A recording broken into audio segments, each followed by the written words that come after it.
Welcome everybody. Welcome to the Pro League Major 2 Open Qualifier 2, Day 2. I'm Jean-Claude Van 2. One shot. Hello. I'm Jodo underscore 2. And welcome guys. Welcome. Yeah.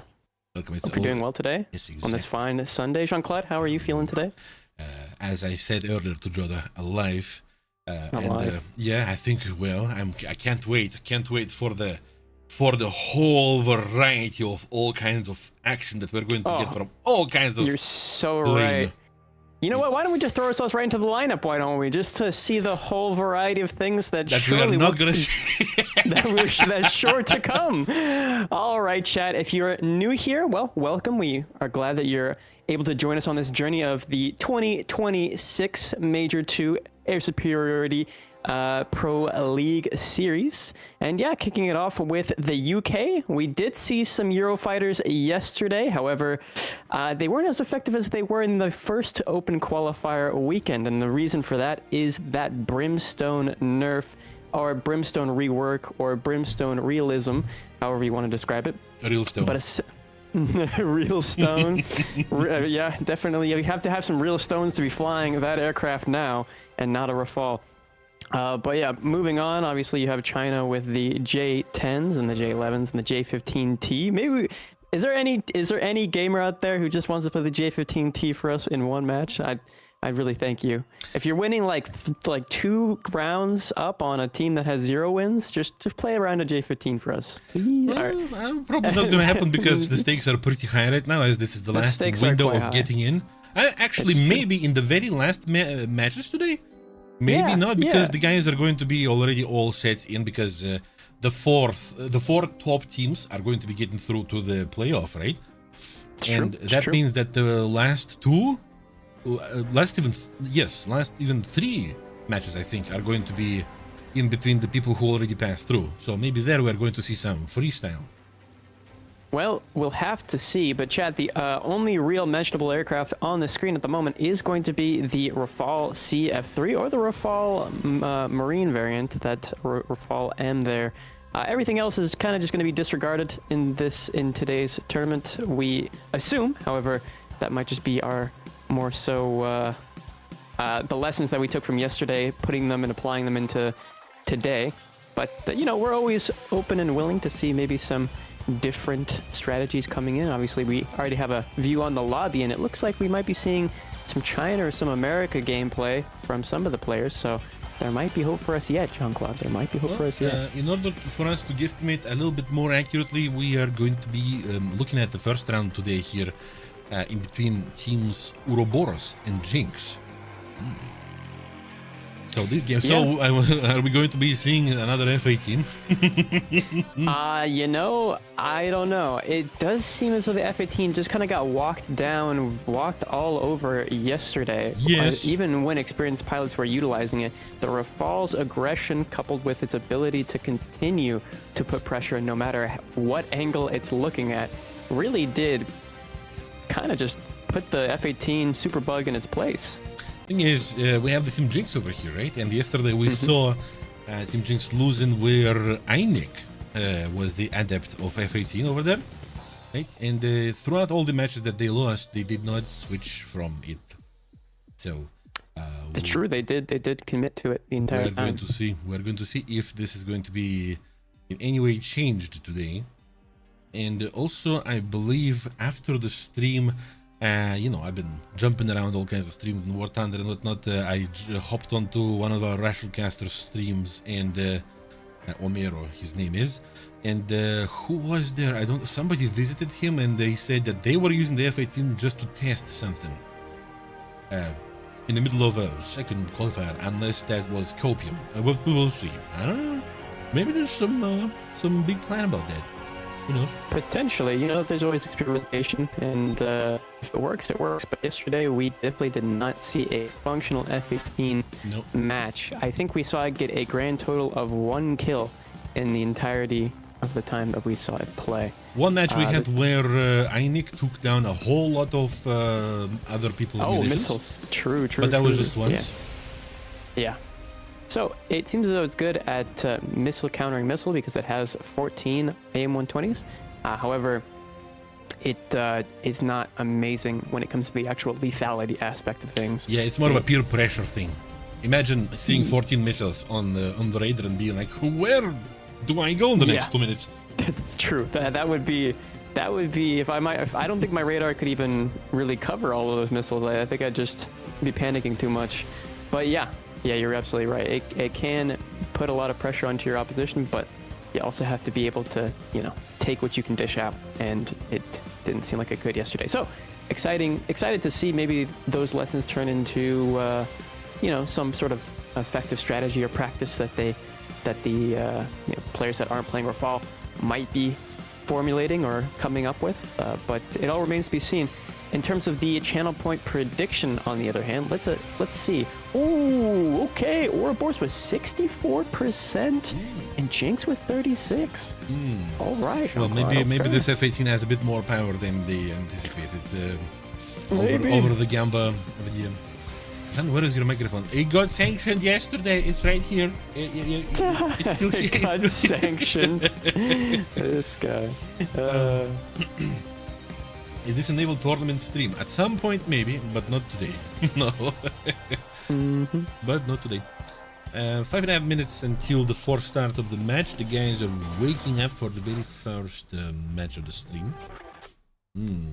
Is this a naval tournament stream? This is not a naval tournament stream. However, just read the message.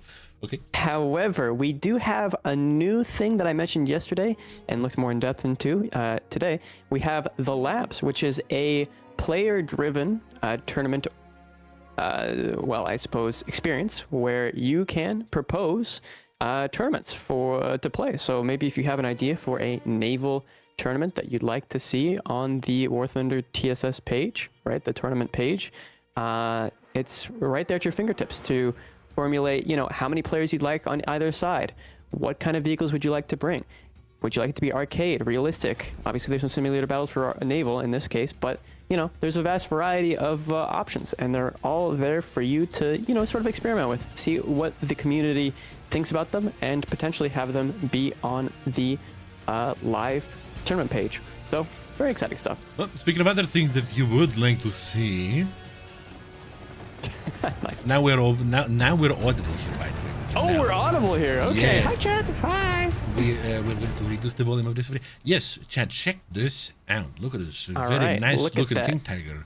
Yeah, you get a unique decal, unique camouflage, profile frame, unique title, and a profile background. And Jean-Claude, that's not it. That's not the only thing. 300 GE as well. You can't go wrong with a little bit of GE.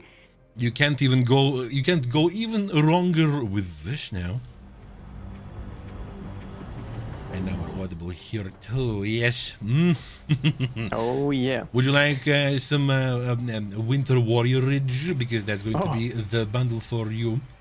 My goodness, I might need to put my coat on. It's getting chilly in here after this video. My goodness, look at that Winter Warrior pack. I won't have to change any wardrobe, as this is my force of habit. Yep, considering where I come from. Yes, sir. Yes, sir. He's already prepared for the cold. Absolutely.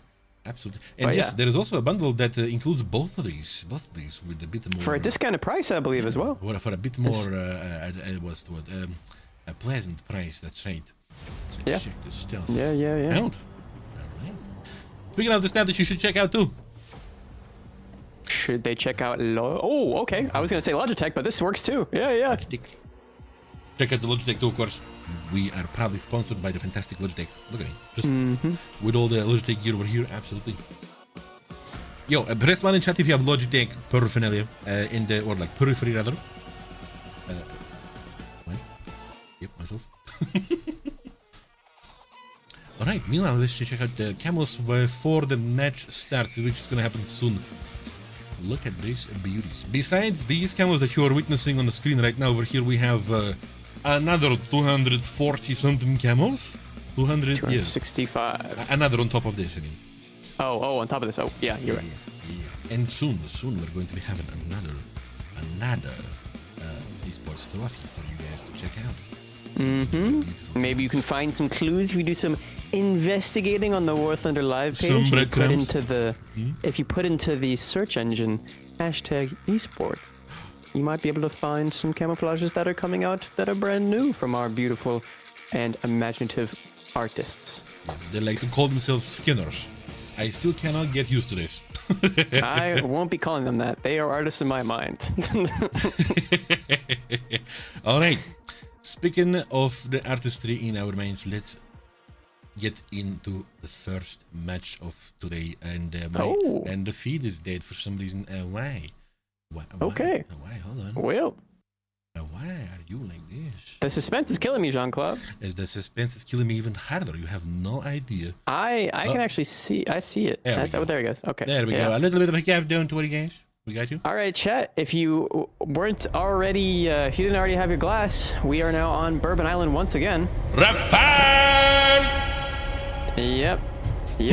I'm not seeing any marine Rafales, so me, myself, and I are disappointed. However, I think that these players will, in fact, be, probably very pointed and less dis when it comes to the mirrored lineups that we see so far.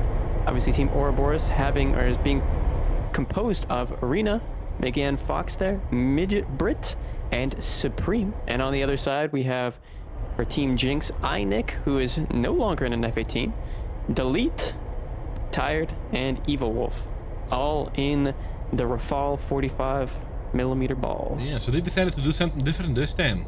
And also, I want to notice that Midget Brit, we haven't seen him yesterday, so they switched out a player in the Team Ouroboros. Mm-hmm. They did indeed. So, seeing Delete here already sort of at a perpendicular angle to his opposition, now starting to line himself up with the opposition at 26 kilometers, 25 kilometers. He's going to be lobbing the first Mika off. Obviously, that's going to be dodged. However, I think he's really just trying to relieve some pressure off the player there in the G4 squad, or sector that's all alone at the moment, trying to defend the C point.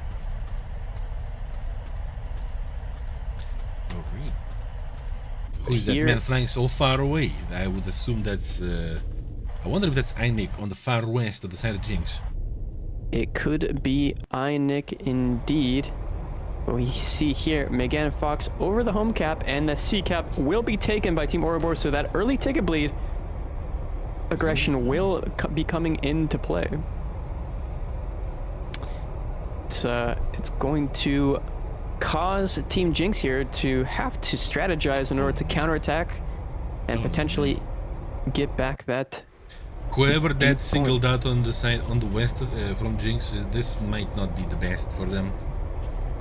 Well, they're doing their best. They are counterattacking here. Oh, he's not. That was Evil Wolf. Evil Wolf goes down without a. He's go down with without so much as an awoo there. Not a single kill to his name. And so it's a 3-on-4 here, and it's going to be rough for Team Jinx to bring this back. I'm not exactly sure what the plan was there, but, well, whatever it is, maybe next time is going to turn out a bit better. Now, the team were... Oh my! 3-on-3 now. Megan Fox trying to notch that missile from Tired, but getting slammed out of the sky. Yeah.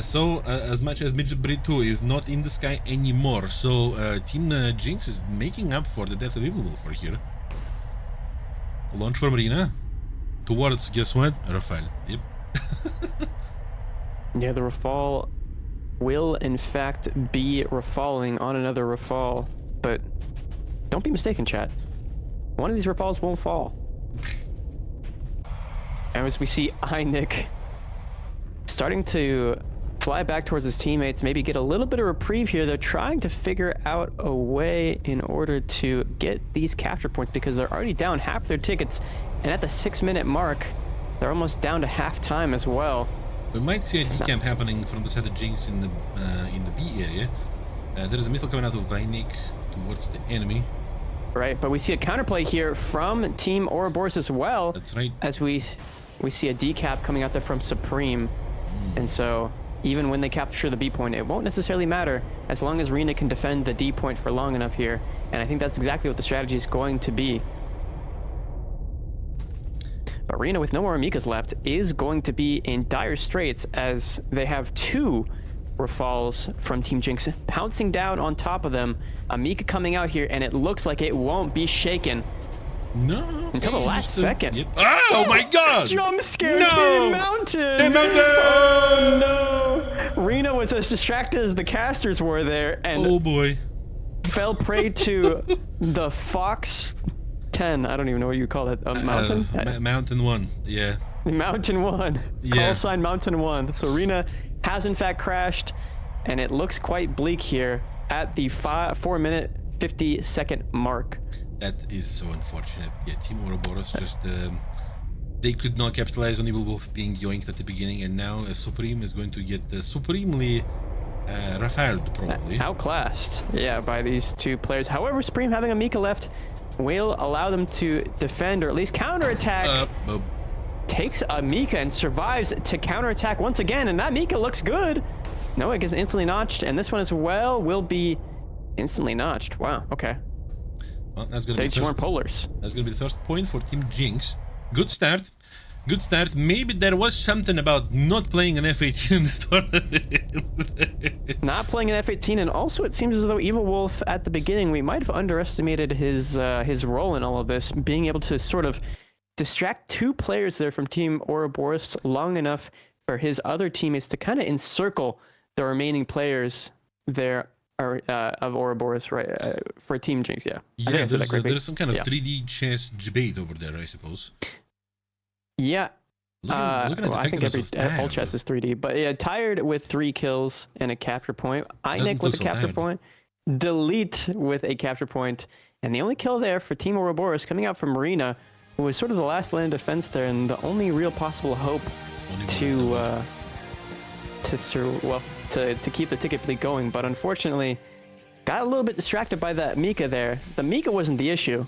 The Mountain was the issue. Yeah. Oof. Well, that's a start. That's a start of today. We're going to see how the continuation is going to happen. Yep, looking at the another main. All right. That happens when you show flat surface when notching. Maybe. You mean like the mountain crash? Too close to guns, launching Mountain 1, imagine. Just lobbing the mountain. Oh, man. Yeah, absolutely brutal there for Arena. Not the way you want to start your first match here in the lower bracket. However, it seemed as though the confidence and overall play style of Team Ouroboros does remain unwavering, I have to say. Even though they're here in the lower bracket, even though Arena did crash into a mountain, it didn't seem as though the remaining player there was shaken confidence-wise. So I'm sure that Team Ouroboros will probably just shrug this off and, you know, continue on. If not for the mountain crash, Team Jinx wasn't in such a comfortable situation in regards to caps, because there was some Ouroboros action happening. Is that that's the snake that eats itself, right? It is the snake that eats itself. So yeah, it's like a clockwise point capturing exactly, basically. But the musical chairs of there's going to be lessons here to be learned, right? And let's see how that happens. If they're going to allow, if Team Jinx is going to allow themselves to have a player be separated like this at the beginning, if Ouroboros is going to allow for Gravity to win against them again. 3.5 minutes until the fourth start of the match. That's right. Oh, the guys decided not to wait too much. Let's go. All right. Very nice.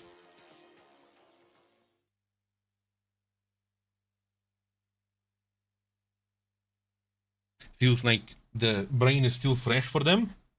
The very beginning. So they don't have to take a lot of time to understand how to proceed. Yeah, I think that they understand the mountain was probably the largest flaw in their strategy overall. So Team Ouroboros here will probably bounce back and try and give it their A game once again. Mountain. Oh, true. Oh boy. I wasn't aware that we had a bunker buster in the game. We jinxed the Team Jinx over there. Here are you seeing it? Nick getting a little bit big for his britches here. Now utilizing the F-18E Super Hornet Super Bug once again.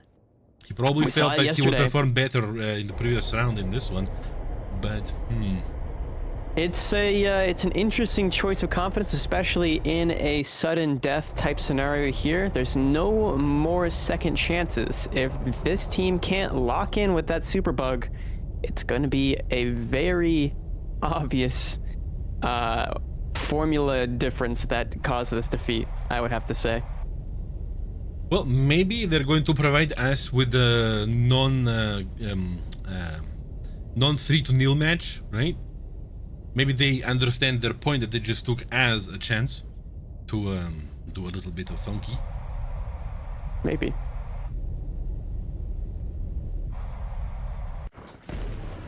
But we will see. Missiles It are remains out. to be seen as, yeah, the first few Mikas have been launched from either side. That putting that initial pressure, right? Both home caps are being are already captured. Just as usual in the side of Jinx, we see Einik at the far back, lobbing missiles soon probably to keep players a little bit more on their toes. Mm-hmm. Not a lot of capturing is happening around the C camp right now by the team Ouroboros, even though they are in much closer vicinity. Yeah, well, it seems as though even though they've encircled C, I'm not sure that they want to go for it necessarily. Okay, never mind. Rena wants it.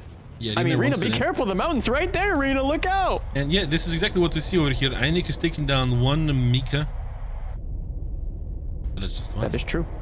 That is true. He does take out one. Obviously, there's a bit of timing that he has to account for as well, because look how he's... I mean, Einik is literally over their airfield, so obviously he has to account for if the missile's even going to reach his teammate before either his teammate notches it or his teammate explodes and he's not able to get his aim 120 off and time it correctly. So there's a bit of tact to this strategy, even if it's still missiles countering missiles. Yeah. But at the moment, he is the highest in the room. Oh boy, somebody is going to get singled out again in the team Jinx. That's oh my god! And down goes Einik as the first players for Team Jinx. Also Supreme on the side of Ouroboros. And Evil Wolf, I was thinking about Evil Wolf might being singled out, but that's gonna be a duel now against Fox 3. True. Actually no, yeah, never mind. And that's missiles exchange going on right now.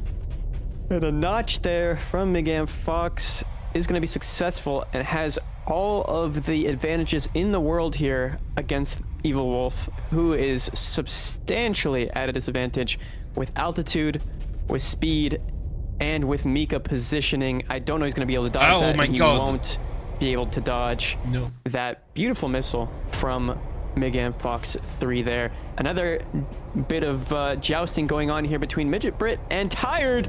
And Tired just able to notch his missile that Midget had launched on him.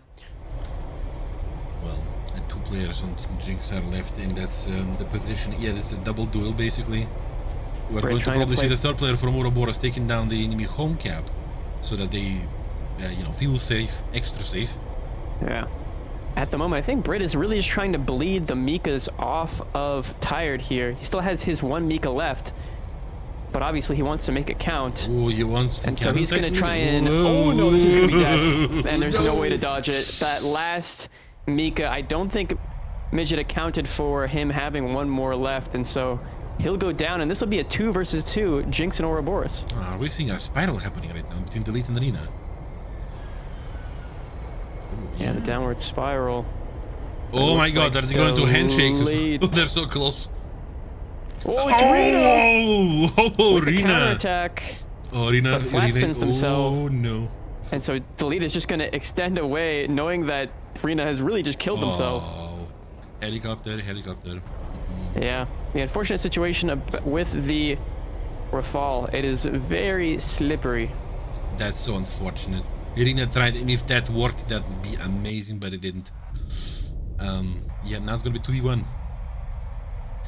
I'm sad to say that this round is the first round where I realized that Megan Fox 3 is a play on the famous actor's name. Wait, really? Megan Fox? This is the first round? Yeah, I wasn't looking much, I guess, because I was focusing on Fox 3 much more. And in my rational mind, Megan was Migan. The stress was on the second syllable for some reason. Okay, And, I got you. That's all I could ever see. I was, I don't know. Two different perspectives, yeah.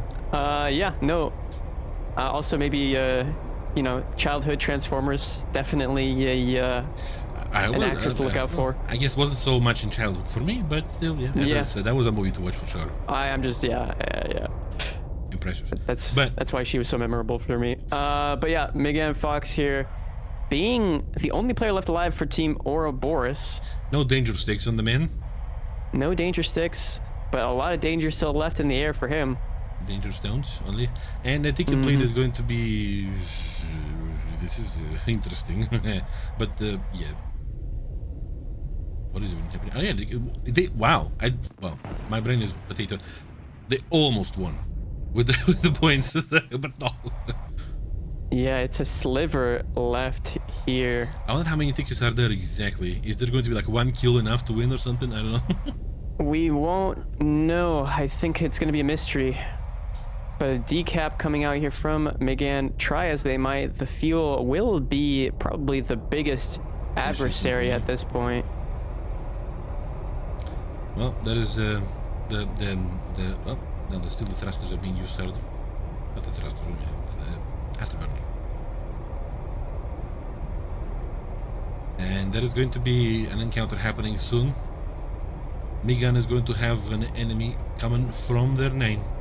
Mm-hmm. And the 12. That's going to be a sandwich.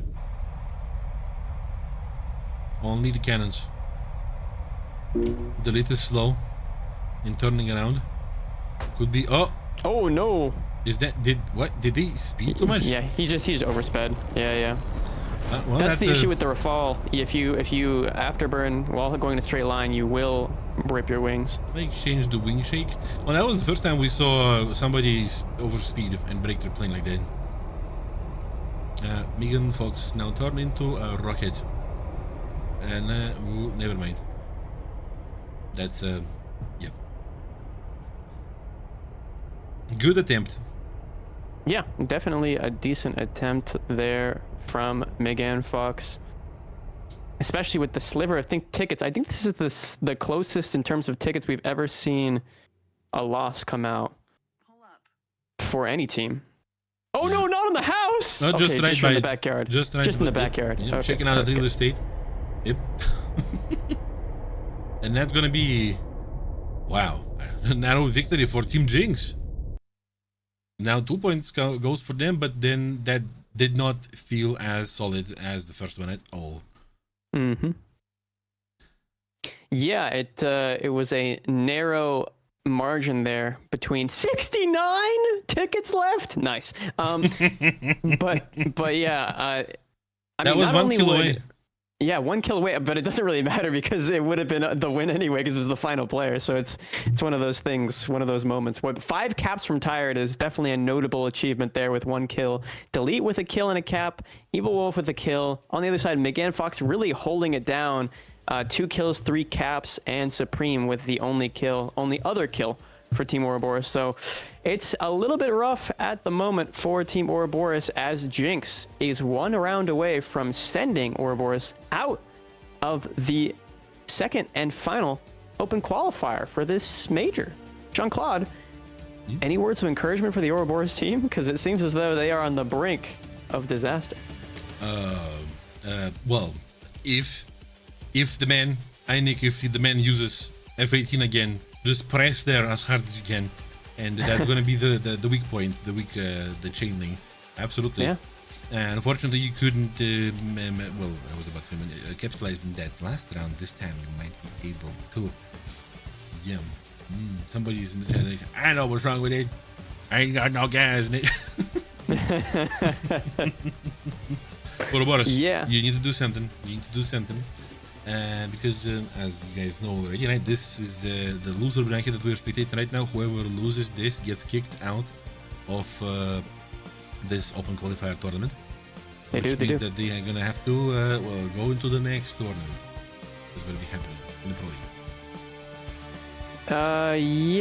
Yeah. Yep. So waiting on this next match to kick off, but obviously there's going to be a little bit of reform, a little bit more strategizing, a little bit of hold on, cool your jets, boys. Let's see what we're doing wrong. Let's see how we can approach this in a more effective way and bring this back. They're going to need 3 rounds in a row. We have not seen this weekend. We did see one rare occasion last weekend. Can't remember the teams, but we did see it. Well, what we're seeing right now is that there is one disturbance in the wall of French flags. Still. It's true. It is Einik who has readied up. We won't say exactly what he's readied up with, but you guys may already know. Yeah. He could be bringing the golden bird out. You never know.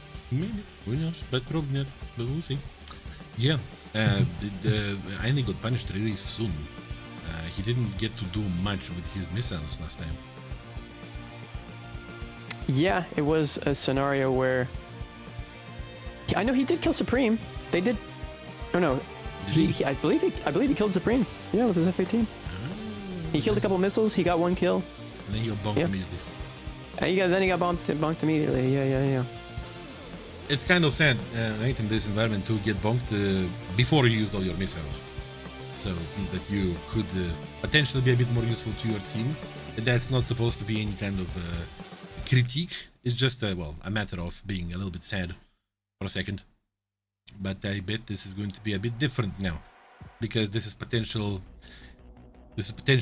match point over here, so that Team Jinx can breathe a little bit. Because if you guys remember, this is best of 5, which means that the first team that gets to 3 points wins. And there's one more point for Jinx to have to win this. Ooh, an interesting question coming out of chat. They're asking, what is your favorite vehicle in terms of aircraft? Oh. A favorite in regards to performance or looks or... Yeah. I'm guessing they're probably just going to say overall, but that's a good question. Performance, looks, yeah, because there's varying opinions there. I got to agree. I would say personally, at the moment, my favorite aircraft to fly has been the RE 2005 VDM. It's the same RE 2001 airframe that you have on the Series 0. However, it's the Battle Pass variant, and so what they changed, or why it's the VDM, I believe it didn't exist, but it was a planned version where it has the BF-109 G6 engine in it. And my goodness, it is, I mean, it went up to 6.3, but so did the Series 0, so it's kind of unfortunate, but I digress. I'm kind of yapping too much here. But yeah, that's my favorite aircraft at the moment. Yeah. So we are seeing the surprise of Nick back with that Blue Angels camouflage. Chef's kiss. It's a beautiful, beautiful skin. Can't get enough. My American pride is brimming. So we see same formation coming from Team Jinx, same plan exactly, with Einik being at the far back, while the 2 players are going to be going for the home cap, and another one is going to be kind of providing reconnaissance over the seaside, while Team Ouroboros is fanning out somewhat evenly.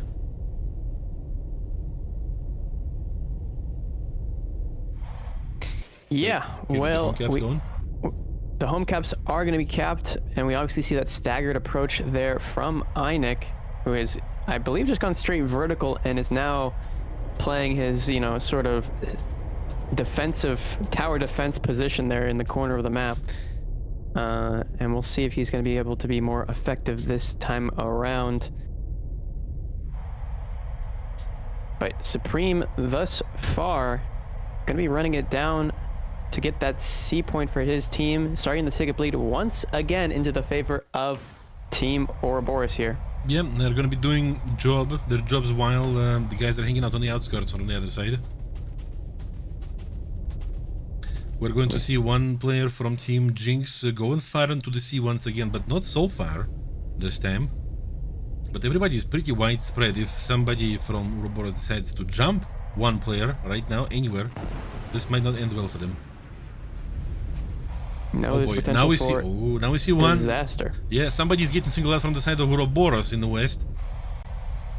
Whoever that is.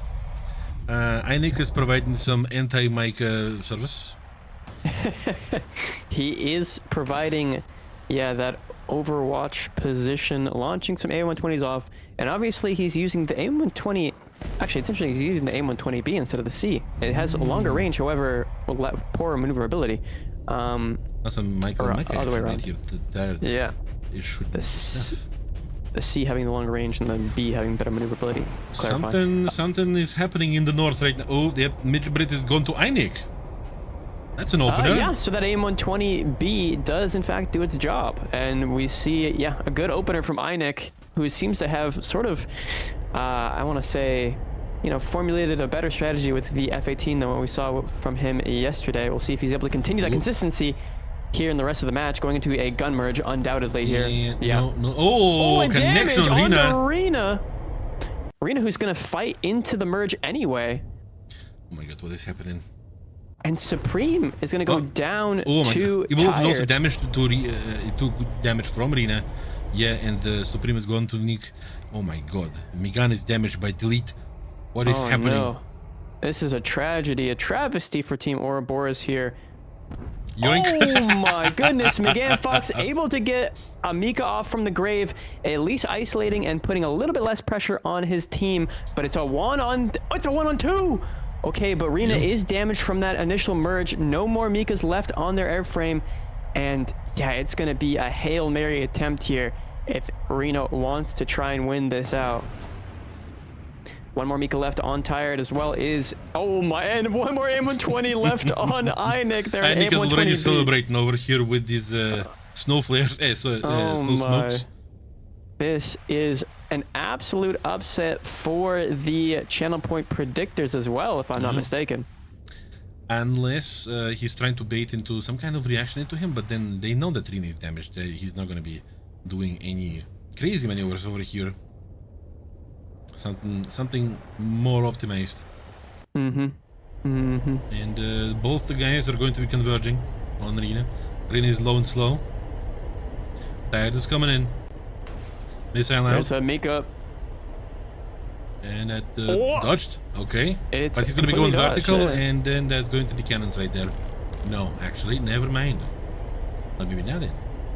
And tired. Gonna be able to get guns on here momentarily. It's inevitable with the poor maneuverability of a damaged Rafale, unless Rina just flat spins.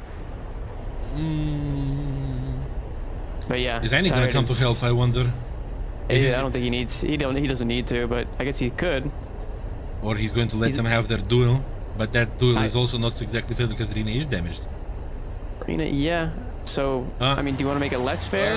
Okay, he wants to make it less fair. He wants that day in the sun for his F-18 Superbug, able to get that kill, and 2 kills for the F-18 this match.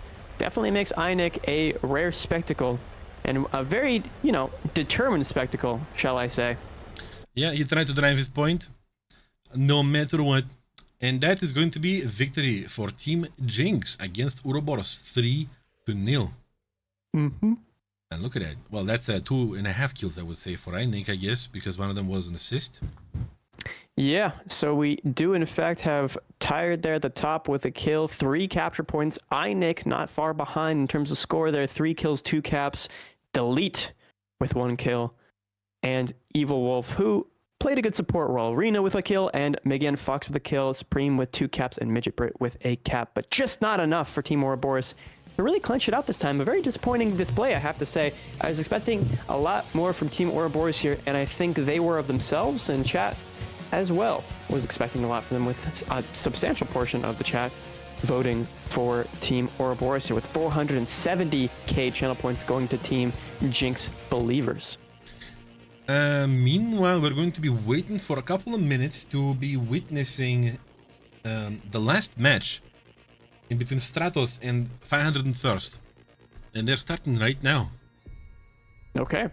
2-2 is their score. Getting to round 5 here. We haven't ever spectated 501st, and neither did we do Stratos, I believe. We have seen Stratos. Have we? Yesterday. Yes. But we haven't seen 501st. My memory doesn't serve me well today. That's all right.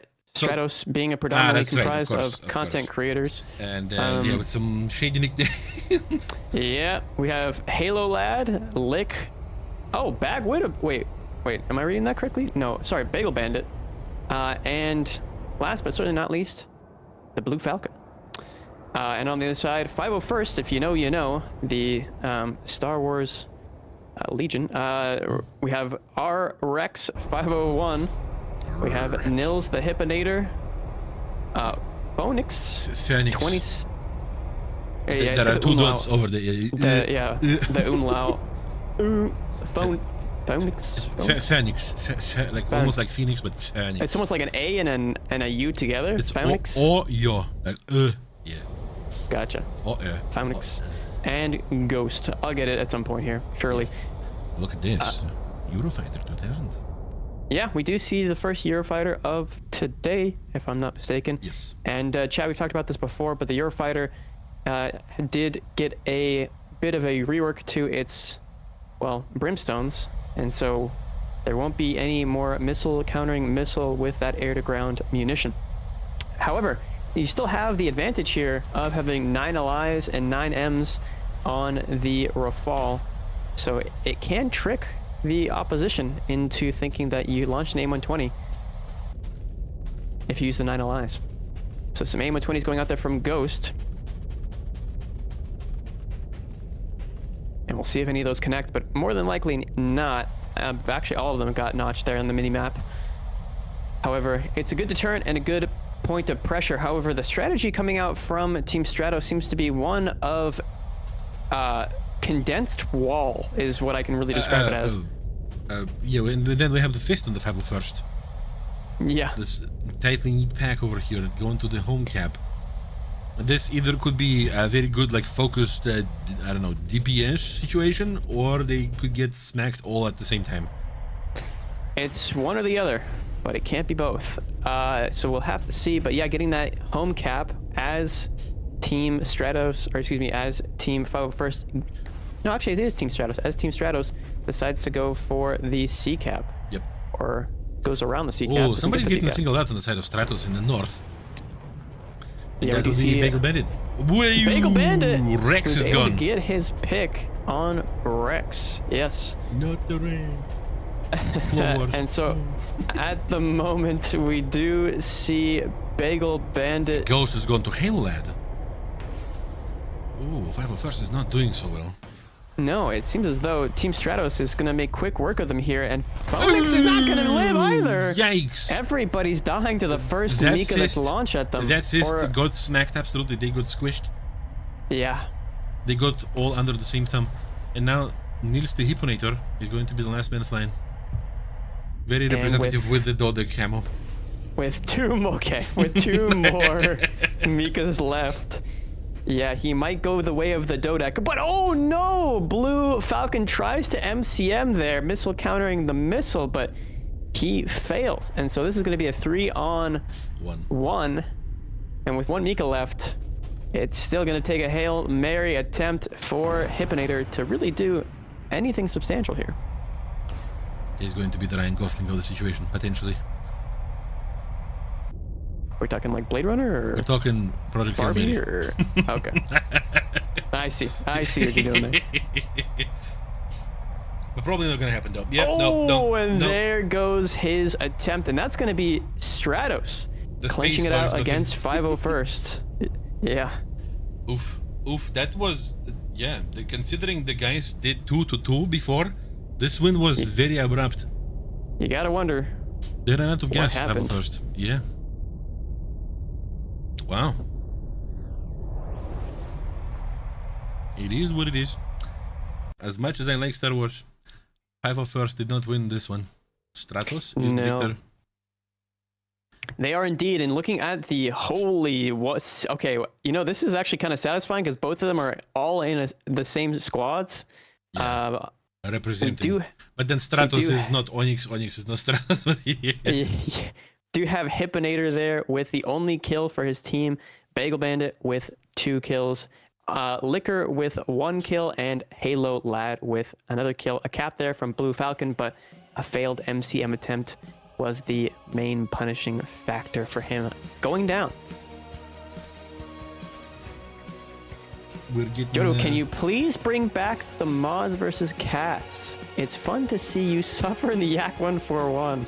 Well, if you want to see more of that, I suppose Jodo is streaming on Twitch. Yeah, you could always see me on Twitch. Obviously, I know that there's a few of you in here that already do watch me there, but you guys are always welcome to join in and yeah, come and say hi. But regardless, I think that Pawn Panther has some strategy or some sort of plan for the future with the mods and casters if there's any dead air time in between. So yeah, it's exciting stuff to look forward to potentially from our boss. We are going to next see Artemis versus Jinx. We're going to see some more F18 domination over here, potentially, maybe, yes, no?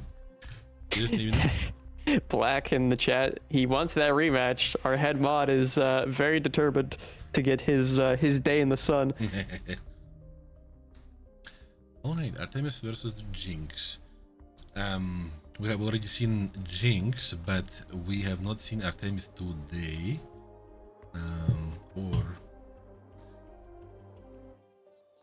That's our that's another team of ours with a whole bunch of nicknames that are peculiar. That the guys are represented by Rage Aben, Widow Glock, Trash Can Thief, Jonath Kwan, Yamin or Yamine. It depends on how you prefer it, I suppose. I wish to know how they prefer it. And then this pink man, yeah, with his nickname over there. Sometimes I wish I would be casting on the Russian channel where people might not understand what that means, but they would still understand that though, because the word, the second word is universal, pretty universal.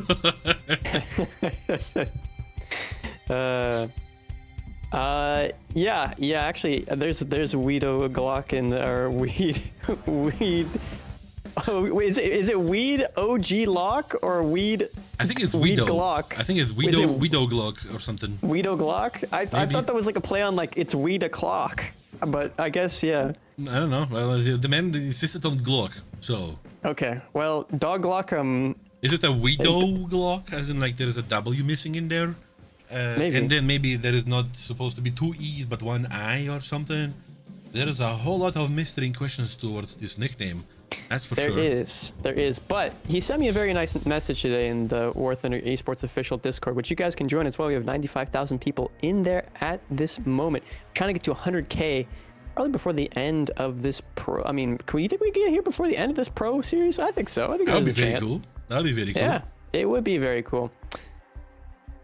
But regardless, he sent me a very nice message, so I thank him for that.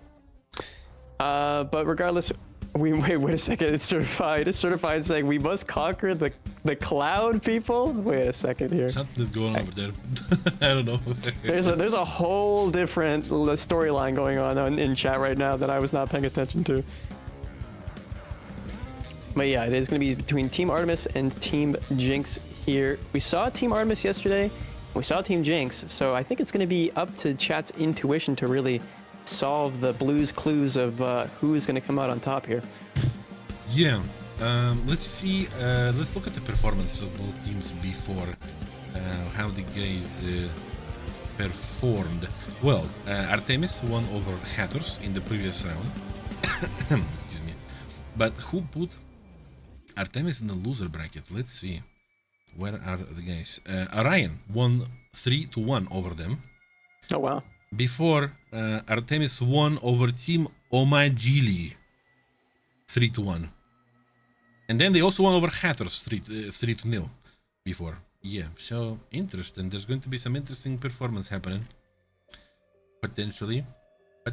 What does the Gamba say? The Gamba is somewhat 50-50.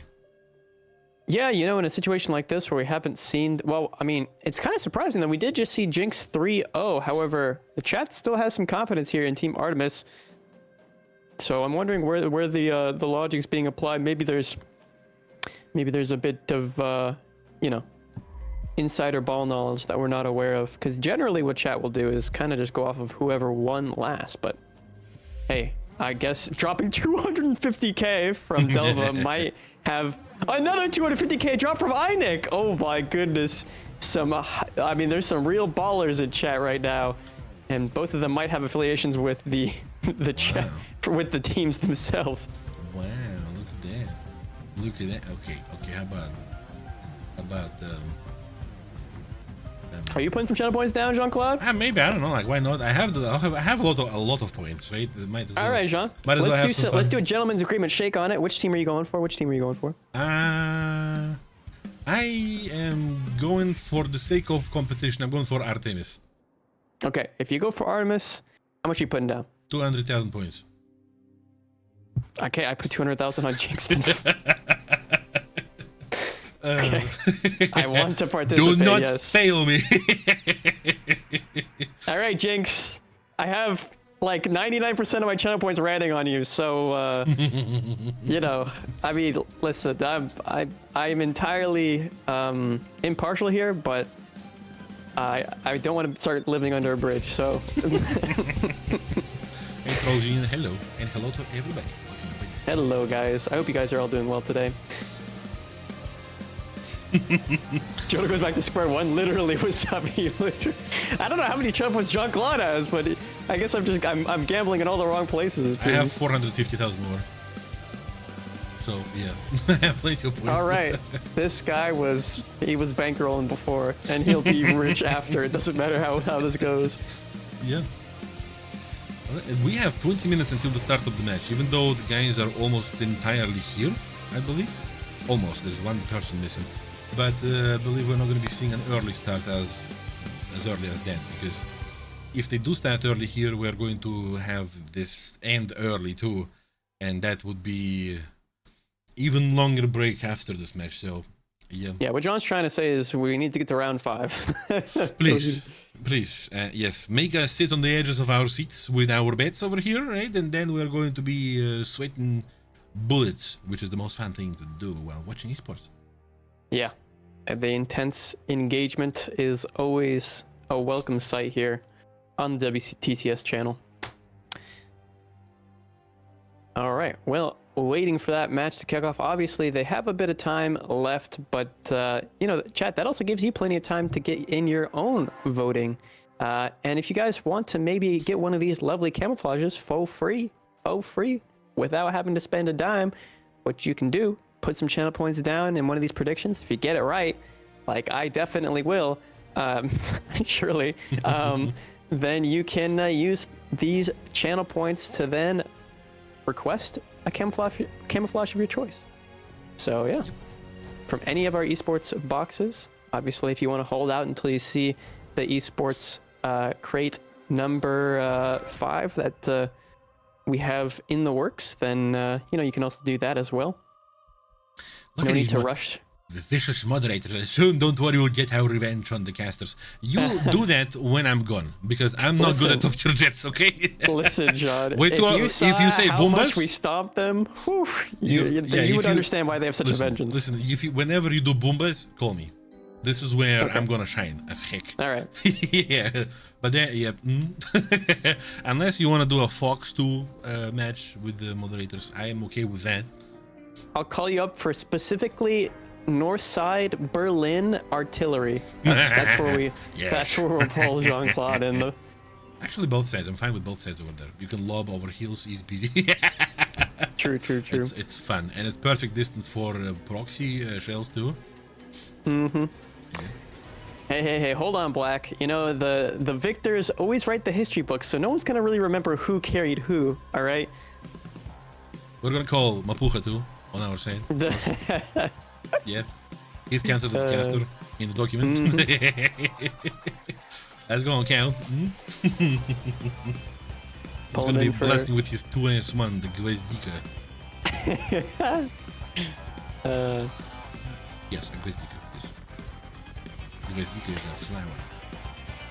Yeah, a lot of the Russian vehicles are named after flowers, like the Chrysanthema, for example. Chrysanthema, yeah. Flowers and rivers. And rivers, yeah, and rivers. Yep, Msta is the Sturm a river or a flower, or neither? No, the Sturm is Sturm. It means storm.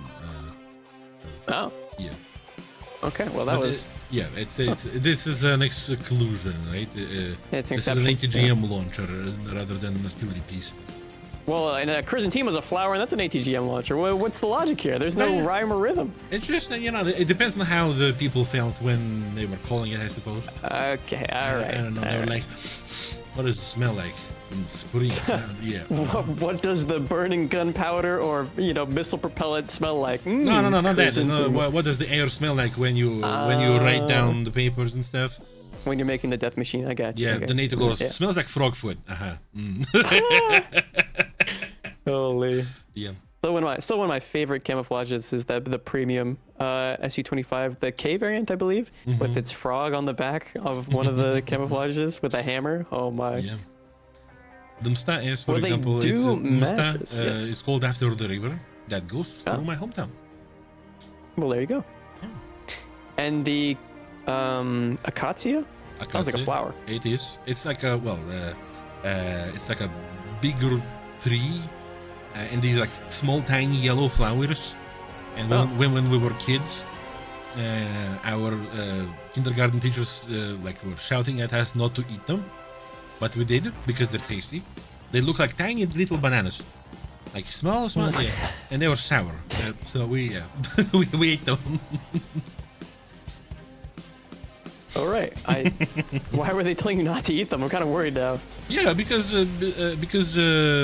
what if somebody gets some kind of food poisoning?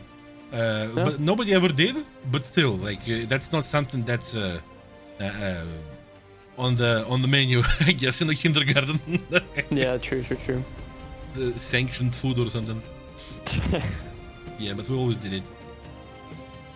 But yeah, in terms of these esports crates, Jean-Claude, at least the esports trophy crate number 4, what camouflage is your favorite? We talked about this yesterday, but just a little refresher for the chat. My favorite from the WTCS number 4.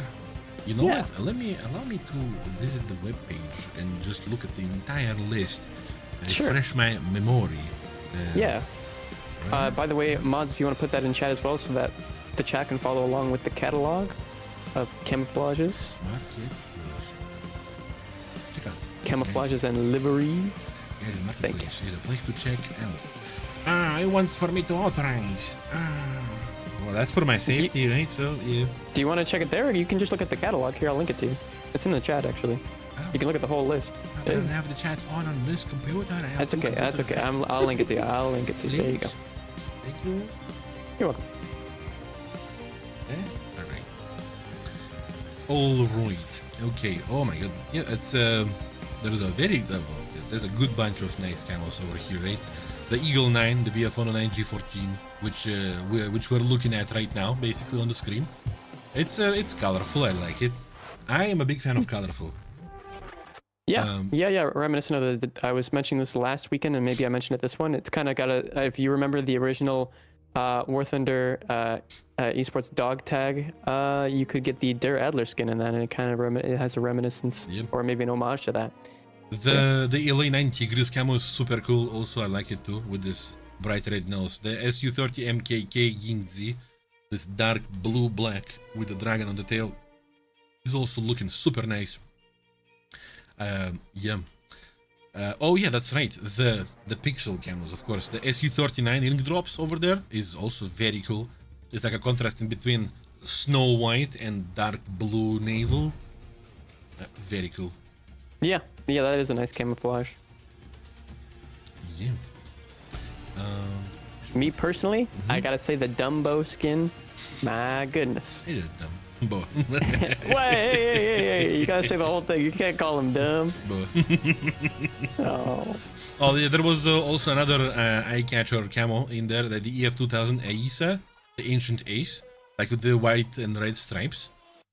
Because what it reminded me of immediately was this type of mattresses made a lot in Soviet Union. The mattresses were also in white and red stripes. And like, oh, I remember that from my grandma's house. And like, so there was a specific pattern. Yeah. It was pretty popular back then, right? And gotcha. Yeah, that provoked nice memories from my little childhood. It was cool. You missed the catalog line? Oh, I cannot put the... Oh, I don't have to... Oh.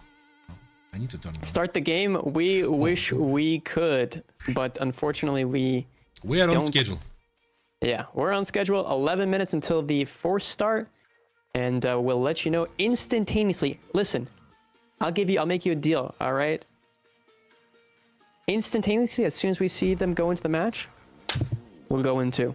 Okay, we promise. If he breaks That the deal, may or may not be our job. what are you going to do? What are you gonna do if he breaks the deal, Chad? What are you gonna do to Jordan if he breaks the deal? I think I automatically forfeit my 200k channel points if that's the case. Because the power is in my left hand with my The buttons. power is in your left hand as well, which is kind of worrying. I made a deal on behalf of myself for the consequences. Send me your of suggestions, Chad. Oh no, it's over. I was playing with the Do 335 earlier today just to get the premium one, the Tech 3. Yeah, the premium one, the B2. B2. Yeah, to get. Well, I was just kind of playing it. I was playing around with it because the Page of History event just came out, and I was playing my 5/7 lineup. And it's really fun. It's a little bit of a clunky aircraft, but that skin. As soon as you get used to it.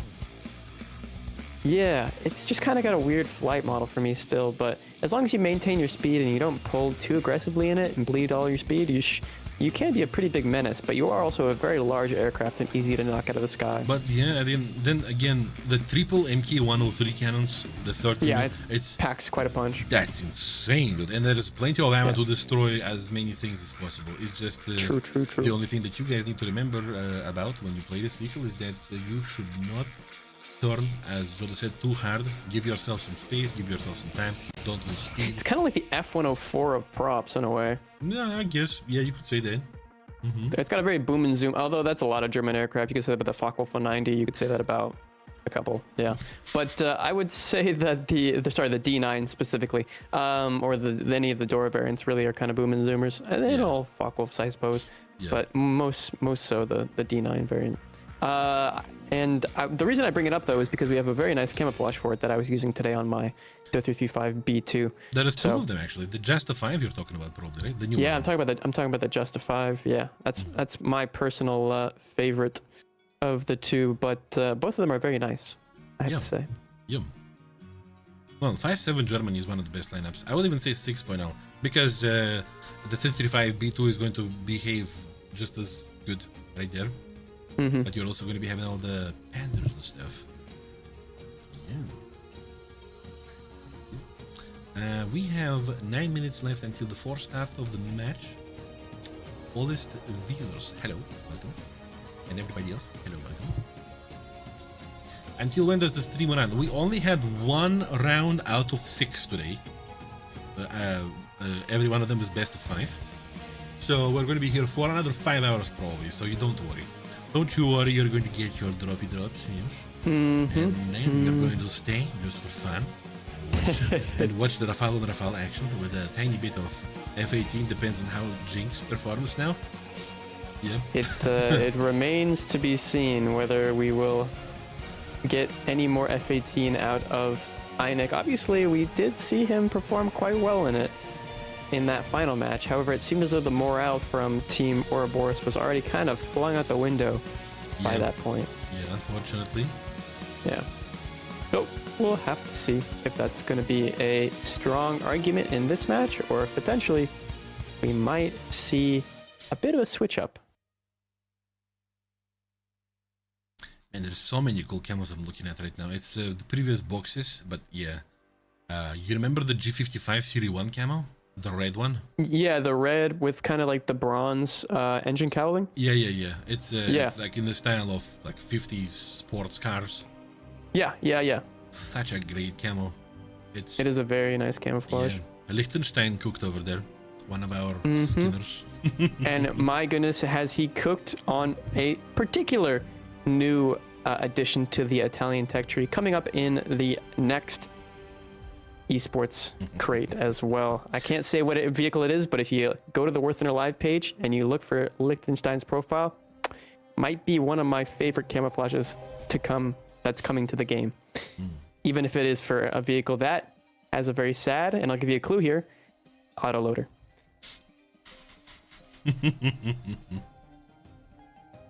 Plenty of cool stuff. Oh my god. Mm-hmm. More of that. Give me more. give me more. I'm looking at the J11B Sulfur, like the full golden and white. Oh, yeah. So good. Actually, we have a question there from Zenesis. Did the last patch kill the Brimstone MCM meta? I don't know if it was. I mean, it was a meta, I suppose. And yeah, it did kill it. It's not. Yeah, I guess. Yeah, they just added a little bit of clarification to the functionality of it.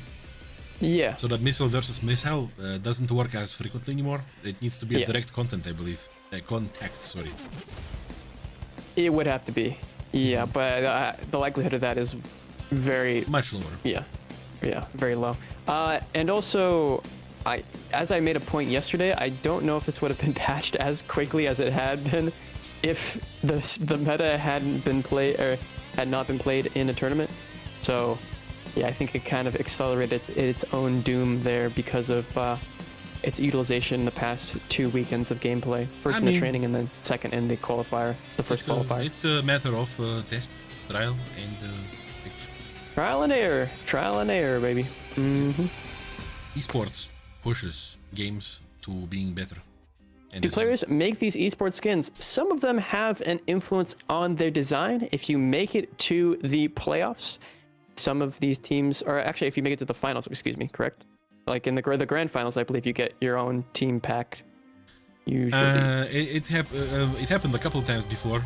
We can't promise you that it's going to happen this time, but probably what the man meant is that these camouflages that we have made over 260 of, they are all made by the people from the War Thunder Live community that are prominent now in there. They're very talented and they have a lot of experience.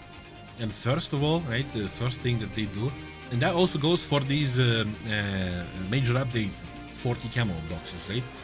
They are all uploaded to War Thunder Live first, and then they go through selection. Our esports section have a selection of people already, like they're given directions sometimes. Sometimes they say freestyle as much as you want, and they do the camos, right? And if you decide that you are into making camos, if you get yourself a whole lot of experience, if you get yourself a whole bunch of very cool camos, you might even pitch your stuff to our esports management, and they're going to be like, get in. So check out War Thunder Live, check out what people do, and get into their communities. There's plenty of the people there who are gladly going to share their knowledge on how to do things. And get in. It's awesome. It is. So what's happening right now is this intermission. Yes, we're waiting for the next round to start in 4 minutes maximum. It's going to be the beginning of the round in between Artemis and Jinx, which is the second round out of 6 today, which is in the loser bracket right now. We're going to be having the finalist of the loser bracket fighting against the finalist of the winner bracket. But when this happens, we already will have 4 teams decided for the second group of 4 teams that are going to be decided for the entry into the playoff that you're going to see the next weekend, and then finals on the other weekend next. Right. So this weekend, next weekend, and the weekend after next will be the remainder of the second major here. And during these 2 weekends, you're going to be also receiving extra juicy drops with the We can't disclose what they are, nor do I actually know what they are. So it's going to be a surprise for you and us. You remember the camo, the Tempest Mark II, Northern Basilisk, like this turquoise green pixel with white, very shiny. For what vehicle, sorry? Tempest Mark II. Oh, the Tempest Mark II. I gotta look at this. I thought it's an Esports 3 trophy. Tempest. Oh, yeah. Oh, I see it, yeah. So much. I'm not a big fan of green in general, but this camo just does it for me so nicely. I think it's because it mixes a nice variation of green with kind of almost a blue tone in there as well. The kind of turquoise. Yeah, it's a gradient. Yeah. It's super nice. It's so lovely. I agree. Chat, your favorite camos. What are your favorite camos? We're talking about them ourselves, but what about you? Hmm? The favorite camo that you do have, and the favorite camo that you would like to have. Oh yeah. There's gonna be a lot of people who are wanting that Stardust camouflage. A fox camo. There's a camo for the fox? Yeah, the natural fox. It's a. Oh yeah, you're right. Oh, that's cute. Yeah, it's a little guy. Little guy. That would be also the same TAD trophy. BVM. Yeah, there's a couple of camouflages for the TAD BVM, but I'm assuming you're meaning the most recent TAD BVM camouflage. If I'm not I mistaken. believe the very first one was for the abstract team. It was looking like a jawbreaker. Yeah, yeah. Like- or the cups that you find in a medical office in the US. Yeah. The Delta But 7. I think he's talking about the Delta 7, yeah. Yeah, that's a very nice camouflage. I was reusing that one recently. Yeah, by the way, if you're looking at the Delta 7 camouflage, there is also And we're another getting one into for the the match here as T72. well. I have to mention it so I don't lose my 200k channel points. Sorry to cut you off. Wait, sorry. Okay. And then Oh, also no. in the next Okay, there we go. in the next Sorry. box, guys, expect something in the same vein, by the way. Yes. On a thing that starts with the letter T. What? Giving clues to chat, Jean-Claude Benchot? Yeah. Drop in the My background. goodness. This guy is a tease. Yes. So is Einik with his F18. Yeah. Now he has the F-18 once again with the blue Jays camouflage. Yep. And well, the rest is Rafale.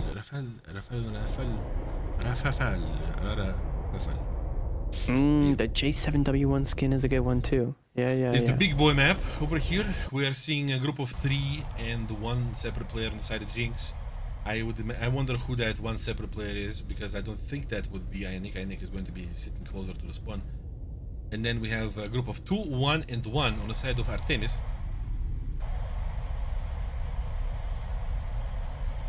Whoever is separating far from the base Jinx bunch is going straight for the C cap. Maybe they're going to climb first to observe and provide the team with information. Well, the first missile has been launched here. And it looks like it's still tracking. The handshake. Do my eyes deceive me, or is Trash in the upper atmosphere at the moment? I mean, he is... Hi. I mean, it's just the map itself, and there's the missile countering missile from Einik once again. He's like, I'm gonna get my meta anyway. You are not. Mr. Clean, I don't know if I can. I don't know if I have authorization to do that. I'm not sure, man. Okay, I don't know if we can get more right? Rafales. Oh, talk to Einik. Yeah, talk to Einik. You might be the only thing stopping you here. Whoever is going for C are going really far to the bottom right corner of the map.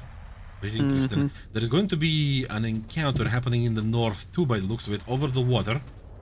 This is something that we sometimes do see. There might be also a duel happening right in the middle of the map too. Einik is no, he's going against Yamin. An exchange of missiles is happening, but these are going really far. Oh, Tired gets Yamin down. Well, Einik debate works, but now it seems like Einik is going to be in trouble because there's a bunch of planes going towards him. But looks of it, what a bunch. It one trash can thief. He's going to thief the. Oh, that missile! No, absolutely not. Trash can able to dodge the first, but will he be able to dodge the second? Is the question. Going into complete spiral, and he won't be able to Einik dodge taking the second. second kill in this one, and then also trash can. Yeah, sorry, what? Wedge Glock. Wedge Glock. What? Wee Dog Glock is down to delete. Not the weed Glock. Jonath Kwan is the last man flying, trying to lob at Evil Wolf, but he And receives Jonathan the. Kwan goes down. He receives a missile to the face, and that is a clean sweep here from Team Jinx. Wow, that's a very strong presence, and Artemis is not doing so well at all in this one. Extremely strong presence here at the beginning. Looking a little choked up there, Jean-Claude. What's wrong? What's wrong? Yeah, I'm thinking, man. What I'm thinking is maybe Einik's F-18 thrives better on such a massive map. it could potentially thrive on such a massive map. It could also be the case of just maybe the enemy team not being used to fighting an F-18, right? They're so used to having to deal with Rafal and Rafal that, you know, more comfortable to know the enemy that might be the most meta, might be the most strong, but still. Looking at the kills here, it's a kill across the board for everybody on Team Jinx, and no kills, but one cap there from a Weed Dog Glock. Perfect team play. Yeah. Perfect team play. Maybe all that Einik needed is more space. And they're getting into the next round immediately. They do not want to wait. No. Wow. Can we have it like that every time, please? No break, no reprieve for these two teams. They know their mission. They can't stop, and they won't stop.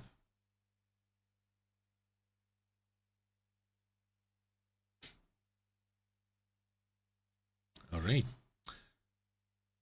A peaceful scenery that is about to get absolutely whooshed with those jet engines. Well, I assume that we're going to be seeing something similar.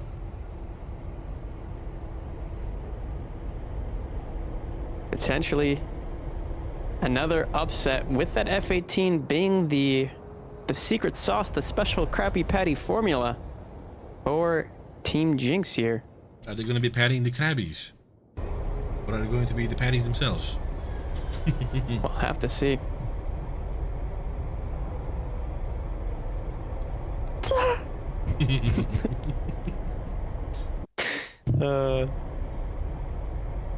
Yeah, Evil Wolf here climbing to the side, trying to defend that C point while also maintaining a defensive flank there for his team. Obviously, spreading out as much as possible on this map does seem to be the overarching play here on Japanese port, because if you allow one side to flounder, it really does expose and hinder your team's overall performance in the match.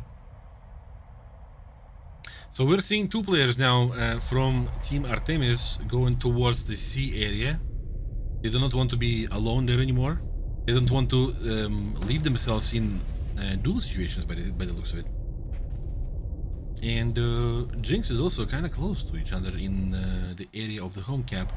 Besides that one man, Apocalypse, going towards the C camp, whoever that is.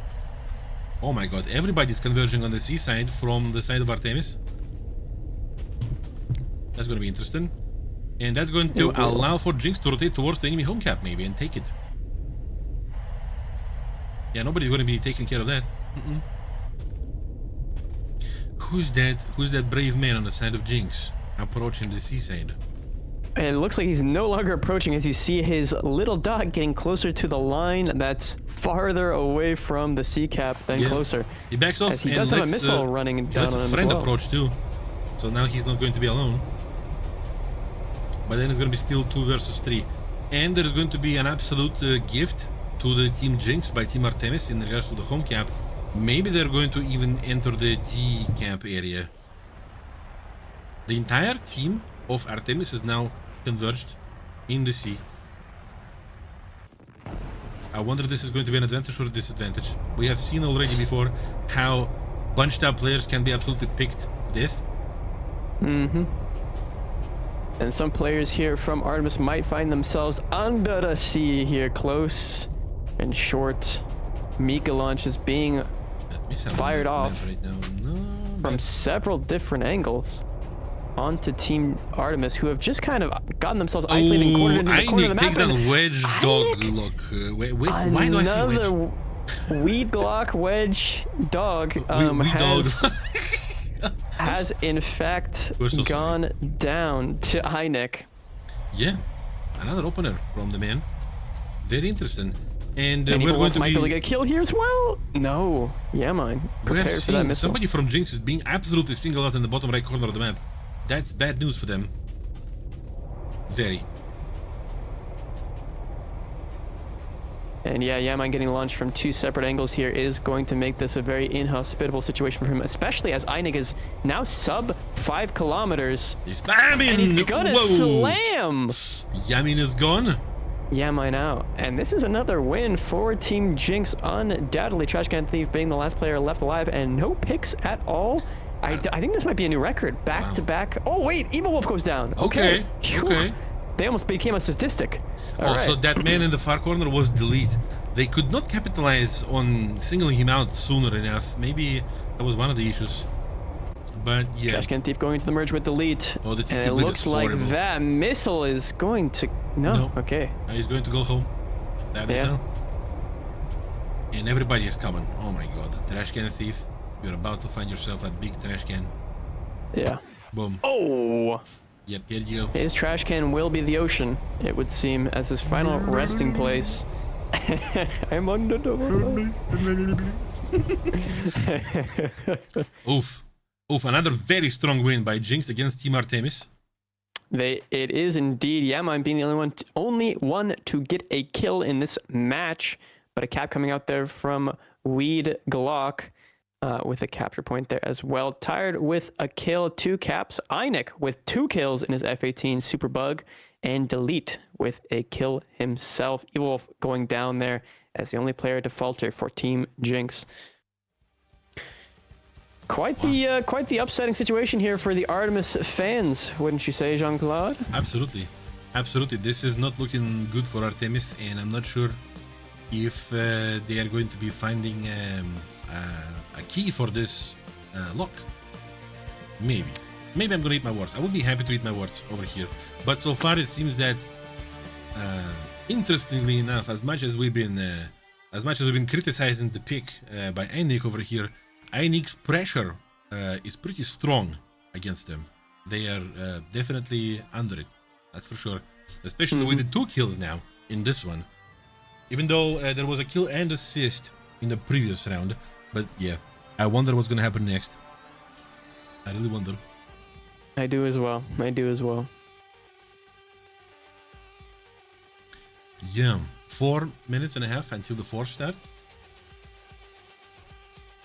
The return ratio, if Artemis is able to bring this back 3 rounds in a row, is 2.59.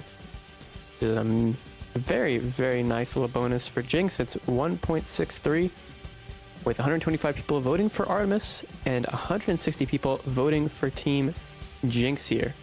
Meanwhile, while we're looking at this, the other pair of teams, Effie and Stratos. Effie is winning 2-0 against Stratos right now. Yeah, very interesting. Very interesting. True. So Stratos, definitely. Humble Fox3 would like to know your hormones. No. I'm good. All right. Nuggy, he can't say what the brand is, but I have to say it could partially just be due to the lighting as well. He's got this magical lighting going on. I mean, look at how it glows off the side panel there, off the waffle iron. Wow. I have a whole light at the back order. Yeah, it's got a very California beach sunset-esque type glow. Yeah.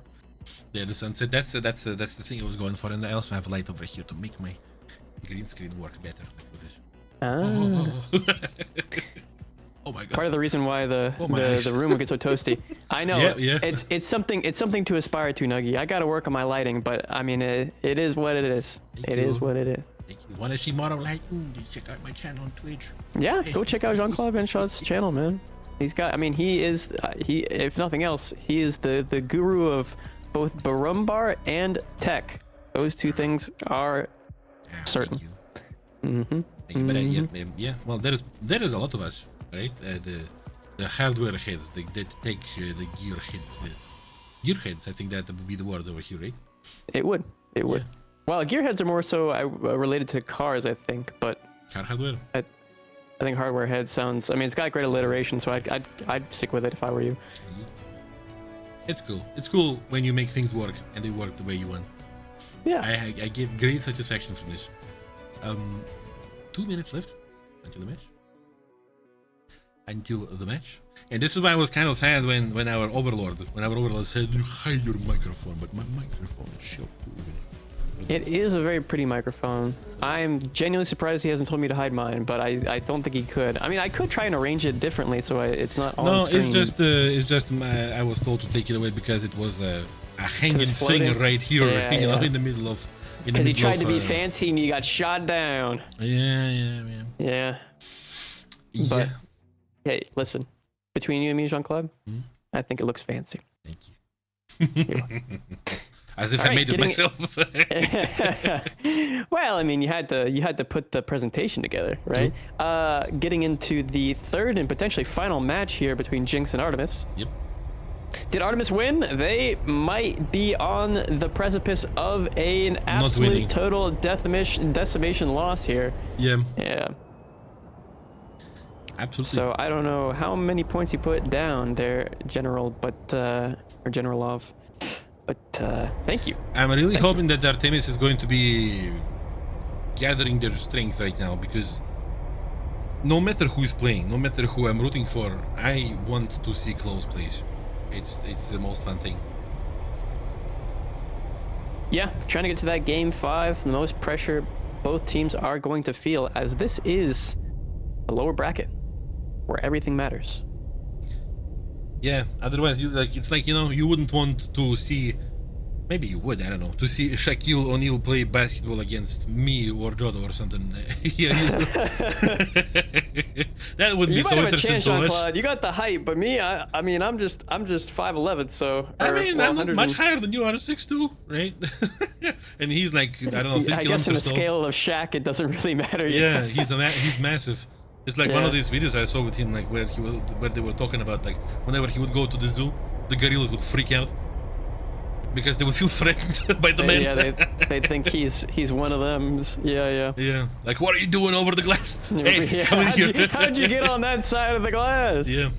Yeah. All right, what do we see? We see one man, Evil Wolf, coming for the C cap area, high and tall. Artemis has 2 players this direction. The other 2 players on the side of Artemis are in the home cap, and the trio of gamers from Jinx are pushing towards the enemy home cap. Interesting situation. So we're going to be seeing Artemis capturing the seaside. Yeah, it's definitely a falter from the side of Jinx. We'll see how they recover from it, considering now they have to play extremely aggressively to try and get a decap. And it looks like they're going to be trying to press their luck here, definitely pressing the 2 players who are stuck in the 6 line. We see Einik opening up the violence against the enemy missiles. Mm-hmm. Oh my god, somebody is firing up. That's right.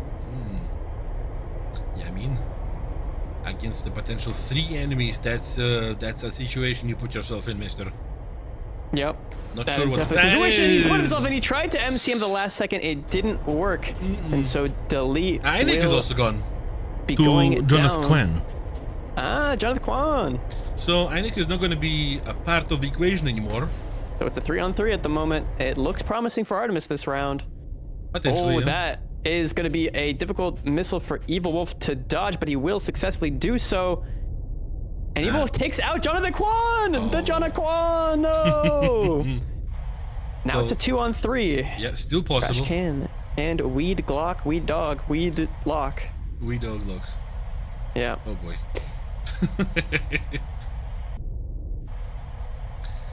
So it looks like there's going to be potentially could be a little squish, unless the 2 players at the bottom are going to be separating themselves from the rest and do a duel. Maybe that's going to be happening exactly. And whoever that is from the team Jinx in the middle of the map could be helping either of the duels. Missile exchange in between Trash Can Thief and Evil Wolf. Mm-hmm. No success. Evil Wolf is going to be trying to dodge this missile as well, but that looks... Oh, wow, that was nowhere near him. Okay. Yeah. Trash Can is now out of missiles, and he might get thieved. He goes in the merge and he wins! I believe. Oh, well, yeah. It was a short victory. Yeah, there's also Wee Dog Lock also got down too. Oh, and so that's going to be Artemis losing to Team Jinx 3-0. This is a true tragedy for the Artemis fans and for Team Artemis themselves, who I'm sure aspired for greater heights. But GG's, hearts in chat for Team Artemis. They definitely gave it their all. And hearts in chat for everybody who couldn't pass through today and won't be able to pass through today. Because even though they didn't pass, they are still one of the best players in the entire War Thunder, because they are here. So, yeah, Thank you guys for the great content and for the great matches and fights. But yeah, Evil Wolf and Delete have the 2 kills, while Tired only has 1 assist, and Einik could not shine this match at all, but that didn't stop them. Yep, Trash Can Thieves 1 kill, and Jonathan Kwan gets 1 too. All right. While We Dog gets the cap, and Yamin goes to the cap, and then, well, they get nothing more. Unfortunately. Yeah, slim pickings from Team Artemis there. Across the 3 matches that we saw, an unfortunate situation to have a 3-0, as that not only means we have a lot of time to wait until the next match, but maybe we might see another match coming in between, a little bit of filler. No. If they're slow. No. Effie wins over Stratos 3-0. Oh. Yeah. Oh. Okay. Hey guys, 40 minutes. Oh my god.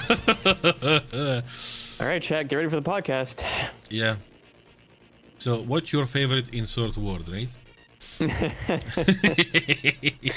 My favorite insert word is whatever is hip with the kids. Yes, sir. What's your favorite, 6 or 7? Oh no. Come on, man. I caught myself halfway through. Well, it sounded like your favorite was 6. Yeah, well, that was the starting number, so yeah. So what we're going to be seeing the next as next pair of teams in about 40 minutes is going to be Orion versus Effie, or Effie. I think Effie sounds better. Yeah, that's the Effie in the air. Yeah. That's the, as you said, it's like the second coming of Team EFF.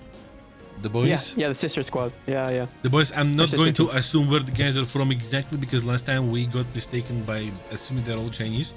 But there is plenty of Chinese words here in the Team Effie. We haven't seen Effie. We have not seen Effie. No. I am going to take my Google Translate.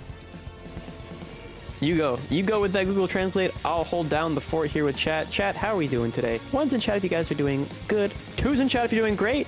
And 3 just if you want to be a disruptor, I suppose. So number 1 player is a crossing dog, whatever that means. Okay, lots of threes. All right. Now we cannot translate that anymore. Yeah, crossing dog. Then who we have next?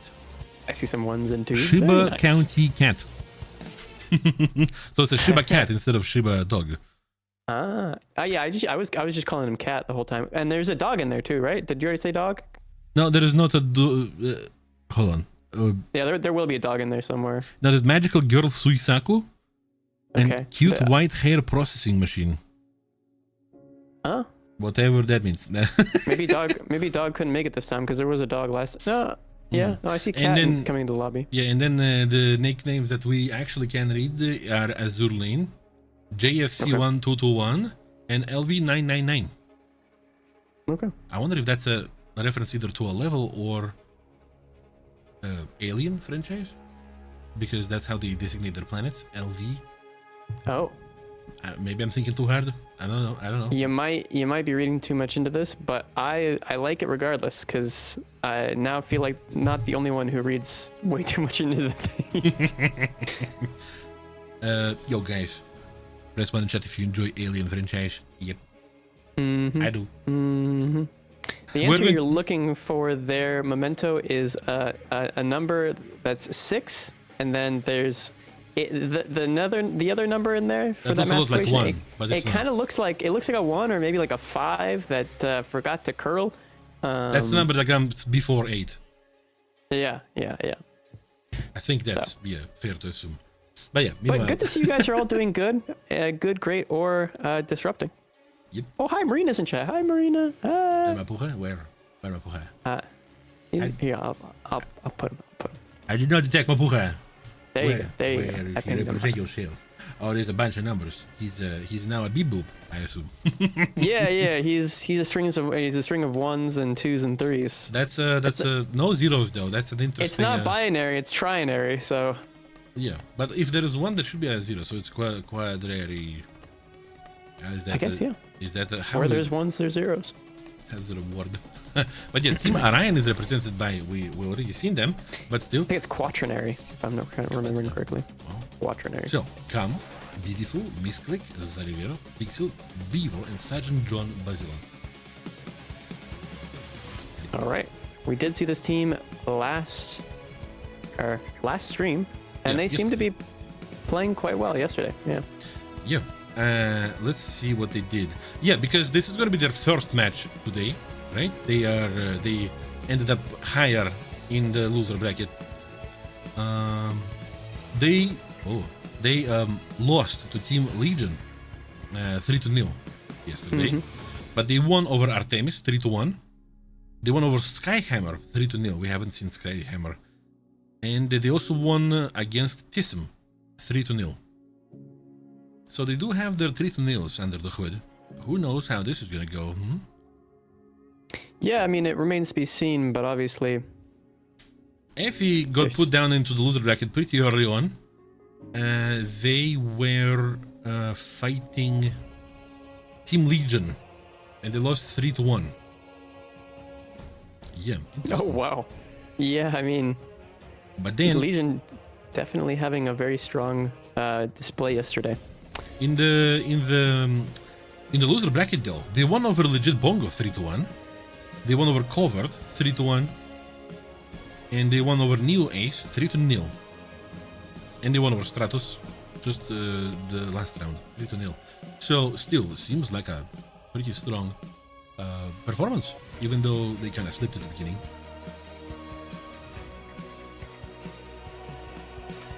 I am just going to confirm something. Oh boy, yep, 35 minutes until the match starts. Yippee! Yippee! Hey, Jed. All right, Sean, hit him with one of your famous questions. Questions. Are you going to purchase this bundle or not? Yeah. Please. Yeah. Do it. It's a very nice camo. It's a very nice camo. I personally have both of them. I have to say the Winter Warrior is, I like the aesthetic. I'm a sucker for blue, so it's my favorite, but I can also understand and appreciate the merits of the other pack, the Veteran, as well. Yep. Already did. Do it again. Do it again. Do it again. Hold on a second. Gift it to a friend. Boom. Yeah. Spread the love. Very nice stuff that you can get yourself and represent the esports, and also some gold needles on top of that. And also you might get a little bit of a discount if you get the bundle that includes both of these. That's right. If you want to get some more stuff on top of that for free, that's right. For free? Yeah, you can always join our official War Thunder Esports Discord, where there is over 95,000 members, and where there is a giveaways chat room, where you can react to the most recent message and enter the giveaway for the Type 96B right now, the premium Chinese boy, which is excellent. Do it. Do it. Do it now. Yeah. Yes. Oh boy. What do we want to talk about with you, huh, guys? Maybe you want to talk about something? Do you want to talk about something? Yeah, I would like to hear you too.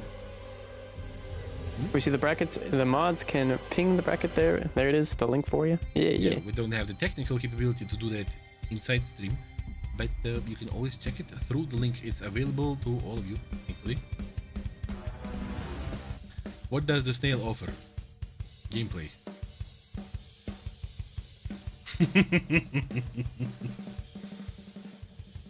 You get gameplay. Yes. You play. In 33 minutes at the least. Yeah, you have to wait. We have to wait. Yeah. It is what it is. This is not going to be like this in the coming 2 weekends in the playoffs, because there is not going to be multiple teams fighting against each other at the same time. Only one team after another. And the people are going to be warned that there might be sooner starts, so that whenever one round ends, people are going to be called in for the next one, and there's going to be like maximum of 10 minutes in between the matches, unless we don't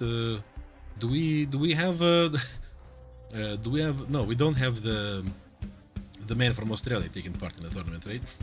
We don't. We do not have him. He's a tanker. Talking about Pingusling, he's the man from Australia over here, and he's notorious for well, having to sleep like all the normal humans at 4 o'clock in the morning, Australia time. Yes. Yes. It is what it is.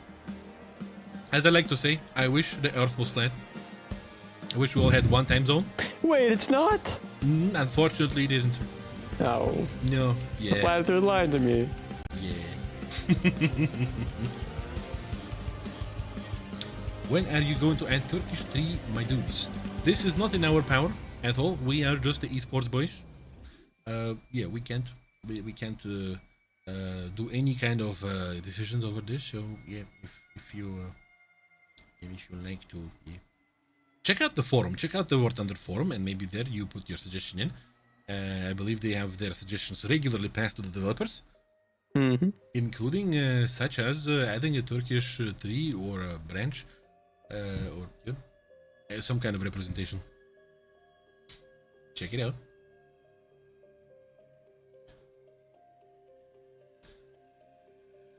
Don't know when staff is going to be added. Yeah. Or what staff? We can just guesstimate, just like you.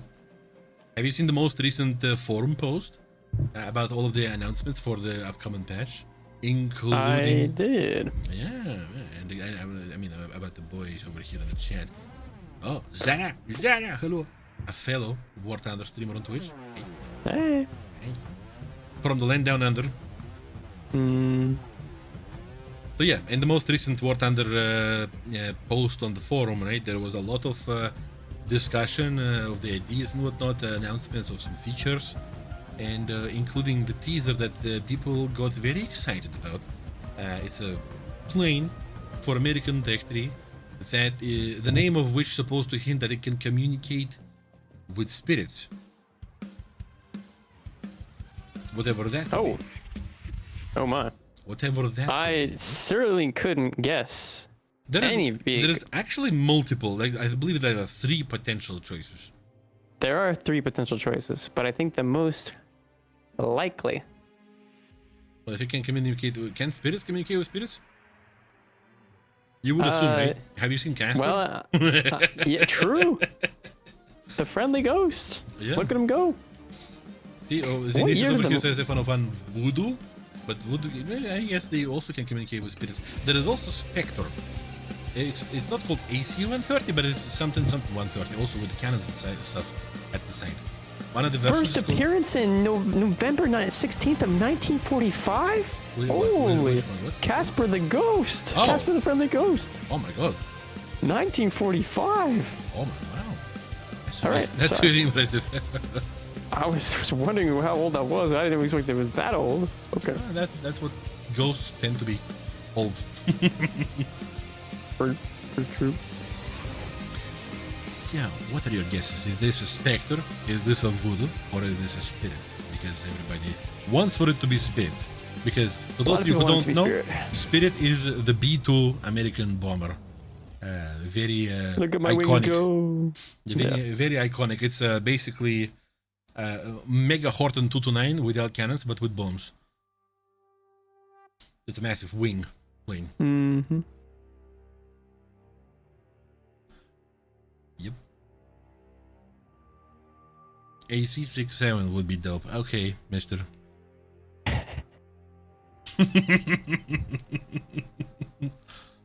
uh, 28 minutes left. 28 minutes left. SR-71 supersonic bomber. What would be bomber? SR-71, does it even have capability of doing anything besides flying? The Blackbird, yes. right? Oh. The one, the hypersonic plane, the long black one. I don't think so. No.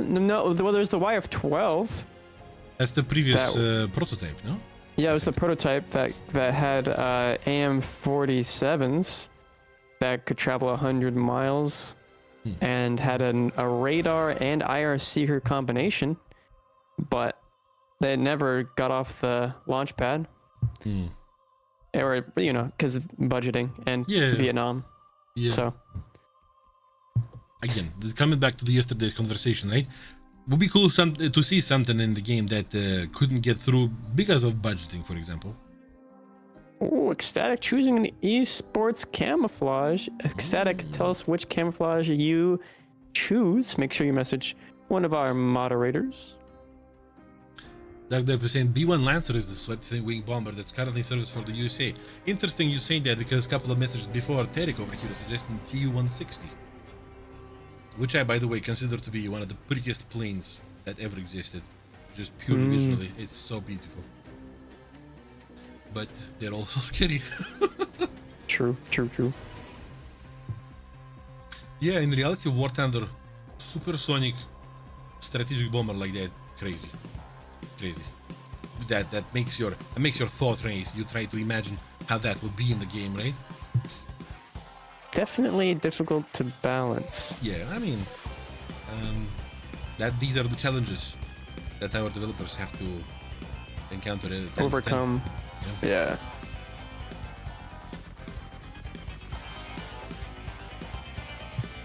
I'm curious to know if anybody ground out the KV8 and if you're enjoying it right now, because I'm looking at the Gaijin marketplace and there's 1,293 of them for sale for starting at 12 Gaijin coin. It's a lot of people trying to sell their KV8. You also need to take into account that getting it was kind of easier because like the mission points that you needed to earn was less. Yeah. And also the price for in Golden Eagles, the price for these tasks for every 2-day tasks were also lower. If somebody wants to GG that and sell it in some way. Mm-hmm. So, that's a good point. Good point. It's a very skill-based vehicle.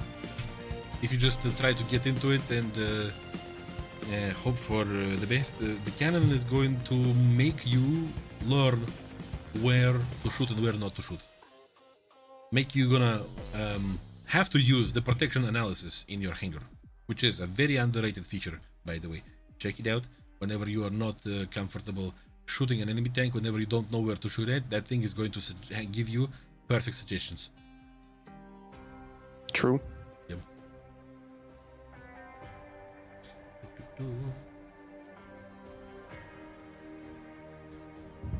Does anyone ever think about how much it costs to run B1 or B2? Oh boy.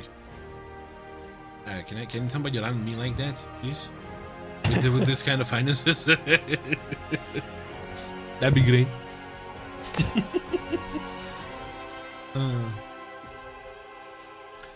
I think they introduced T160 and the SR71 will be. It's like, well, T160 will be very hard to balance, but SR71 would be like a, maybe, I don't know.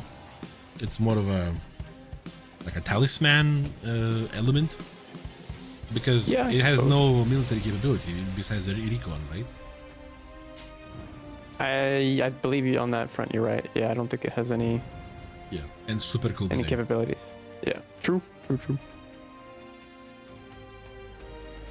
How do we check rewards? If you're talking about the Twitch drops, if you're on PC, Twitch now has a new feature, this little button at the bottom part of your chat window. There is this little button that allows you to follow your progress. If not this, at the top right corner of your Twitch page, you're going to see your circular avatar. Click that, and in the drop-down menu, there is going to be a button that says drops and rewards. Click that, and you're going to be able to track your entire progress with this Twitch drops campaign that we have this weekend. Don't forget to press the button claim especially when you are pressing the premium one day redeem, because as soon as you press claim, you are going to start the day. But also keep in mind that if you don't do that when by the time the Twitch drops campaign end, you won't be able to do that at all. True. I think it's important to mention that it might not start, the premium time might not start instantaneously when you click the premium time, so keep that in consideration as well. Yeah, it sometimes takes a while because it depends on the delay on the system. Yeah, I mean, if you had the, like, say 30 minutes delay or something on your boosters, you're probably gonna have the same delay on your premium time, so you can kind of guesstimate. Sometimes it doesn't happen quickly, sometimes Twitch has hotter days than the others.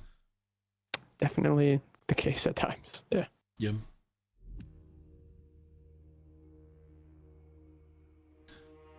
people don't buy Euro Premium time during Christmas.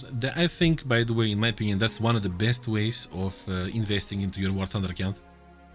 When the sales start, visit the official website, visit the store website, and buy yourself 180 days. That's like the best. The good value, and you can do that every sale, and because they happen every half a year. Excellent offers.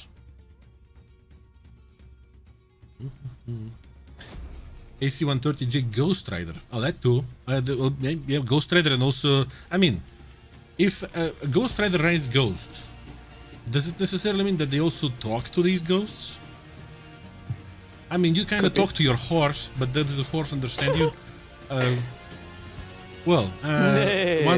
One famous character was called Crazy for talking to their horse. Famous character from a game. From actually 2 games. One was released, let's say, in 2015, and the other one was released a couple of years ago. Very popular, yep.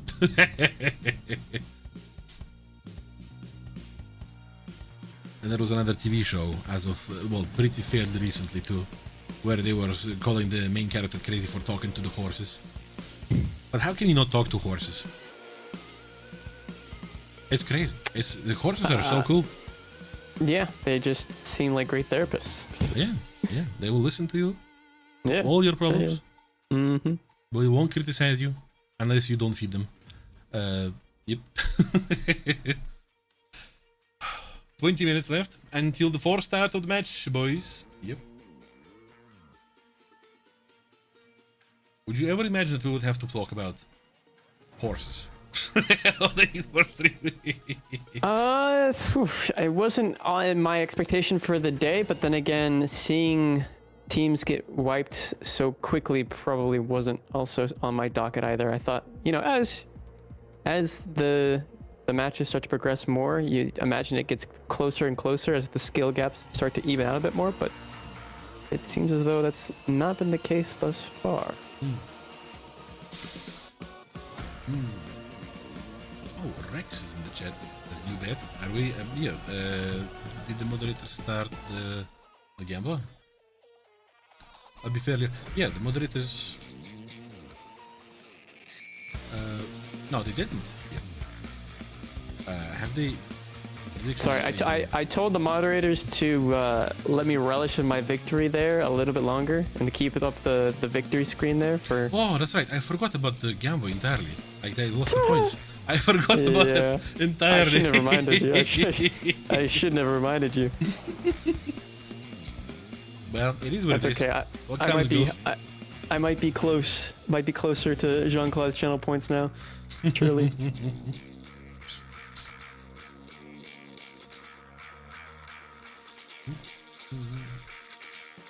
What's the AC-47 spooky? No idea. Let's see. Oh, it's like Douglas. Ah. Yeah, but it does have some armament on the side too. Was the first in the series of fixed-wing gunships. So it's the oldest grandpa in this whole concept. Interesting. What kind of weapon? I'm seeing the miniguns. I'm seeing 3 of them on the side. On the side? Yeah, on the side of the plane. Can you send a link? Sure. Let me see.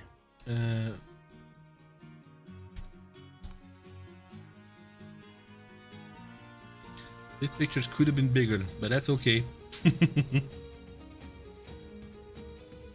Oh my goodness. Yeah. They're fixed too. Oh. I mean, are they? Are they fixed? Yeah, look at the mounts.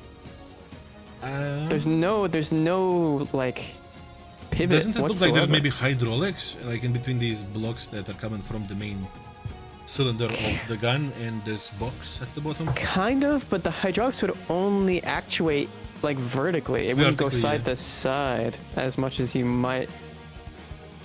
Yeah, the side to side. I guess there's not a whole lot of not a whole lot of leeway for them to go side to side, regardless. But still. Well, that's the grandpa. It's the first out of the type. God, that's cursed. Okay, well, The more you know. the more you know. Oh, I it's wonder called- if it starts to kind of drifting to the side as well when you fire it. Well, it's called Like there's a- Spooky.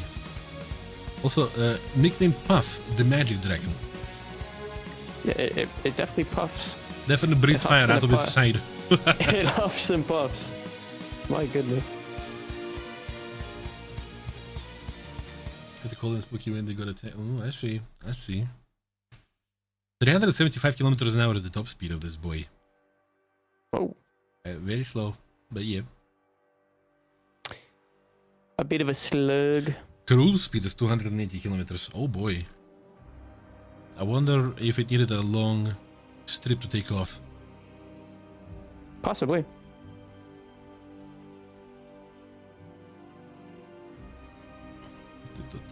I'm not seeing any information on how you could accentuate the gun, but maybe some of the people in the chat know. Quantum Beast, hello, welcome. Hi, Quantum.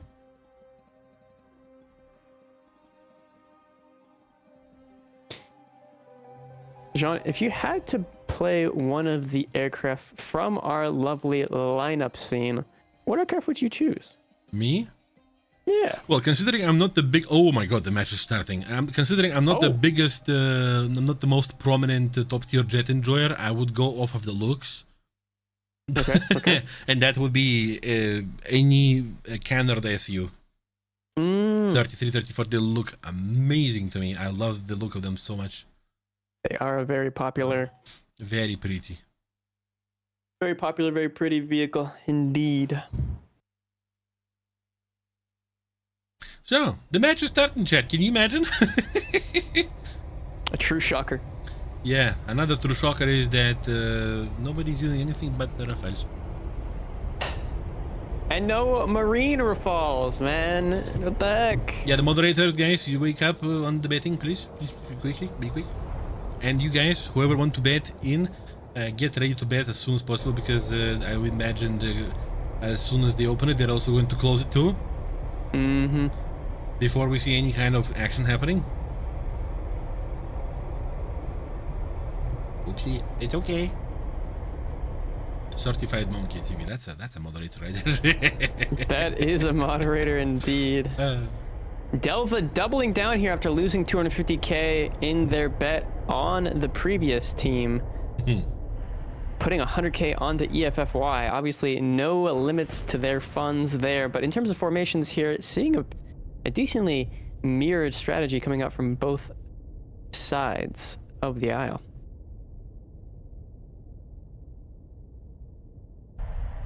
On Mysterious Valley, obviously our second largest map in the pool, I believe.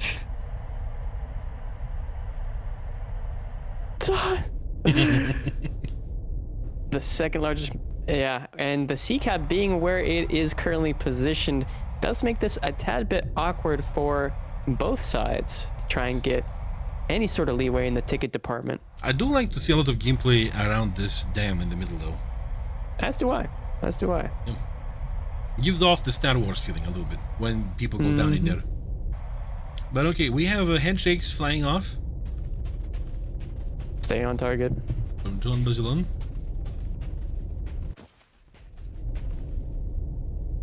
On the receiving side is JFC.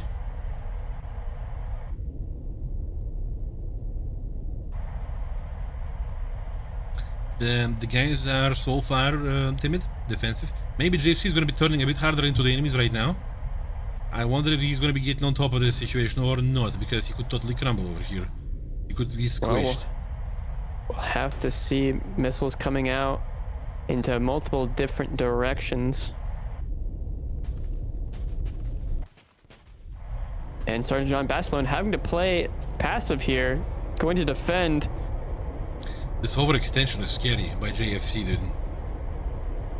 Yeah, JFC looking like he's going to run it down. And none of the team enemies. members are helping. He's alone in there. The other guys are backing off.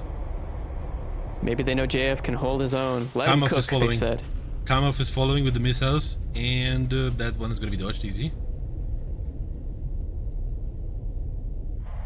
But yeah, this almost becomes an isolated 1 versus 2 potentially here. JFC going to be able to dodge that Mika as well and send one out at Kamov in return.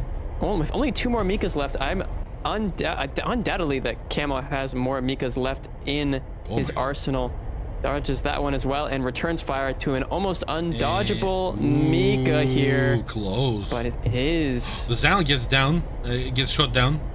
Going in for guns. Kamov lining up onto JFC, excuse me. Yeah, there's gonna be cannons. Oh, he's trying the Cobra button. Oh my god, so close, but no, close enough. He almost just hit the YY ladder stall. And now on Kamov is going to have a dinner right there. Yep, he's just sitting in the air. Oh my god. That's a tasty snack. Yeah, insert so that's Minecraft eating sounds. 3-3. You like that? Yep. Oof, now yeah, that's a 3-3. I've been perfecting it in my free time. Yeah, so Sergeant John Basselin going to be going for the C point here to... Oh, wait, never mind. He's going to be coming back in Beautiful as we see Cat. Oh, Bifu is down. So it's Sergeant John Basselin. Yeah, Basselin's alone. All alone Bassi here. alone. Yep. Wow. Strong plays by Effie right here from the get-go. I thought he had been taken down. And I'm very surprised that this... Well, JC got taken down, right? But still. It was a weird and interesting play. That missile was very close. Mm-hmm. So what's going to be the plan here? Because that's borderline impossible in this position, this situation. And it looks like, yeah, it's 1 missile and a dream coming out here from Sergeant John Basselin. And I think he's going to be all alone for the remainder of his sortie. How little that might be. Getting taken out there by Cat. Or no, by Dog, excuse me. The character at the end of his name is Dog. I don't know what the full name is. I kind of already forgot, but the THP at the very bottom there, or above JFC. He's got the character Dog in his name, so I've just been calling him Dog this whole time. I'm gonna try. All right. Come on. But yeah, that's the first round going to EFFY. Oh, it doesn't. Come on. And so looking at the scoreboard here, Dog with 2 kills. He's got that dog in him. And then I think it was Prototype with the kill as well. And JFC with a kill. Cat there at the bottom, having no real impact on the game, but being there as good pressure support against Sergeant John Basselin. Kamov being the one who got a kill for Team Orion. So, well, this is going to be going away in a second, this screen, but Ding Dong, magical... okay, we need to get back in the lobby again. Magical Girl Lark, Ding Dong Dog. Yeah, Ding Dong Dog. And okay. Cheshire Cat. Cheshire Cat. Okay. Yeah, I knew there was a cat, I knew there was a dog, and I knew there was a girl. Yeah, Ding Dong Dog, I like that. It rolls off the tongue. And they are getting into the next match immediately. I wonder what that song's... Well, I know that Go. I think it's... Is it third tone? Go. Don't ask I think me. it's third. I think it's third tone. Go for dog. That's what it is. Yeah. I'm not going to pretend I know anything about this. I'm sorry. You'll never guess what cat what cat is. Meow. Holy moly! Yep. Yeah. Mao. Yeah. Mao. Okay. Yeah. Mao. It's like a big fat cat. Mo. Mao. Tum, tum, tum, tum, Mao. Mondays. All right, JFC. Not to be confused with JFK here. Taking off in the air. His Rafale. Like my SFX? I did like your SFX. I'm going to do it again. You should have your own Worth Under Sound mod. Whenever Gaijin fixes it, please. Hey, it's coming back soon, TM, apparently. We need. Yes, I believe we had this part in the forum post, right? Yeah. I think. Yep. Soon, pretty soon. I want my helmet. Yeah. So, similar dissemination of the players. Yeah, in terms of the overall strategy, obviously both sides will be trying to go for that home cap and spreading out as much as possible. JFC running it down mid really did seem to to throw a wrench in the strategy of the opposition. from Team Orion. It distracted Kamov for long enough. He did get that kill and was probably the most effective out of his team, but possibly was needed to be elsewhere during that sortie in the first round. We'll have to see what Team Orion is going to do in order to try and retake the reins here from the horse and the cart that seem to have become loose. So now there's going to be one person from the team AFE. It's JFC approaching the C cap, launching a missile and turning back now. He decides not to penetrate the enemy line so hard. Waiting for his teammates. And we're seeing John Basselin once again trying to dive down to maybe go for that C cap, maybe put some pressure on the opposition. Kamov above the C point, launching some missiles off. And the grouping here from Team EFFY is an interesting one, I must say. Multiple missiles going out, but I think all of them going to be notched by Team EFFY.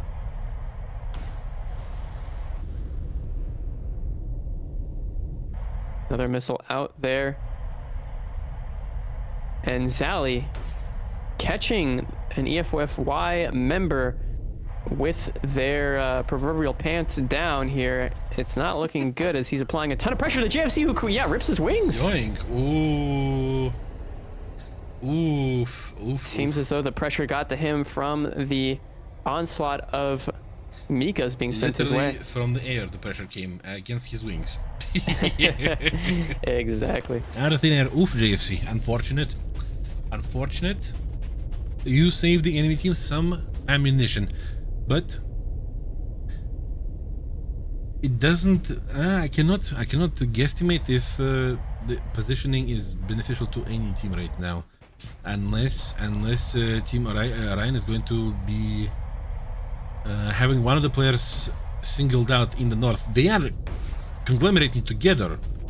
They are indeed. It's a great conjoining of the Orion team in the middle, which can benefit them. It's a flock but of Rafales. It could be a furball that could send them into, well, disaster potentially here, if given the right opportunity. And there's the first of a chain reaction to potentially happen here. Oh my god. Cheshire Cat will go down as well. Beautiful. There is equalization happening. Beautiful down too. So now it's a 2v2. Yeah.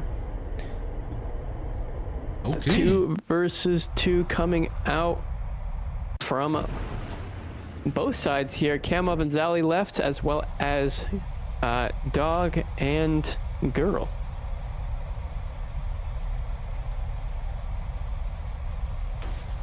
It's loud.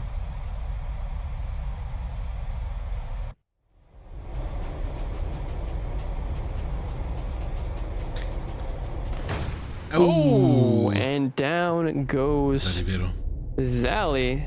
But maybe Kamov can get a kill on. No more missiles left, and I think that's the hopes and dreams here of Team Orion winning the second round. Oh my god, I'm looking at the nickname, I'm not seeing the word girl, that it's actually right there, also in Japanese too. Big, small woman. Yeah. Oh, well, small is a different character. It looks very similar, but... Is it? Is it what? Yeah. I don't remember. I can't remember what that one is, but it looks... Yeah, it's got... Anyway, we'll talk about it after this. But basically, at the moment, Kamov has a lot of responsibility on his shoulders to try and win this dogfight, to equalize, as right now, they do have the tickets, but they don't have the player power position. And Girl getting on the 6 here of Kamov is not going to spell good news for the Orion team. Slowly pulling lead on Kamov here, cutting in on a very aggressive angle, while Kamov tries to play a bit more passively, a bit more defensively, to bleed speed on Girl.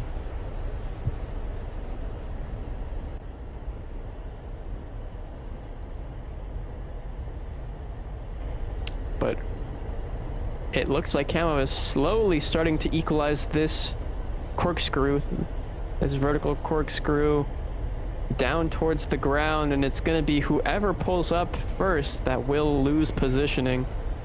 Well, the other player from AFE is going to be going for the enemy home cap. Even if Kamov wins, they are not going to have a lot of time to retaliate against that. The tickets are going to be on the side of AFE. Yeah. Just the brain so play. Girl can get the kill here or just stall Kamov out for the remaining time. Kamov looks like he's trying to pull more lead. But if either of them pull too much here, they will just spiral right into the cliff face next to them. Or the hill, rather.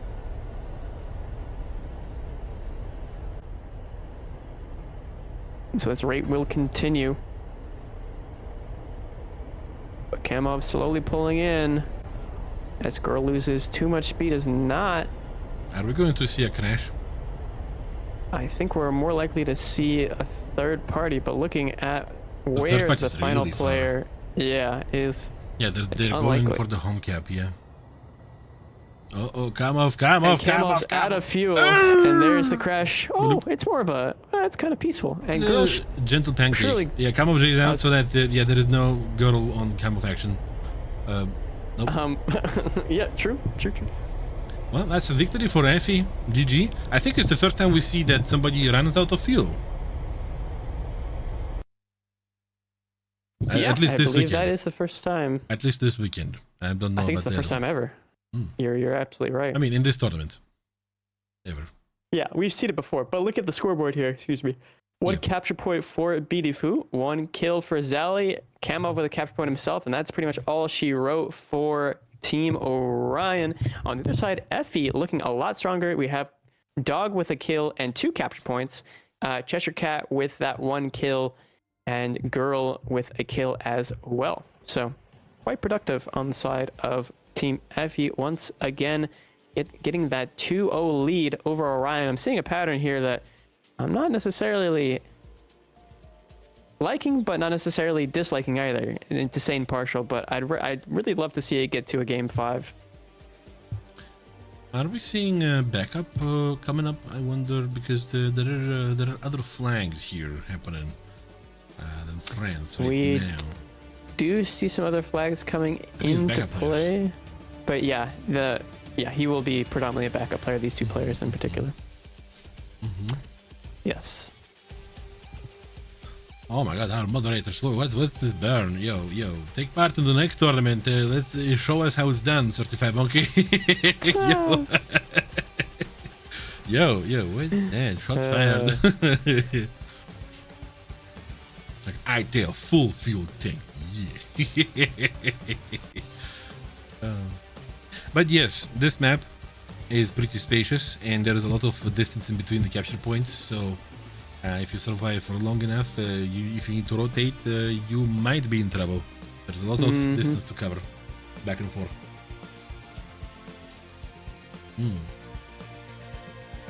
Yeah, Trek says, "What a weird victory." Yeah, I agree. It is one of the rare situations where a player does run out of fuel, and just seemed as though Girl was, able to, I guess, fuel watch a little bit more efficiently than Kamov there. Yeah. I still remember from a couple of years ago that match. I don't remember the 2 players, but they were also in a downward spiral like this. Was it in MiG-29s? I don't remember. Maybe they both ran out of fuel at the same time. Yeah. And Yak 1-for-1s. one player lost against the other one purely because there was a higher hill on his side because he crashed. Yeah. Yeah, they were completely even. Exactly. Yeah. Oh, true, certified. So true. Gravity. I believe that would be more of an effect of mass in gravity, but yeah. I know about gravity and the big mass. Yeah. First, you need to climb. To lose that altitude. And don't lose your breath. Don't get winded much.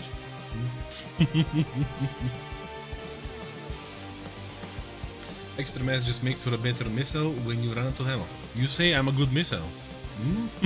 Maybe. More like Fox 4. More like a torpedo.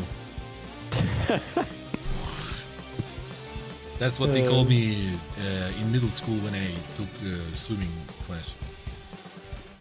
Yeah, I was a very good swimmer, even though I was already like fatter than everybody here. I was going straight in front and they called me the torpedo man. The torpedo man. They must have never heard of the American cannonball strategy. Well, I mean, if that was a battle royale in that pool, maybe yes. but it was swimming lessons.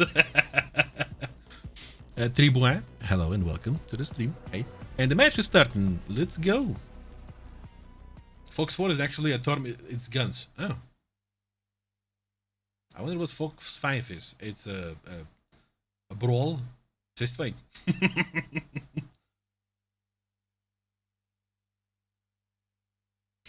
All right. The sweet panning over the scenery. We see no difference in the vehicles, of course. We might see some difference in strategies, though. I wonder what the play is going to be from JFC. You know, I think it will probably have something to do with him keeping his wings more than likely. True. The gravity went too hard on him. And friction and air and everything.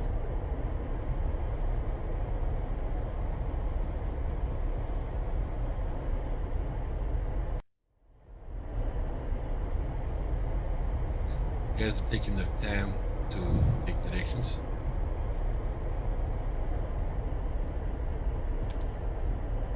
Yeah, in terms of formations, it seems again very traditional for Mysterious Valley, trying to get that initial home cap and then a fight for the C point, obviously, to induce extra pressure on your opponents.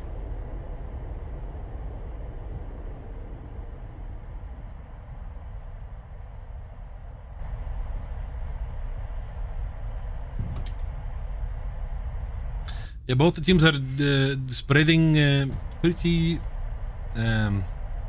equally. No particular formations, rather, what's the word? Groups. Mm-hmm. Agglomerations, I was looking for a word. There's a fancy one.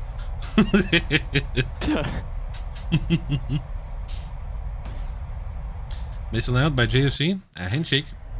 Same by John Basilon.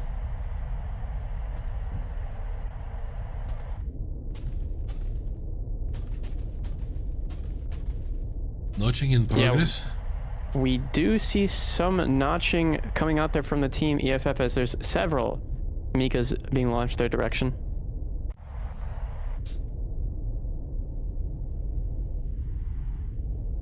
John Basilon is entering the area of the C camp.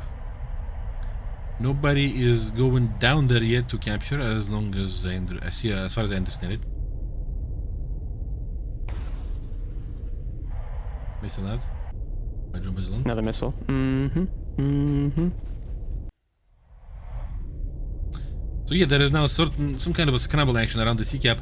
We see Zarivero getting separated from the main bunch, going far south, trying to maybe pull the enemy planes away or something. But he might pull a bit too many enemy planes, and he might not be able to carry this mission out. This is why he's somewhat going back towards his half, especially with two players running him down. It's going to be difficult if he gets isolated out here. But with John Basilone in a bad situation, he's going to be able to notch that initial missile, but he's really isolated himself into the corner here as well to potentially get overwhelmed. It seemed that Team Orion successfully pulled the enemy team formation apart, so it's not going to be 2v2s. Yeah, it's definitely split apart. But mic on mic action. It really does depend on who goes down first. Yeah, and it looks like it's going to be Zally taking out Girl. I think it's Magic Girl. I think so. Magic Girl. Yep. Going down. Beautiful taking down another Micah. So that's going to be a situation for... John Basilone will get taken out as well. 3 versus 3, Jean-Claude. 3 versus 3. So it's a 2-on-1 on both sides. Both sides are lacking favor in certain positions. Yeah, it's true. It's true. It's kind of a mirrored opposite. Yeah. Where you got a 2-on-1 for this the north side and the south Stick side. be on the way. Almost out of We have juice. GFC here in big trouble. He's going to be running away from the opponents. Bidifu might not be able to dodge that. He tries to kinetically dodge it, but that thrust vectoring missile is unforgiving. Yeah, it thrusted its vector right in Bidifu. Unforgiving and unrelenting, as GFC also has to multipath this missile. Not sure if he's going to be able to dodge that, but 2 on... Oh, JFC will go down to Zally there. So that's going to be 2 versus 2, yeah. Mm-hmm. We kind of equalized each other like this, but... Oh, no! Oh! Cheshire Cat rips their wing. Yikes, that's very unfortunate. And they tried to play strategically too, because the other player is going for the enemy home cap. They wanted to do something about that. Maybe Cheshire Cat is going to be trying to still be useful. Yeah. Yeah. With his crunchy wing. Well, Kamov has that angle above the opposition here. So he's going to be launching off his Mika here shortly, I would imagine. Third time today we're seeing somebody break their plane because of speed. Yeah, you know, the Rafale is a fragile aircraft in that regard in the straight line. Crunchy Dorito. Mm-hmm. You a nacho cheese or a Cool Ranch kind of guy, John? Me? Mm-hmm. Cool Ranch. Oh my goodness. Yikes. Cheshire Cat is still alive. Not for long. Still has... Yeah. Well, the mountain is right there in front of them, but they're still able to kind of cruise along here. Looking all right. Looking okay. I gotta say my favorite is Sarsa though. But yeah, he's very... Yeah. Okay. Okay. So, all the 3 home caps, all the 3 caps are after Team Effie, but it seems that Team Orion decides to not spread out to go for the D and A. They both go for the D. They think they might have enough time to destroy the enemy plane and maybe take the cap. This is where the distance comes into play over here, and then we also have spent a whole bunch of time in this match, therefore the fuel is going to be a thing to think about. Mm-hmm. So both the players going for the decap. The tickets are not in favor of Orion at all, and in order for them to reach any cap, B or A, they're going to have to spend a couple of minutes. Considerable amount of time. Yeah. And they do have only a couple of minutes and 45 seconds.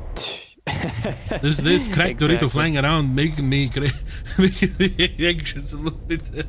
Yeah, you know, as long as he's still alive, as long as the Cheshire Cat is still alive, it is a crucial aspect of keeping the tickets bleeding even faster than they might otherwise. Yes.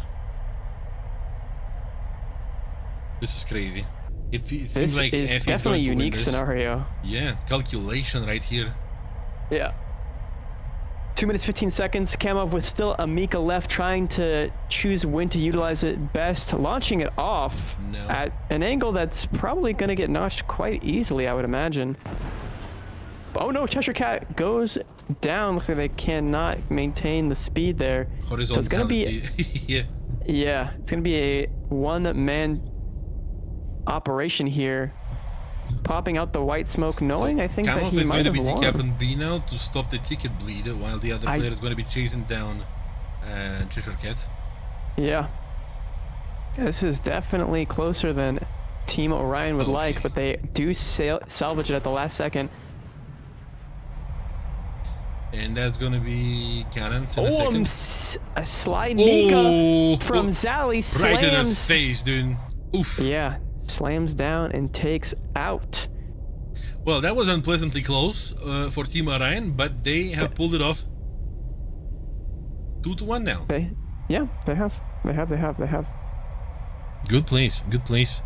But again, good calculation on the side of Effie. It's just unfortunate that one of the guys broke their wings off. Mm-hmm. Could be very different. All right, looking at the scoreboard here, we have Zally with 3 air kills, 1 capture point, Kamov with 1 kill, 1 capture point, Bidifu with a capture point, and Sergeant John Basilone being a missile punching bag with a death. We have Dog there, 2 kills, the only 2 kills that the team were able to accomplish, and 2 caps. And we also have Cheshire Cat with 1 capture point themselves, and Girl as well as JFC lacking a little bit in the department that they're needed. Yeah. Impressive. I wonder what's going to be happening next match. I wonder if this is going to be settling down in the hearts of FE players. Potentially. But if we get an FE on FE violence here, or FE on F... Wait, is EFF already out of the tournament? I don't believe so, no? No, I don't think so. No. They are in the final, no? Are they not? Yeah. So we will probably, if things continue, well, for Orion, we might not see it, but we could see Sister Squad fight. Yeah. We could be getting the FFE match. Potentially. The guys don't wait. The guys go right into the next match. Yeah, they're going right back in.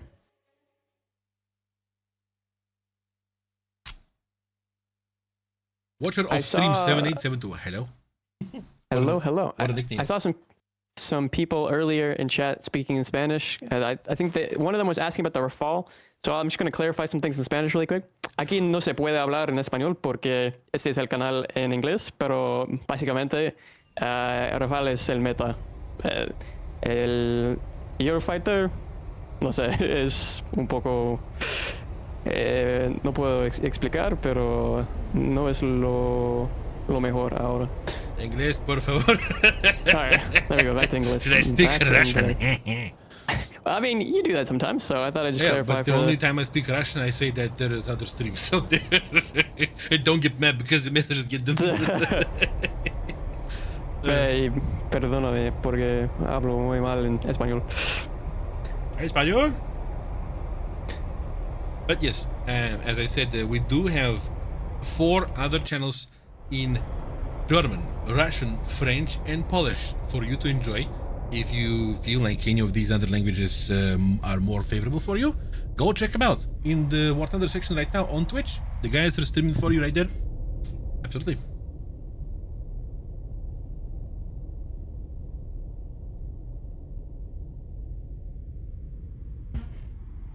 All right. Well, seeing the formations so far. So I have to ask, what does the word perdonado mean? What does perdonado mean? Yeah. What do you mean? It's like you. It's like you're pardoned. Oh, because that sounds horrible in Russian. Because the first half means to fart, and the other half is NATO, so it's like a fart NATO, but in Russian.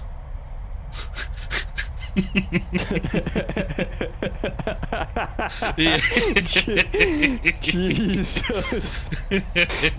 Because the word tornado is also used in Russian language, right? So, but yeah. Okay, never mind. Both the home caps are captured. We are seeing 3v3 in the middle of the map happening soon. Exchange of missiles is happening.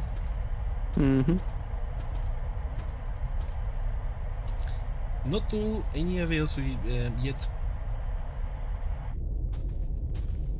We're seeing 2 players on the side of Orion getting a little bit closer to each other, again closer to the C camp. Maybe this time they want to take it sooner.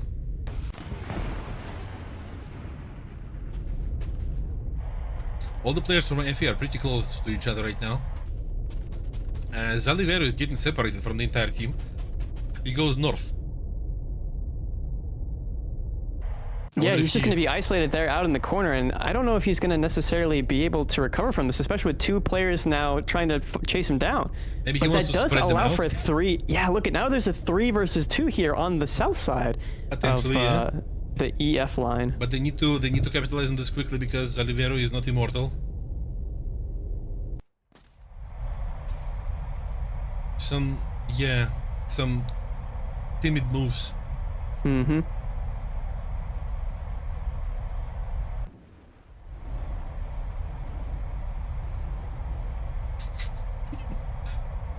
Well, I can just at the moment, Amika trying to travel in there from Kamov. Oh, Kamov is on fire.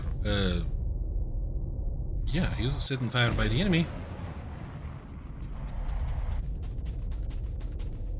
Bad news. We see a 1v1. Yeah, Zal and JFC. Exchange missiles. Not successful. And Kamov is fully burned down. So that's not good news for Orion in the middle of the map. This duel needs to be finished quickly. Mm-hmm. But it doesn't seem like it's able going to notch that, but JFC might not be able to notch this one. Oh, he will. Okay. Yeah, Whoa, the relock almost coming back in. Did you see that? Yeah. It's swiveled back in. But look at the passivity here from JFC just not being able to handle that kind of pressure and going down to the Ouroboros. Yeah, Orion is going to be in trouble with the 2v3, and one of the players is getting into pincers. John Basilon is in between enemy players. Never mind! Rip KFC. No, man. It's JFC. Yeah. Gentuki fried chicken. Oh my god! Chain. Beautiful is also down to the Magic Girl. Yeah, so it's a 2-on-2 here. Yeah. And the stakes are high for both sides, right? Well, for now it's technically 2 versus 5. 1 though. Because, the other player, Zalivero is super far away. Yeah, Zali is far away. But Sergeant John Baslin doing a very good job at, maintaining his distance, able to notch these players as well. No, it seems Zalivero is approaching, but the map is big, right? Missiles out. Whoa. It looks like it's going to try to be an MCM attempt. But yeah, Sergeant John Baslin has no more missiles left, and down he goes. No It's a more 2-on-1. And with 24 kilometers of distance between... Zal didn't have any danger stakes, right, on him? No, he had 2. He He did? Oh, I missed it. 2 on the inner pylon. That's right. Or rather, the inner fuselage pylon. Would you call it a pylon, or would you call it... I guess it's still a pylon, yeah? I think so, yeah. Like a mount point. Yeah, but what do you call the ones like on the F-18 or the Typhoon, where it's kind of more so infused into the airframe itself? Is that still a pylon? Or just a mounting point, I guess? I think mount point is a safer option. Yeah. You will never go wrong with this one. That's 2 words though. But yeah. Mm-hmm. And Zarivero is chasing Magic Girl. Interesting. It looks like he might be trying to fake them out, pretending like he doesn't have any Mikas left to shoot. That might be the play coming out here from Zali. What we're seeing is Effie is trying to be strategic once again. They are decap an enemy home cap. And that's going to be no bueno at all for Orion again, because what is Zalivero going to do alone with this situation while the other player is chasing the C cap right now? That's going to be really bad for him. He needs to terminate everybody as soon as possible.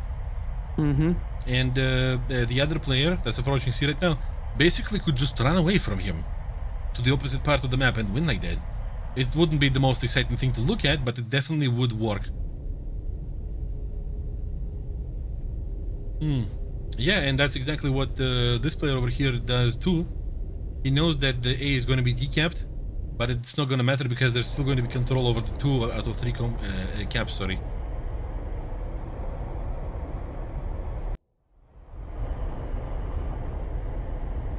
Okay. Hardpoint integrated pylon on the wing. Gotcha. Okay. Well, yeah, with that capture point, it's a good start here for Zali, but unfortunately with 2 players, it's going to be very hard to ping off both of them. Impossible. He's going to go back again, and then the other player is going to come back again and decamp A again. This is a loss. But it's curious to see why he didn't just try and fire off his Mika in the merge there with Girl. Now that guys, hindsight's 2020, of course, but yeah, we have this saying in the Russian language goes basically, good thoughts come after. Yeah. Good ideas come after, yeah. Exactly. So he still has a Mika launched at 17 kilometers, but good luck. Not going to keep the data link on that missile either, so it's going to be just traveling on its own accord, and it will get defeated more than likely. As actually, I think it might just get kinetically defeated as well. Dog just started turning around in the opposite direction. He just gave up. Yeah. Strategy is important, not just skirmish.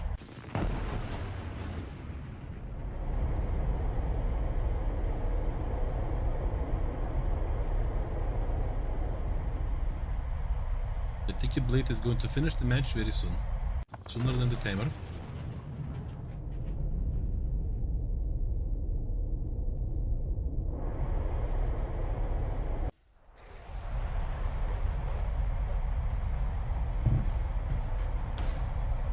All right, another Mika out there. I mean, it's a Mika and a dream, really. Yeah, that's a Mika launched into the next match, which is not going to be happening for Team Orion. No, quite unlikely. Yeah, that's a victory. That's a victory for Team Effie. Congratulations. The guys are passing through further. And can we have some hearts in chat for Team Orion for the gameplay today? Thank you very much, guys. GG's to Orion. They put up a valid attempt. Yeah. Yep. Hoping to see you guys in the next tournament. Thank you.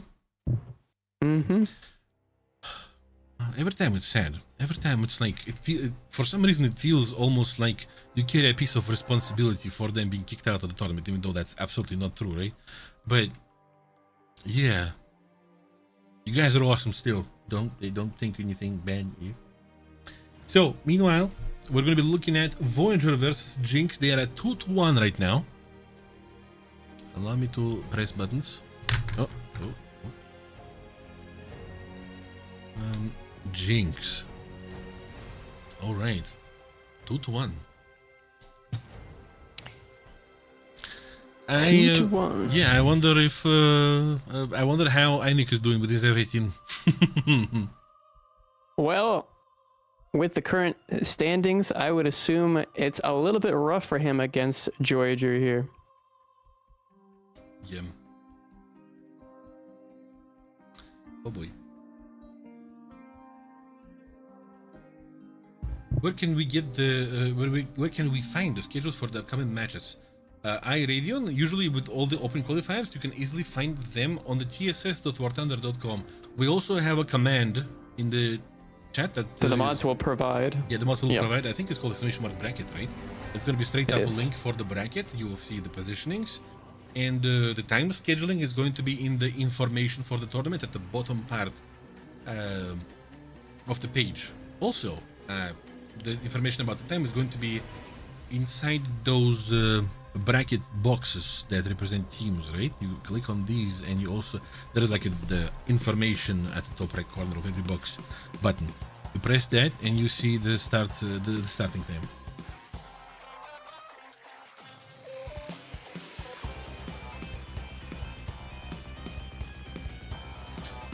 Glory to the Chinese century. Oh my god, you're gonna be providing us with a whole century of esports gameplay?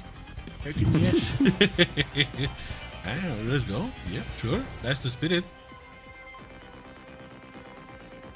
Is Jinx and Voyager match over, or can we watch it? It's going to start. It's going to start in 4 minutes maximum. Again, as of now, Voyager is at 2 points. Jinx is at 1. Could be a match point. Could be not a match point.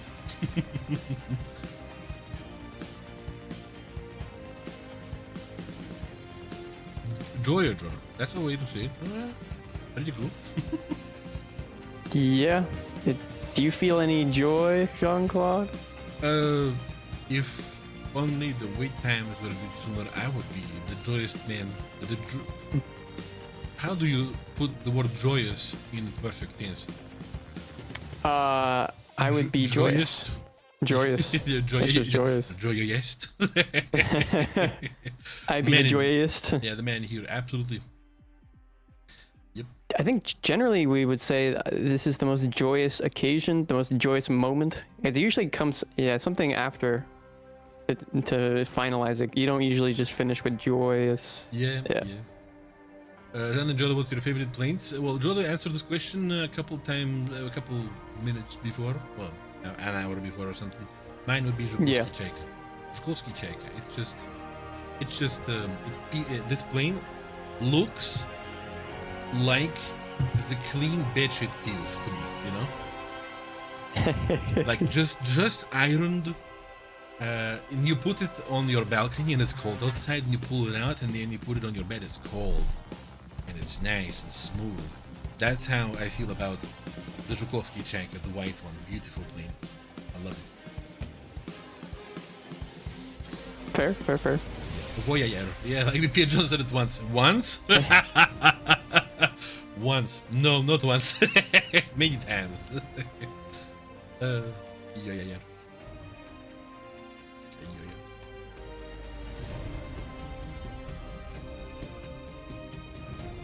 Alright, 2 minutes until the fourth start. What are we gonna see? Yes, we are going to see Anik with the F-18 because that American flag is shining. Shining bright. Shining bright of that lobby. Yes. Yes. We have a zone there with his wrong French flag though. It got green instead of blue. What you gotta say about that, Joe? Well, I have to say it's going to be an interesting situation if he actually does pull the trigger on that nation. Jean and Jodo, what's your favorite game mode? Oh, Jean, what's your favorite game mode? And, oh, you have a guest appearing on your screen. Ah. Yeah, because I laid back a little. It has to be. That would Gotcha, be. gotcha. That will have to be grounded. But I have to specify that I'm not one of the people who likes to bash on other people for, let's say, playing arcade, for example. Every game mode in the game doesn't just have a right to exist, but has a whole backing. It has its merits. Yeah. Yes, because I am a big enjoyer of ground RB, but if I go, let's say, I don't know, higher BR at ground AB, it will be hard for me. It's not going to be easier for me. It's going to be harder for me because that's some gameplay that I'm just not used to. Because you would think, I see the guys from behind the corners, they're marked, but you're also marked. Your advantage is also your disadvantage. In fact, that was the biggest thing that I have enjoyed when I moved from arcade to realistic, as in people don't immediately see me, so I can be sneakier. I have more time to think. True. Yeah, what's yours? I would have to say air realistic battles are probably my favorite, but what I play most predominantly is ground realistic. But you know, they both have their merits. I think ground realistic. I do like to play air too, right? It's just ARB. It's for the people who really enjoy air, right? I just want to get into the air action quicker, and funny enough, you get quick air action in ground RB, quicker action. You spawn closer. Yeah, it just you go there quicker. Air duels are actually more interesting to me in ground RB. There is also like a SPAs that are in the equation. Extra modifier, let's put it this way. True. I think that realistic can be quite fun for if you're an air realistic battle enjoyer as well. Depends. I mean, of course, you're going to choose different vehicles for that too. Different aircraft. Yeah. Well, I think with the nice merit that comes out of ground realistic is the fact that you can bring multiple vehicles. So you can bring your air supremacy vehicle, you can bring your predominantly ground pounding, or maybe the mix in between. Yeah, that's exactly Whereas right. you One might air not fighter bring and it the in. other pounder. Yeah. Whereas you can only have one spawn in air realistic, so it's a different dynamic entirely. Why do they have an F-18? Because they do have a plan for it. And yeah, we might see a whole bunch of action here because we have seen it shine on longer distance maps, which this one is too. We'll see what the plan is for Einik for now.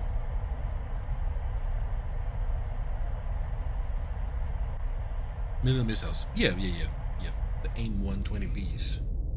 What is it, 12? Or yeah, right? With the F-18, it's got A120 Bs and Cs. The Cs being more utilized for long range, and the Bs being better suited for the how many? Shorter. 14. 14, sorry, yeah. I believe it's 14. Yeah, the Golden Eagle has 12, I believe, and the F-18 has 14 missiles in total. I don't know how many. I believe it's 12 Fox 3s and 2 AIM-9s. Two emotional support missiles, basically. Yeah. We're seeing 3 players tied together on the side of Voyager near the sea cap, while Jinx is a bit more dispersed.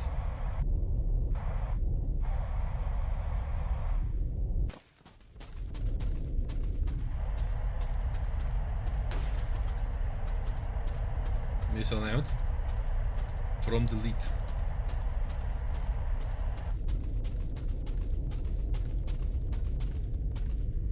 Delete already popping some chaff and diving down to try and avoid that Einik Mika. is executing his function once again. Taking down Yeah, missiles. taking out missiles with his missiles. And another one's gone. See if we can get a third here from Einik.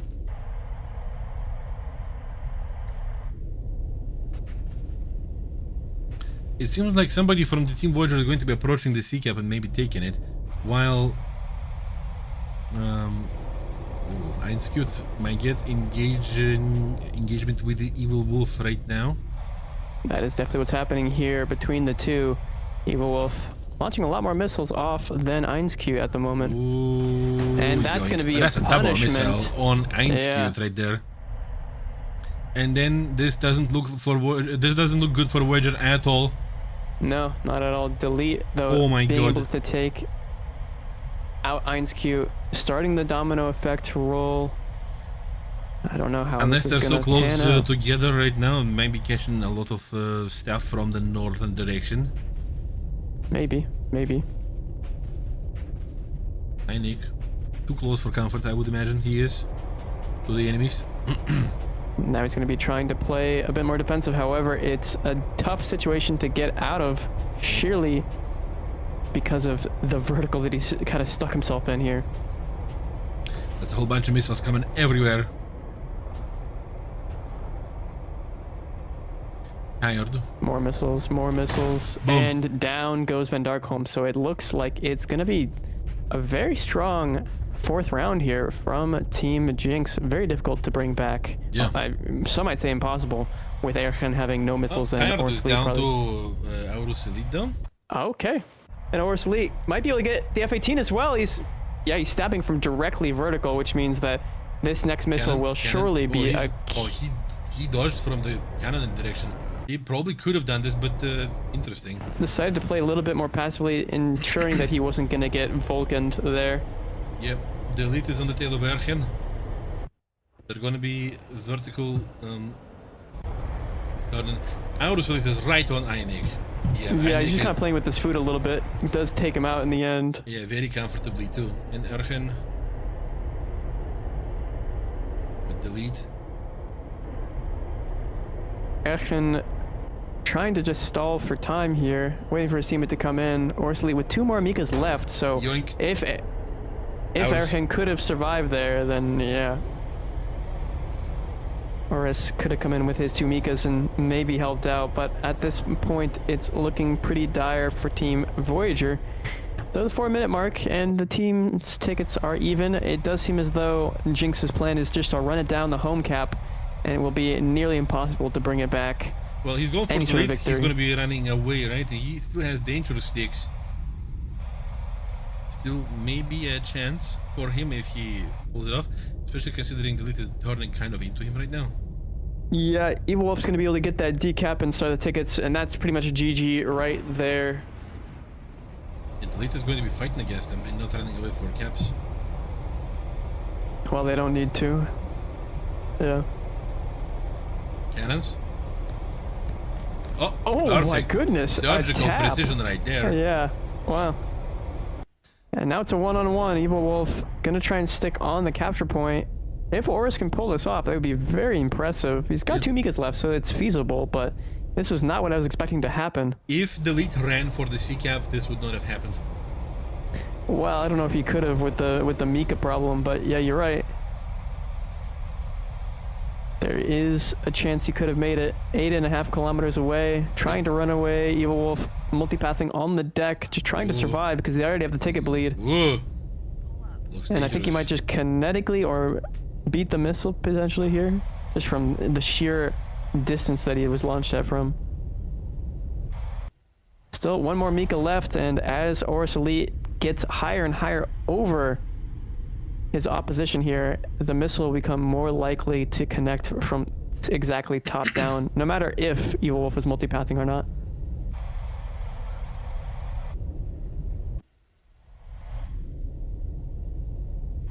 Yeah, he's closing in. It's a launch.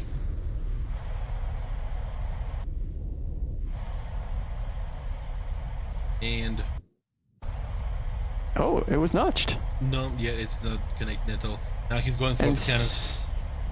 yeah, and so we're going to be seeing the cannons coming into play here, but as long as Evil Wolf runs away, there's really no chance that Horus Elite can kill him. However, with Horus Elite coming in from a dive, Gravity will be helping him out, giving him that added speed, but he's got to be cautious because he doesn't want to rip his wings in the dive as well. Exactly, he doesn't want to crunch that burrito. Burrito. Never mind. And this burrito is about to get into a dogfight here. Oh, he's spending his ammo from a kilometer away. Well, he's got plenty of ammo to spare. 28 rounds. Trying to catch him. He's going to get a bit closer. And he ran out of ammunition. The time, so he's going to go for the Fox 4, Fox 4, Fox 4. That's important. Yeah, he pops up smokes and yep. He smoke. accepts his fate. Mm-hmm. That is a 2-2. It is indeed. By a hair. Impressive. We have much more stuff happened by a hair right there today. 3 kills by Ouroboros Elite. All of them. And then NSQ just captured 1 point. Yes, Fox 4 is guns, but he is the final gun. He is the last bullet. Horus Elite with 3 kills. Definitely carrying the team a little bit there on his back. Einskute, the support role, getting that capture point. Evil Wolf with 2 kills and an assist and a cap there. And a few other. He's a munition? Exactly. Wow. We're going to 3-2. This is going to be a match point right there. Yeah, it's going to be going to game 5 here between Voyager and Jinx. Both these teams are fighting tooth and nail.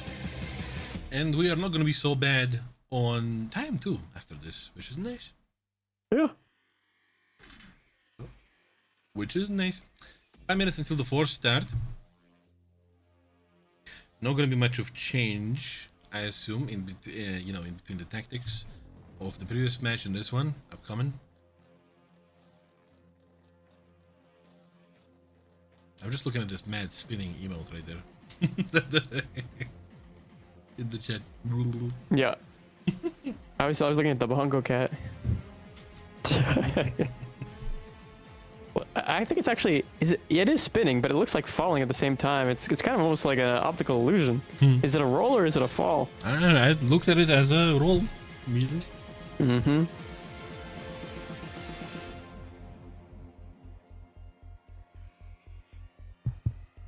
Oh. I'm like, oh. why are you guys saying Dredge?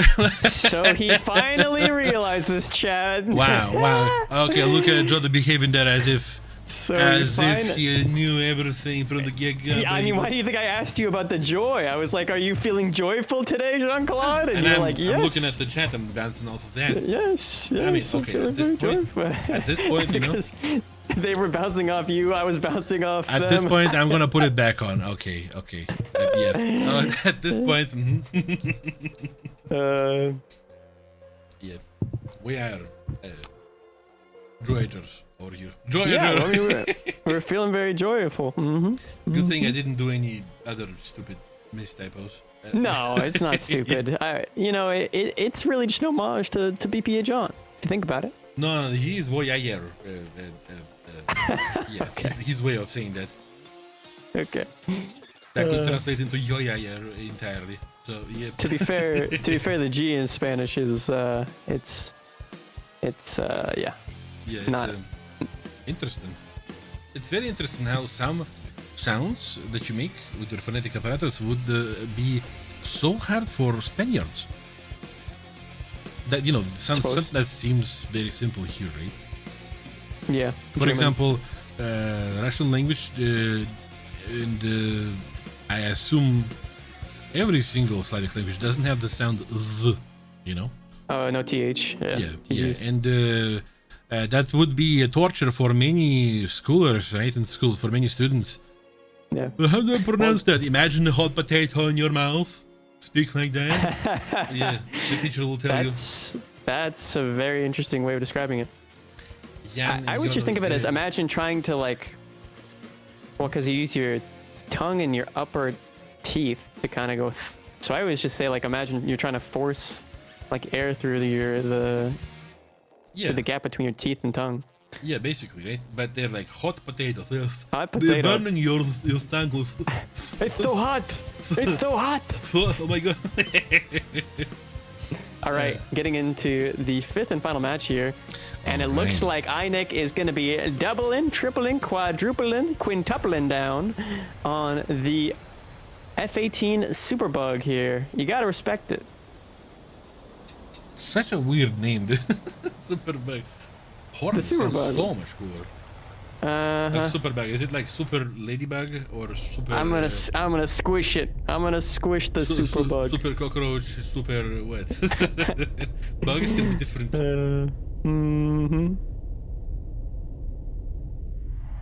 Alright.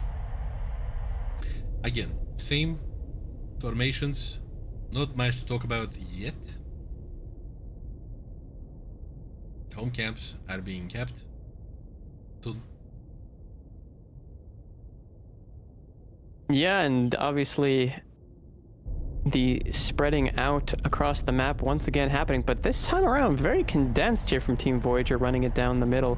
This is a strategy I think we've seen from them before on this map, or at least another team we've seen kind of play defensively around the C point. Obviously, if you lose a C point, as we saw in that last match, it can have dire consequences on your tickets. Yeah.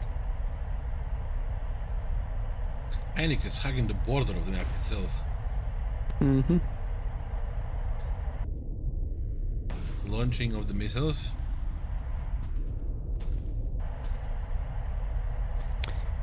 Yeah, obviously now we're seeing the MCMing happening.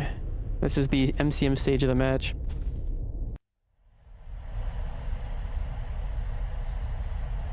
I remember there used to be a French music channel, TV channel called MCM. It was great in the early 2000s. Macron Communications. I can't figure out the last of the abbreviation I was trying to figure out. I really don't know. But yeah, that music channel was great. I remember. Alright. Everybody seems to be ignoring the CCAP for now, unless that player from Voyager was just high in the altitude department.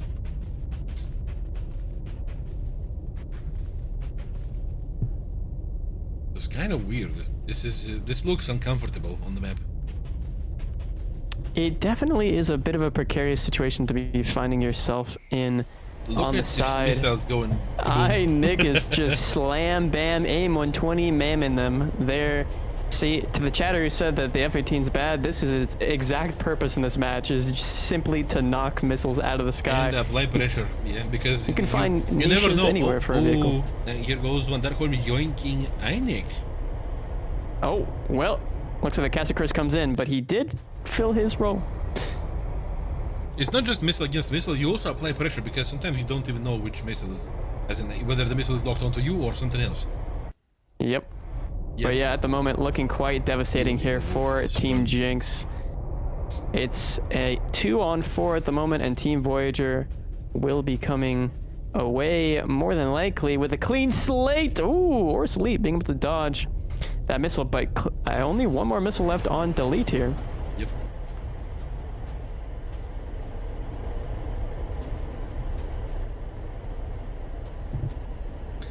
Now Elite following Delete. And bails. Maybe he wanted to use the cannons, but he decided not to. Tired. Launching at Ouroboros Elite from altitude. They need to reduce the amount of enemies. This is getting too hard for them. They're expending ammunition. Ooh, Delete gets down. Gets taken down by Ouroboros Elite. And Tired is going to be getting tired very soon. And EP. And probably landing on the ground sooner than later. And another missile out there onto Ainz. Cute, and he's able to slam. Or Elite is able to slam Delete there, so it's a clean wipe. Clean wipe. Yep. Voyager coming out on top here, and the F-18 era is behind us now. But hearts in chat for Team Jinx. GG's in chat for Team Jinx. Yep, absolutely. Team Voyager continues their... Oh my god, come on. It was almost a clean sweep. I mean, they started to clean sweep themselves. Yeah. Yeah, strong performance in this last Quite one. strong. Well, in the end, it seems like the F-18 did not pan out so well. Even though we did see good occasions, but still. It is what it is. Thank you, Team Jinx. We're hoping to see you as soon as possible. Thank you. All right. So, okay. What we're going to be seeing, now Team Effie versus Team Voyager. Yeah. And they're not going to have a lot of time to rest because they have had their time. They have taken their time with this particular round. And now I believe there's going to be only 9 minutes until the start of the next match. Wow. Yeah. So not a whole lot of dead time at all. No. Or downtime. Down, yeah. Alright, Team Effie versus Team Voyager. This time without the J. Is it going to be me jinxing them this way? Is there going to be the death grip of Team Jinx jinxing? The only way we can truly tell, Jean-Claude, is if we put some channel points on it. I feel at this point I'm feeling a little bit like a dragon sleeping on its gourd. You don't wanna put some channel points down? I'ma save it for the playoffs. Yeah. Okay, alright, he's saving his channel points for the playoffs. Yeah, I'm gonna come and haunt you when you're gonna be casting and be like, haha, remember me? Bet. Alright, I guess I'll put my channel points where my points are. How much should I put down, Jean-Claude? How much should I put down? 50,000. Okay. Save some for the playoffs. All right, 50,000. All right. All right.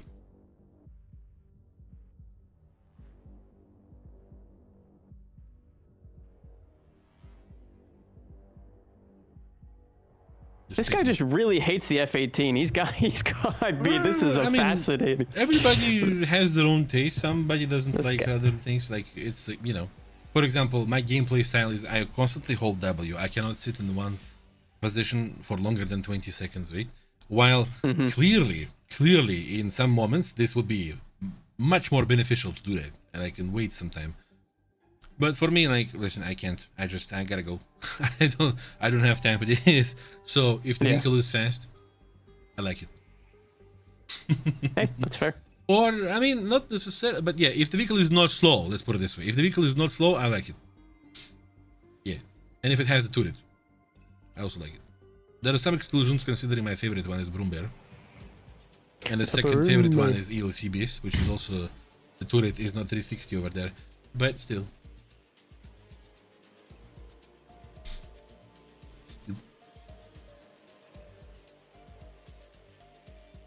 Yeah, you know, Jean-Claude, I have something I have to admit to you that I've been holding off on.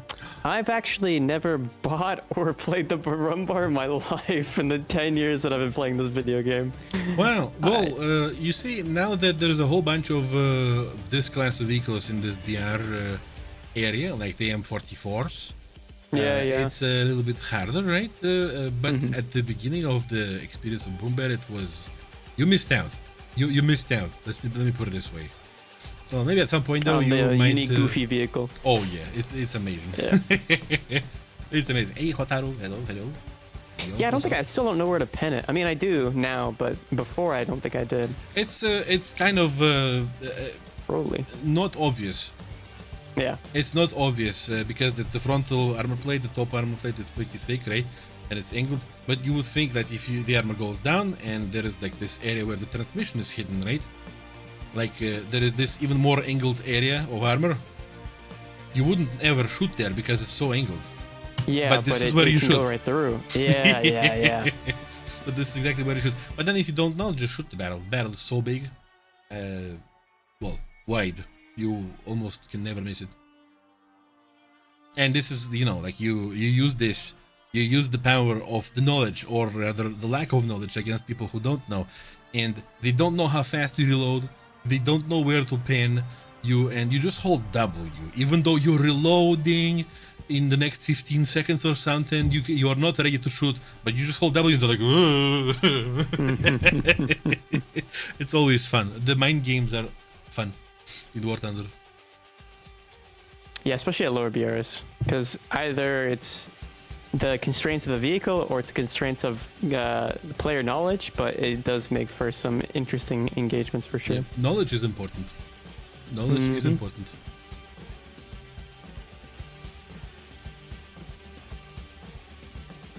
Oh, some accurations are flying in the chat. Wow, okay. Oh boy. M22 is cool. What, guys, what's your favorite low tier thing? Low tier, if we get the limits like that. I mean, like low tier? Or... Like before 3.7. Maybe before even 3.0. Whoa. It says IS2. IS2 is not low tier. IS2 is 6.3. I think it might be the Stewart for me. Stewart. Good choice. Yeah. Good choice. I want to say T35. The big old train. Yeah, the turret galore at 1.3. It's just, you just click. Oh my god. Zirini 2. That's a great choice. I know some people. Zirini 2 is goofy. Yeah, I know some people like Archer for some reason. But yeah. M41 105. The howitzer Sherman, that's pretty nice. I have a few viewers that have aced the Archer. Wow. Like played it so much that they've Dedication. gotten the Dedication right there. Yeah, I guess that's kind of what you attract when your favorite vehicle is the Bardellis, but I mean, yeah. Dicker Max. Oh, Dicker Max is like a bottom part of Meteor, I would say. It's kind of, yeah. It starts there, right? Is it 4.0 right now, right? No? Dicker Max. I think it's at 4.0. Yeah. Let me check the War Thunder wiki. For me, it's hard to play it, but it is what it is. The B1 French Fortress, oh boy. How about the C2 Bis?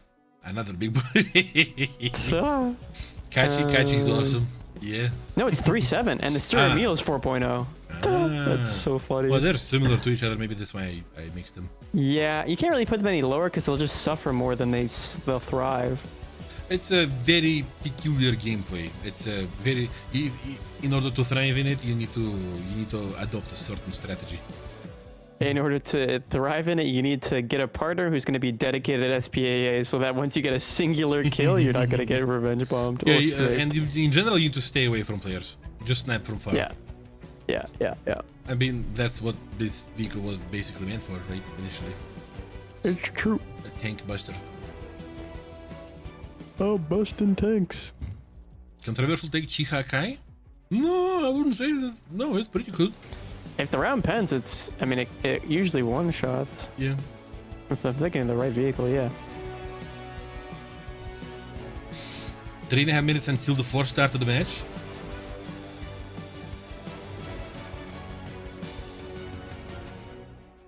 Oh, actually, 1 minute. There is a little bit of a correction from our overlord, from our director. Had to have fun. War Thunder has a lot of things to offer. A lot. Naval, air, ground, arcade, realistic, sim, esports, tournaments, tss.warthunder.com, right? Plenty of things to try to do. Because at least for me, when you do the same thing long time, it gets old quickly. Just hop around. Variety is the spice of life, chat. Yes. That's why my stat card has...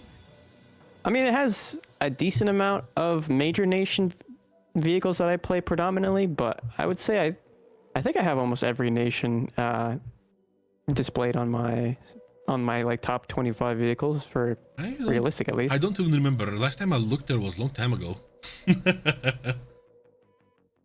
Yeah, I don't remember exactly hello, either. welcome. All right, Band shot, here we go. Match is starting. Wee. All right. The Vulcans. How is this gonna go? I didn't look. Did we see any discrepancies in the French wall of flags? I don't believe so, but I'm always enthused to be surprised. Nope. Okay. All right. Well. No surprises.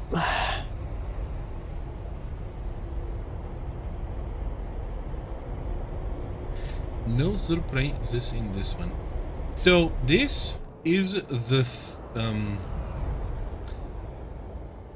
the fourth match today, is it? I believe this is the fourth match. There is going to be one more and another one after the next one. So yeah, by the way, yeah, that's right. We are now looking at everybody who have passed through to the playoffs. Yes, sir. Yeah, Effie, which is Voyager, strange why Legion, they don't at EFF. least have some sort of leeway in terms of playing some different vehicles, maybe. Trying to find a different meta. Maybe both of the teams are just taking their opportunity to train as much as possible before the playoffs. Because that could also be approach. Per mayhaps, Mr. Jean Claudius. All right. Getting the capture points here, B and A. And we have the 2-2 split there at the C point. So missile's going to be launched out.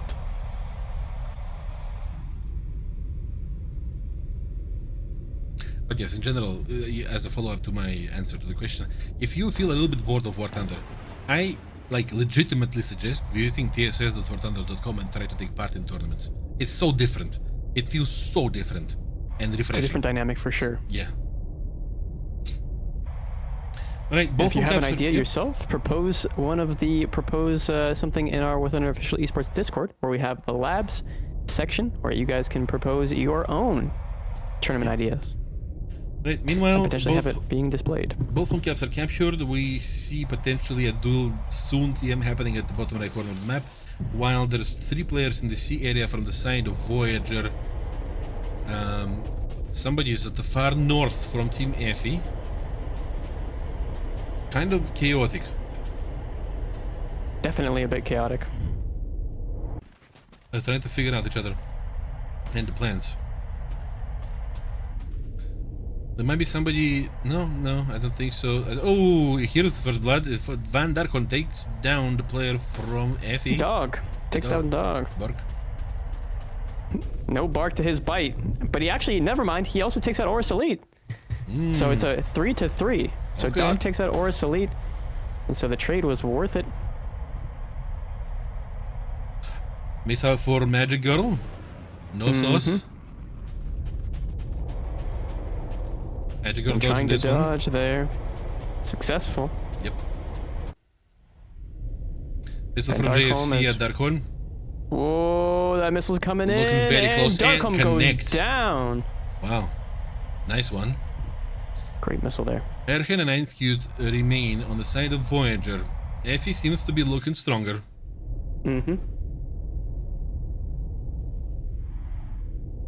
Einskute is going to be in a situation over here in a pickle. Yeah, he's going to get isolated. Einskute. Oh my god, that was so close. Dodging. That might be the closest missile we've seen this weekend. And I'm not sure if he's going to be able to dodge this one as well. He actually is. JFC. Oh, Erhen takes down Magic Girl meanwhile. Okay, so it's a 2-2. And looks like Cheshire Cat was able to survive. JFC's definitely going to get the kill here. Wow! Oh my god! Einskute is Neo right now. I mean, he is dodging left and right. This missile's be looking either way, man. Yeah. I don't know how much he's paying them off, but I don't think Cheshire Cat's going to survive this. Yeah. Oh, so humiliating right there, right in the face. Yeah. JFC. Okay, I jinxed it. I guess Effie is not looking so hot anymore. Effie is not looking as hot as they once appeared to be, but such is the passage of time. We still have Einskute with Amika left.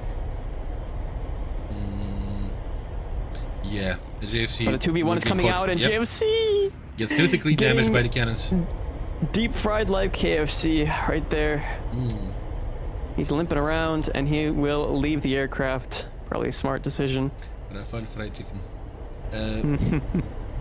Yep, that's gonna be the point for Team Voyager.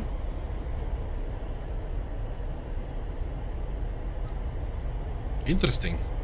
That was a bit of an upset to the channel point prediction with 14%. 66 people voting for Voyager at the moment. They stand to gain lots of channel points here. I felt like a card house right there. It just fell apart very quickly. Ergen with 3 kills, man. But another crew with 1. Yep. And 1 kill for the dog, I believe. That's dog. Is it? It is dog, yeah, at the top of the team there with... Yeah. Those 2 players, the only ones to get kills thus far. Interesting, very interesting. But we have seen Effie in action, and they can totally get back at this, but I wonder if this is going to be something we're going to be looking at very soon. Wow. Aren't you sitting on the edge of your seat with your gambos, huh?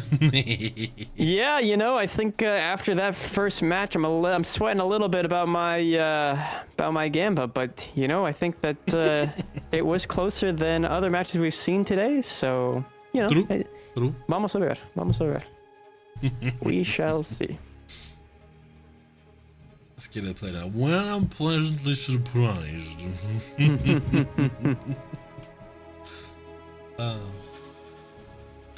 Match is going to start in 5 minutes maximum. I would imagine that the guys are not going to be wanting to wait for far long, because my assumption is that the guys have Chinese players in the team, right? And I believe so. That would be 3 a.m. for them right now, I think. Is it either 3 or 2? It is whatever time you say it is. Google, help me.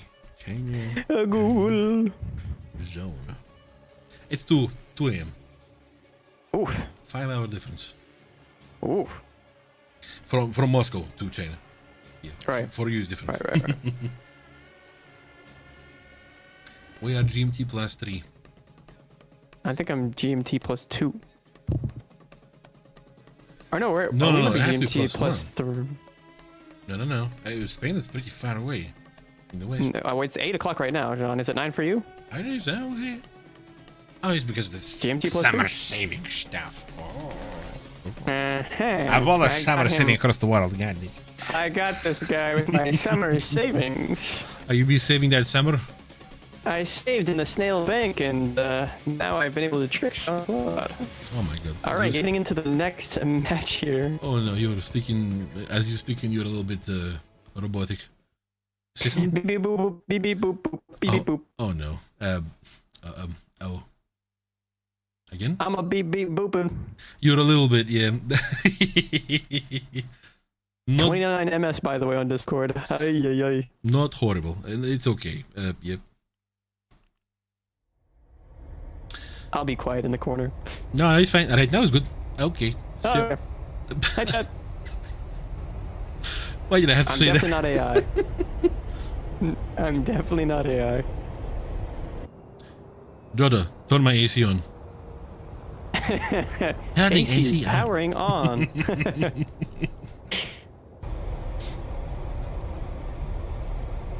Alright, the guys are going to be taking their time to take their positioning.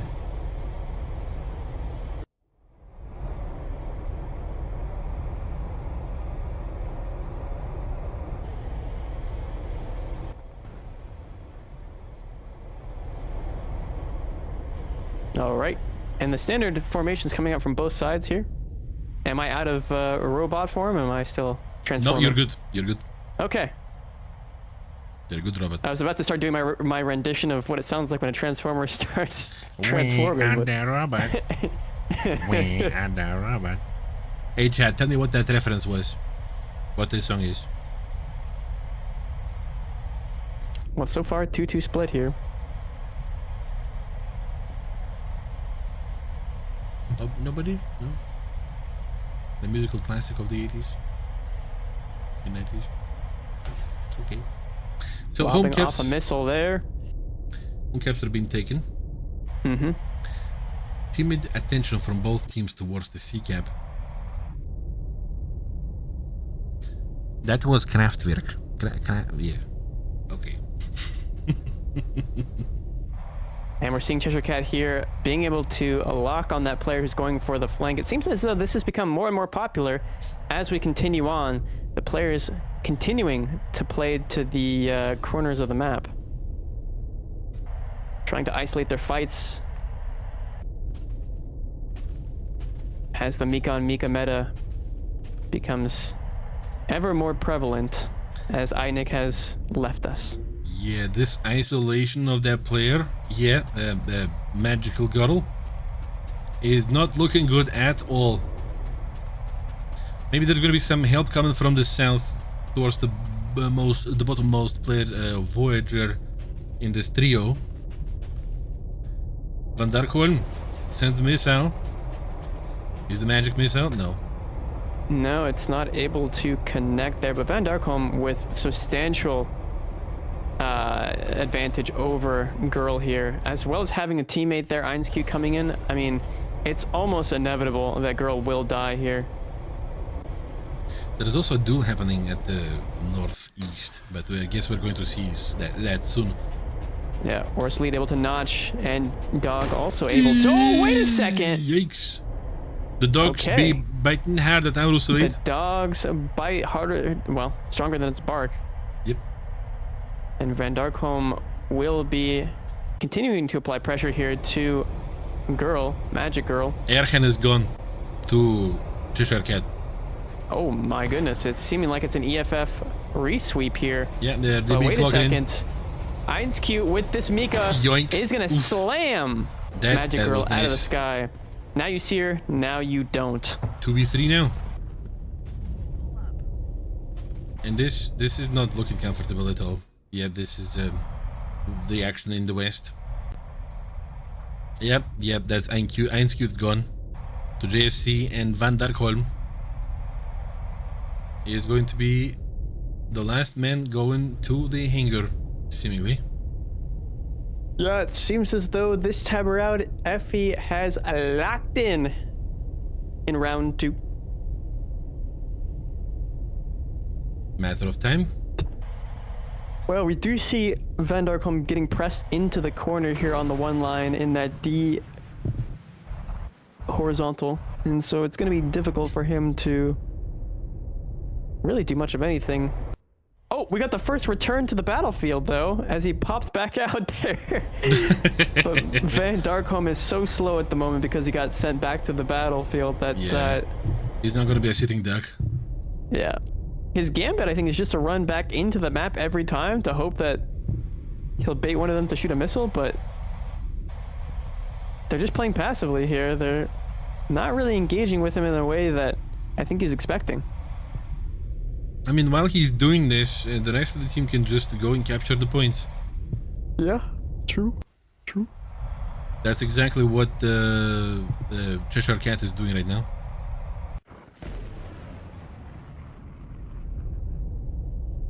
Well, maybe now Van Darkholm decides to, actually come out of the border of the map. Mm-hmm. He's gonna face the music, the inevitable, that Voyager will be more than likely unable to win this. The C-Cap coming out here going to be captured by Cheshire Cat there. That's gonna be engagement.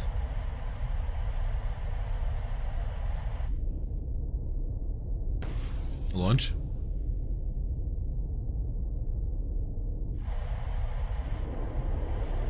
Missile going to be spiked down directly on top of him here, and I'm not sure there's going to be any ability for him to dodge it. He so far is fine. Seemingly. Still one more Mika left on Cheshire Cat here. Van Darkholm, Oh. yeah, gets stabbed there by Dog with that Mika. That's Down a he yikes. goes. And that is 1-1 now, chat. 1-1. Yeah, that was a strong comeback from Effie. Indeed. Voyager is going to have to plan harder. They didn't let that first match deter them. Oh.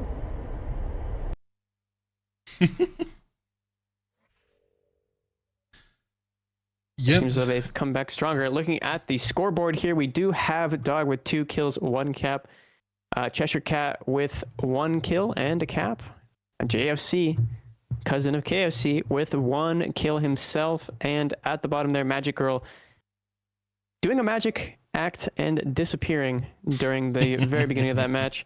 Ergen with 1 cap and Darkholm with 1 assist, as well as Einskeet with a kill. Yep. Orselite lacking a little bit in both departments. This is going to be interesting now. I feel like this both the teams shown themselves to each other now directly. And oh my god, okay, they're both ready to go once again.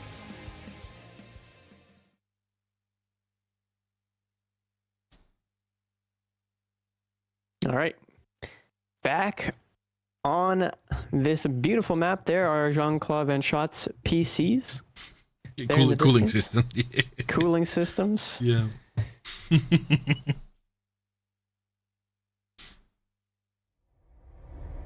Ooh, we see Einskeet with the Typhoon. That's a little bit of variety. Mm-hmm.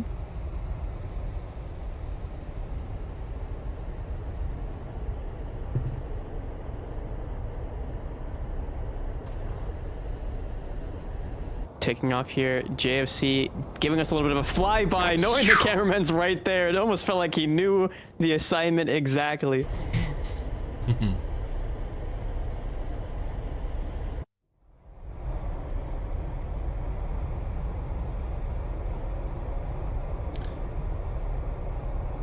The members of teams are disseminating, spreading out.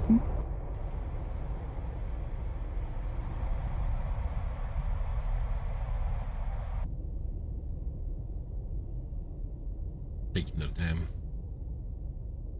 enjoying the looks of camels. Yeah, both the teams are evenly spreading out. Yeah, it is a common strategy in order to, you know, ensure that nobody gets flanked, as we've seen time and time again here.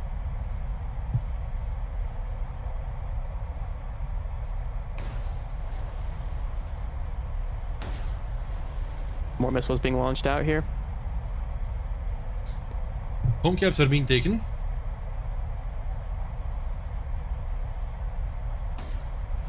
Another missile out there from Van Darkholm, who seems like he's going to be playing the aggressor role quite substantially. Yeah, and he takes down enemy missiles too. And Einskeet too. Yeah, Einskeet in the Typhoon, so a little bit of a switch up here. No longer in the Ralph. Yep.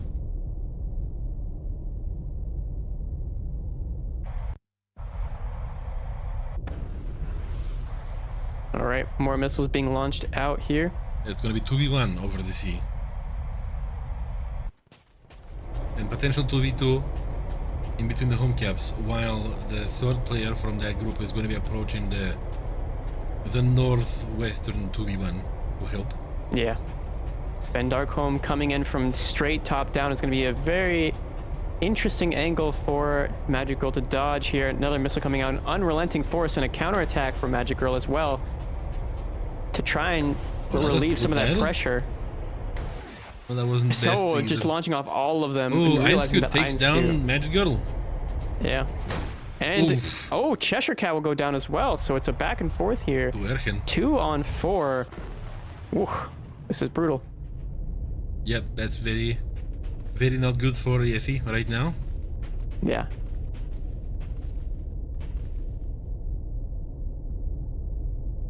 So they still have a minute to keep this as a 2v2 and capitalize on this potentially before the rest of the team arrives.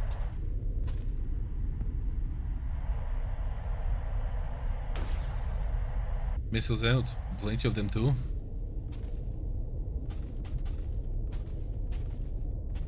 No sauce.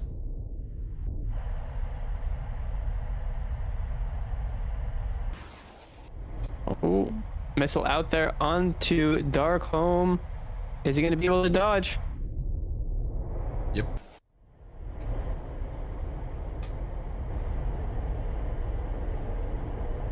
JC going for execute. Mm-hmm. The two other players from Voyager are staying away for now.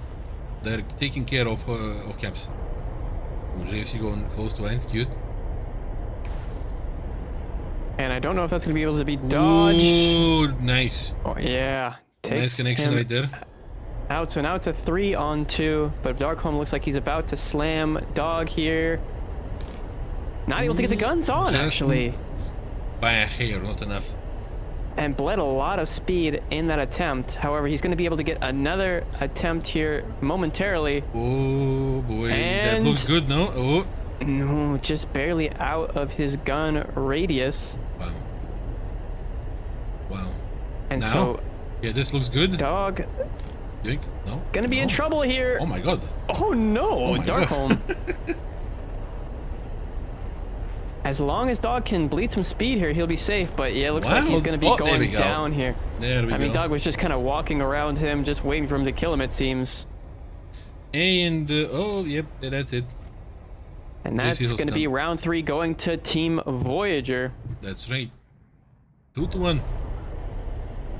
Keep in mind once again, chat, that both the teams are already in the playoff. They are basically now, you can call it training. You can call it fight for the bragging rights. It's not only the bragging rights, but also the positioning in in the playoffs, right? Which team they're going to be fighting up against. I mean, all of these 4 teams feel much easier than the rest of the teams that didn't go through, right? So, yeah. Suppose, yeah. But they got my 50k channel points on the line. Well, look at the equality in the performance of Voyager. Everybody has a kill. Yeah, it's true. While on the other side, JFC was the only one to manage to take down an enemy.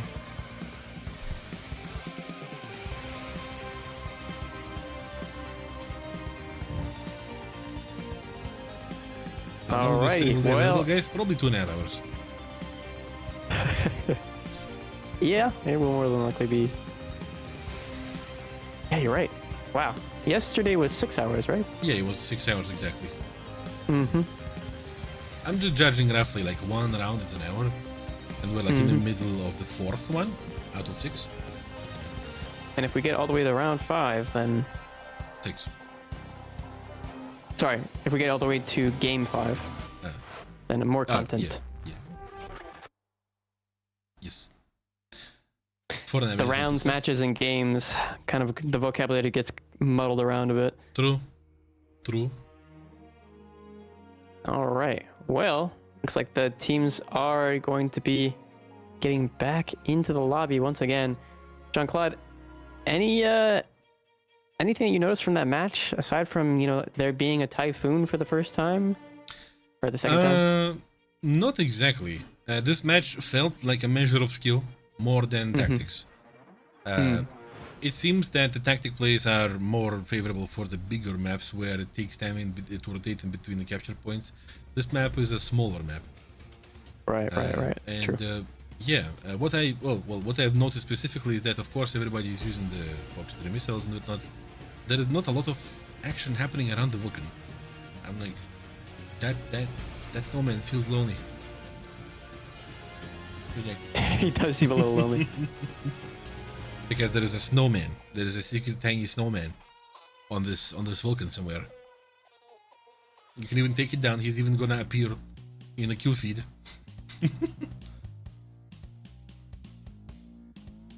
So, yep.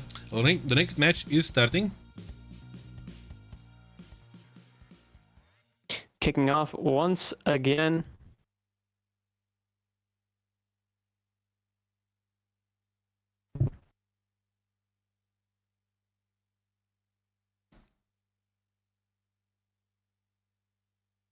Looking at that peak, maybe we'll see the snowman at some point. If you know, you know. Yep.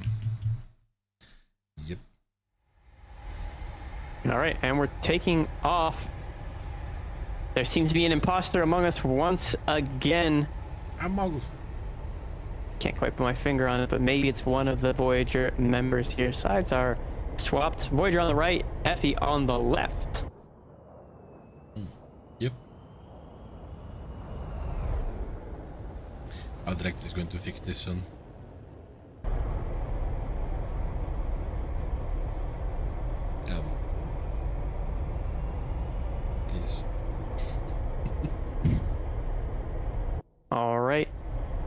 we're seeing a very standard split once again from both sides.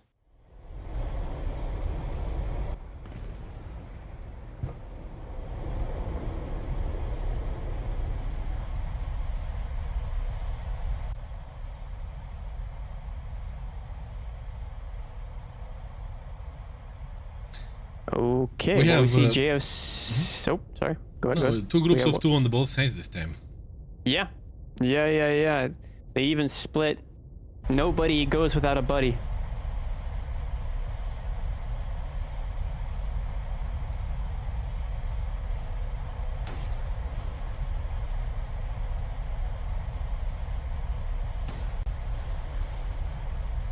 Okay, and we are getting missiles launched off. Oh my god. Vroom, vroom, vroom, vroom, vroom goes the missile. Yeah, two of them. A120s and Mika in And the fray. A120. Oh yeah. Oh, and A120. Wow. Whoa. Wow. It almost seems like Einik could take a typhoon. Mm-hmm.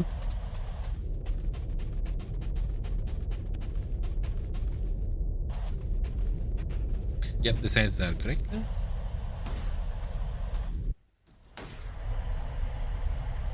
There's a, yeah, that's a, oh.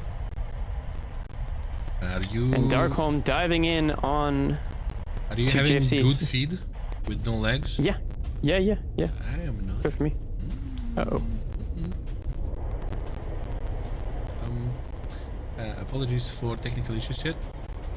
Oh, Darkholm will go down to Magic Girl there.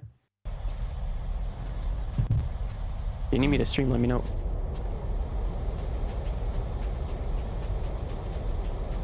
And we also have Einsq, who is going to be trying to counter attack against GFC, who will be putting a lot of pressure at the moment. It's a 3-on-3. Cheshire Cat's down, and Van Darkholm is as well. Oh my goodness, and down goes Van Darkholm to Magic Girl. Looks like he might have just crashed into the ground there. So it's a 2-on-3 here, where Voyager's very much so struggling at the moment.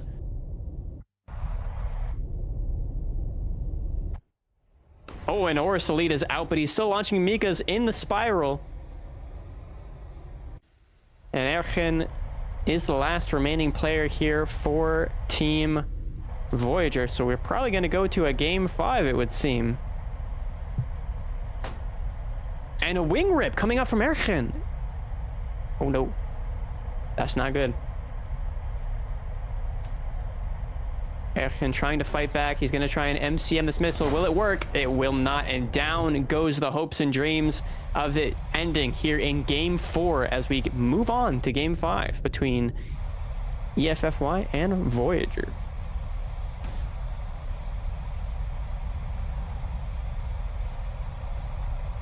Okay, everything seems to have stabilized. All right. All right, look at the scoreboard here. It's a 2-2 for Dog and Magic Girl, and Ergen with a cap, as well as Horus Elite with a kill, but that's really all she wrote for Team Voyager in round 4. All right.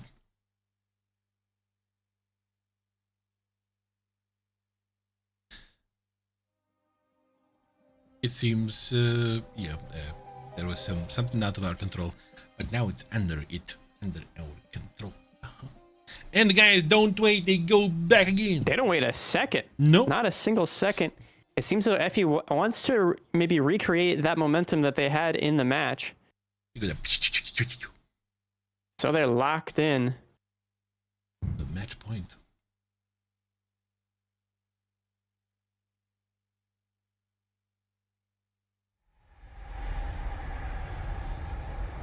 Alright, everything is the same in the lineup department.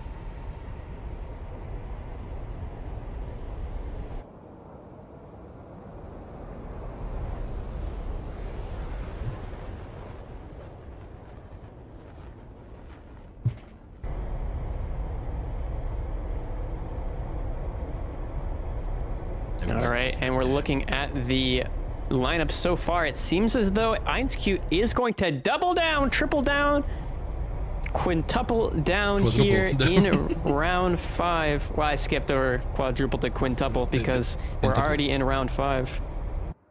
What? Huh? Penta? No, it's Penta 6. No, it's quintuple. It's quintuple. Yeah. All this. And so, yeah, he's going to quintuple down here in the Eurofighter. And we'll see what ends up happening. Maybe this could be the Achilles heel. Maybe it could be the defining factor that helps Team Voyager move on.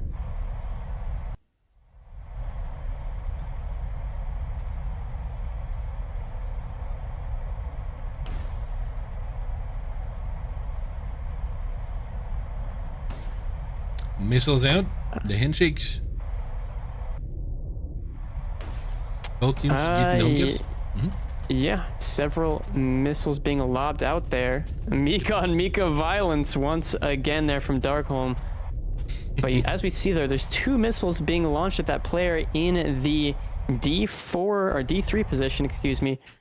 We'll have to see if that's a substantial kill or potentially falls to the wayside here. It looks like another missile coming out there from Magic Girl, utilizing a few of their missiles. IceQ already down on the deck, but with several missiles left, not really where you want to see the Eurofighter. Yeah, and then he's far from the teammates. He's gonna get he's isolated. Double tagged.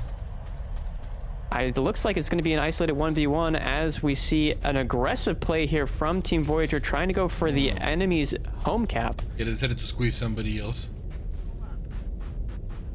And IceQ playing extremely defensively here, down on the deck, trying to multipath the missiles as he knows he's in a bit of a disadvantage. However, he could be in an overall advantage when it comes to missiles as a whole. He still has roughly 6 or 7 of them left there. We do have some closer engagements, yeah. Missile exchange. And IceQ might be in trouble here. Ooh, no, close. Able to multipath. Speaking of trouble, we see Ouroboros taking down the doggo. Yeah, dog does go down, but Cheshire Cat returns in retaliation on Van Darkholm with a critical damage. Van Darkholm goes down. Yep. Or should be going down. Soon. That's a 3-on-3, but look at Aurus Elite's positioning. The best positioning on the map right now, and has plenty of missiles left. This is really... Sending at the cat.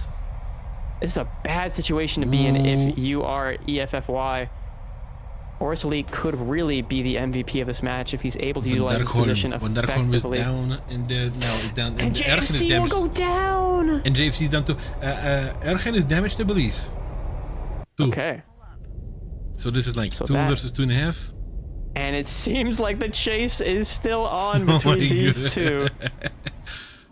So it looks like it might be isolated to 2 1 versus 1s here, but Aurus Elite with a counter fire that looks good, and a relock coming in, able to barely dodge it, but that missile will send Cheshire Cat home, and the dreams of EFF winning here along with it, as it's going to become a 3 versus 1 for Magic Girl. Magic Girl going to clean up this kill in IceQ, but knows that in the long run, it's over. I mean, 1v2, we have seen this happen before. Yeah, but with a Mika left, oof. I mean, Aurus as well as Ergen with 3 Mikas. Let's see. Let's see how this combined. Goes. Let's see if the Magic Girl is truly magic. Skill check 10. 11. 11. 11? Yeah. Okay. Yeah. Let's see. For those of you who didn't understand, I just thrown a D20.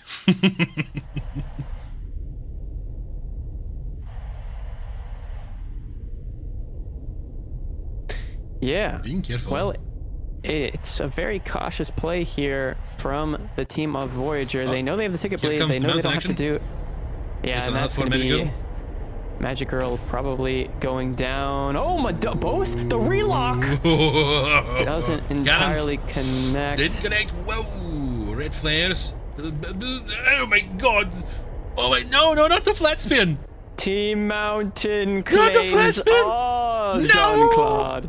Team Mountain No! claims all. He's trying to shoot him. You don't need to Holy do that. Ingif. Oh my goodness, Airhead. Oh, that would be so cool if it worked, but it didn't. Last ditch attempt, the Hail Mary. There was no Ryan Gosling on this ship. No. No, and down goes EFFY out of the tournament, but they moved on to the playoffs. And Voyager, they made it to the top 4 position. Yeah. And Voyager's going to be taking a bit more favorable position potentially in the playoff.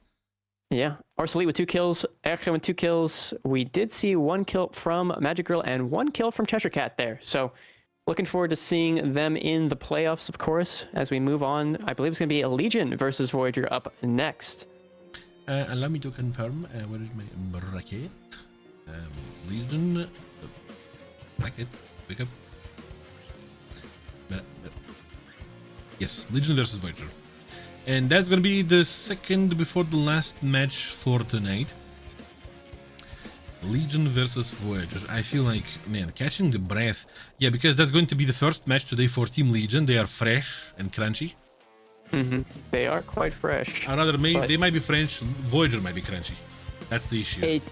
It's true. It depends on the burnout to warmed up ratio, chat, that I've created in my mind, right? So you have this idea where has Team Voyager put so much effort in that they're mentally exhausted and won't necessarily be playing at 100%, or could they be so warmed up and ecstatic that they've just beaten EFFY, one of the top competing teams this weekend, that they're roaring to go and fight against Legion? Well, it remains to be seen.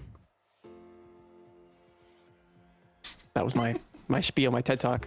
As soon as you finished it, you stopped being a robot. Okay. I mean, you were audible, don't worry. Oh, you were audible. Everything cool. was legible, but it was just a little bit GLaDOS kind of action. Gotcha. Okay. Yeah. Should I start doing the robot, maybe? Would that help? No, I was doing Or the that robot hurt? while you were speaking. Oh, I thought doing you were okay. the I dance. thought you were showing the spectrum of I thought you were showing the full ratio. Yeah. Okay.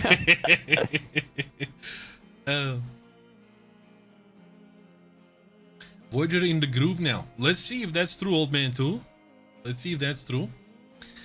But also, we are going to see how much time we have before the next round. Plenty. I think it's good time for us to take a little bit of a break. Yeah. I think we're not going anywhere. The stream is not ending. We have 2 more best of 5s in front of us. So the only place I suggest you go is go raid your fridge. Don't tell your mom. She gonna be mad. Probably. Yeah. But when we come back, you tell us what you grabbed. But for now, we are going to also have a little bit of a breather, get some water and everything. Hydrate, don't forget. It's very important. And we'll be back soon. Okay.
And we are back. How you guys doing? What did you fetch? What were your schmackles? Wait till I show you, Jean-Claude. I refilled my water bottle. Yeah, bottle. My bottle of water. I do have a bottle of water, but it's I'm not gonna show the brand in the camera, but yeah, it's Dang, look at that. Look at that one-time bottle of water. I actually do have a sports bottle. It was a way for me to measure how much I drink water. Like it was like a big one, 2 liter. For some reason I kind of dropped it. Even though I got one for my brother too, and I was like, drink 2 of these per day. That's being a good brother. Yeah, he has headaches a lot because he does not drink enough. A classic. A classic. Take care of hydration. Take care of your families. It's important. It is actually. Yeah. Headaches are the worst invention of nature. Why does it have to hurt? True. Why does it have to hurt? No. It's your body telling you something, I guess. It's yeah, it's just nice. It would be nice if we fully learned the body language entirely. All right, well, look at the predictions. Anyway, we have Voyager and Legion. I am down disastrous, although I'm up still, my channel point-wise. You know, it was close. Got to round game 5, so I can't be disappointed. True. EFFY gave it their all.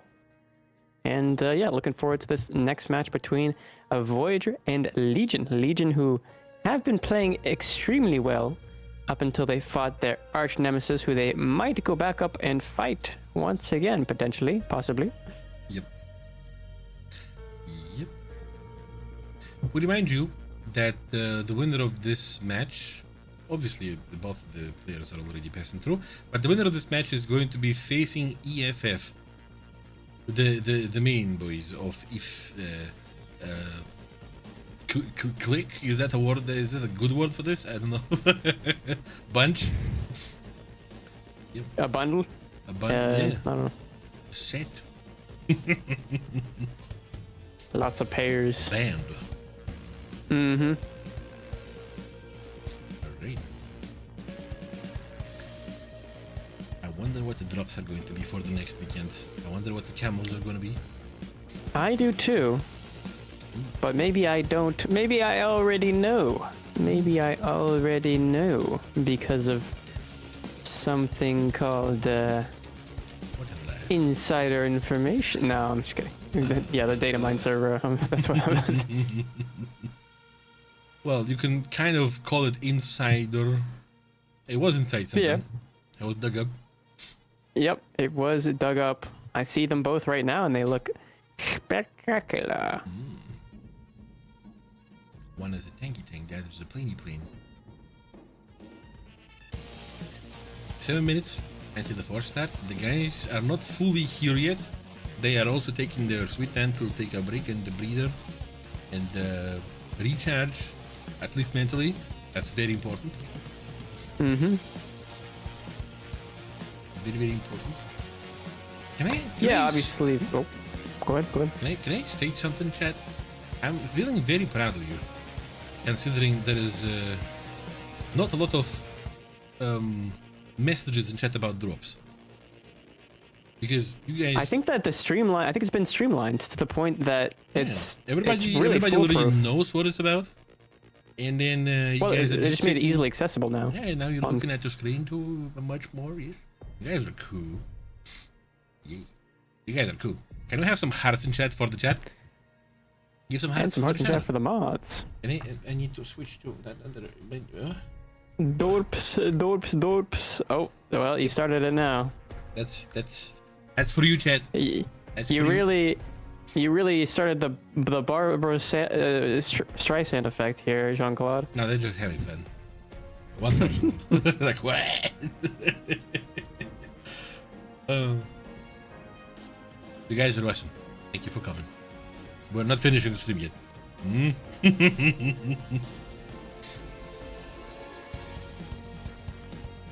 Yes, Days. Exactly. And you could understand why, right? Like it, the automatic sensor in the sword. Yeah. I feel like the casters. Thank you. Hello. I am struggling to predict the outcome of this match. Legion, how did they fare in yesterday's part of the tournament? They lost to Eve, of course, 3-2. They won over Orion, 3-0. Apologies. They won over Ouroboros 3-1. They won over Effie 3-1. Yeah, they sent it down, and they also won over Farmers 3-0. The Farmers with the nicknames. Good thing we haven't spectated them, I guess. Yeah. Feld Marshal Beer. As in, the beverage. Yeah. Yep. Chat, what is your favorite map in rotation when it comes to these types of tournaments? I'm wondering. We've seen a lot of Bourbon Island. We've seen some Mysterious Valley, some Japanese Port, some Volcano Valley as well. But I'm really curious to see which one you guys favor the most. Obviously, with Air, it's much more different. It's much different to seeing the ground games or the mixed games, where, it's much more dynamic because of the situations that the tanks find themselves in. But for Air, there's still some dynamicy there. We saw Red Desert a metric load. To me personally, the smaller the better. The quicker you can get into action, the better.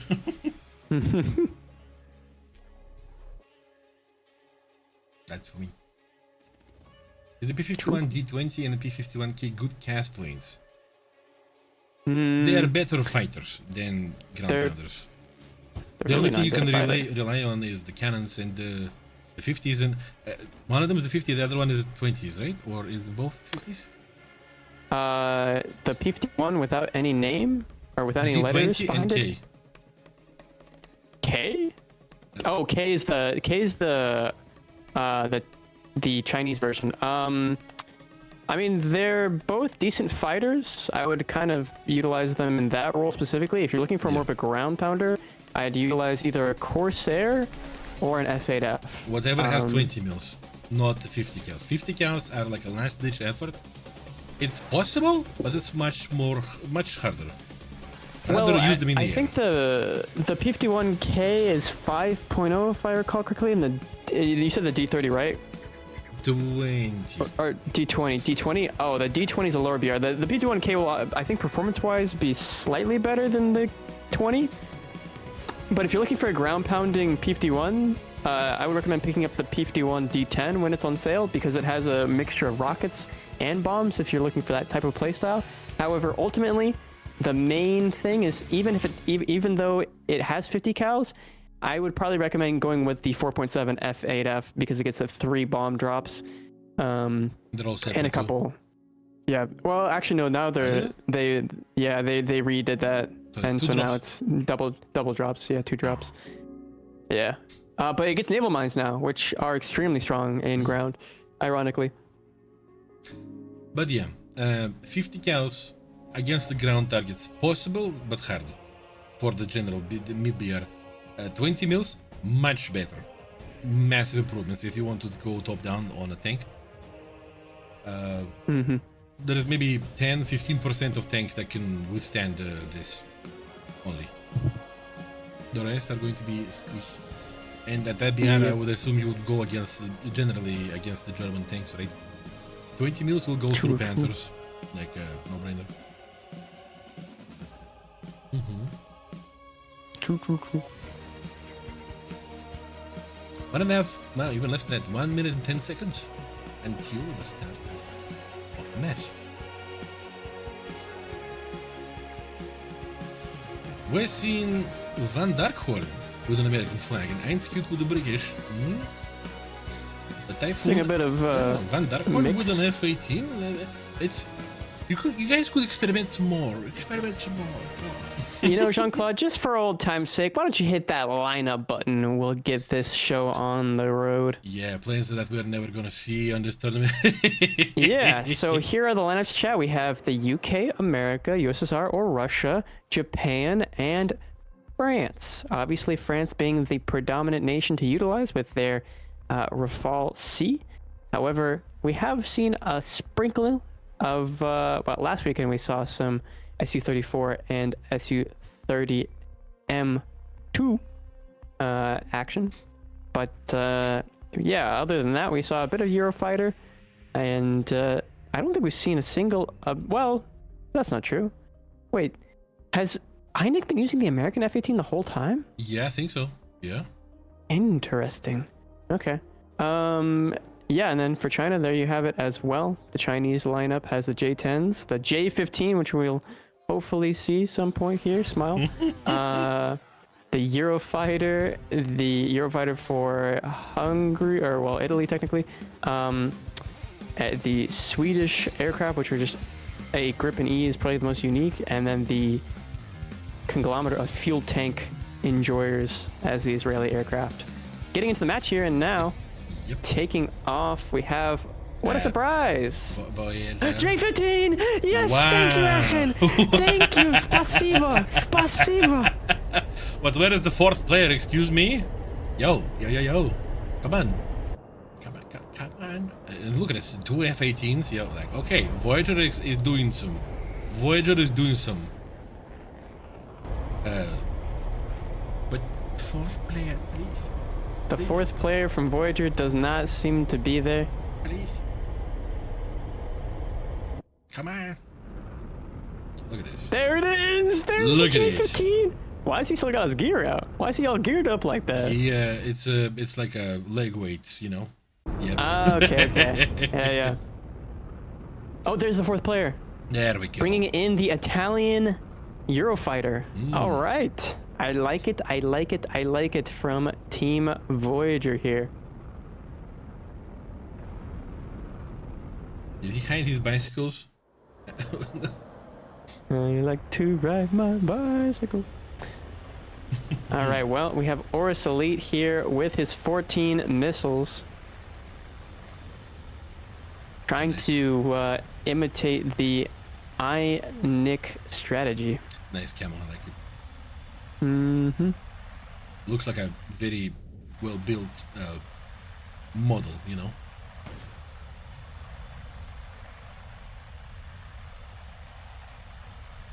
Well, there we go. We have our first missile launched off an AIM-120 AM-RAM. Thank you, ma'am. Being launched off an Amica there from Orange Sea. The Team Legion taking this very seriously. Very seriously. So what is W match fixing? Well, all of them already passed through, right? So the Team Voyager decided to have a little bit of fun with vehicles that we would have not ever seen otherwise in this tournament. Yeah. So I appreciate it. Yeah, thank you. I do as well. Who knows? Maybe we're witnessing the birth of new meta or something. I've already kissed the floor where Erchen's walking because of the J-15 being in this match. Oh. My goodness, look at this beautiful aircraft. Look at those canards. Yeah, I love them. It's amazing. Mm-hmm. If only the camo was a bit more colorful. Well, maybe we'll see something in the next crate. I don't think I remember seeing a J-15 crate camouflage. I remember. But do I love how SU planes look? Yes, I do. What do you mean? This is a completely unique Chinese design. They didn't copy anybody for this. Oh, that's right. It's just we reached perfection, and they also reached perfection. True. Yeah, Erchen down to 32 chaff pops left. You know. Erchen has gone his J-15, the first man to go. The first man to go. We haven't seen it. Good. Oh my goodness. Not my J-15. Oh my god, these cannons blasting. No sauce. But very soon sauce. Oh no, Team Mountain is gonna take this. Oh my god. Orange. Orange, calm down, buddy. He still has a chance. Freak. Wow. There we go. Final Jinx. pizza. Also getting damaging Oris Elite there. Van Darkholm was the last man flying. That was very, very, very quick. Yeah, well, no surprise when you have the domination of the Rafale Fluffers. The Rafale Floofers. Look at all those missiles. No Dodging all of them.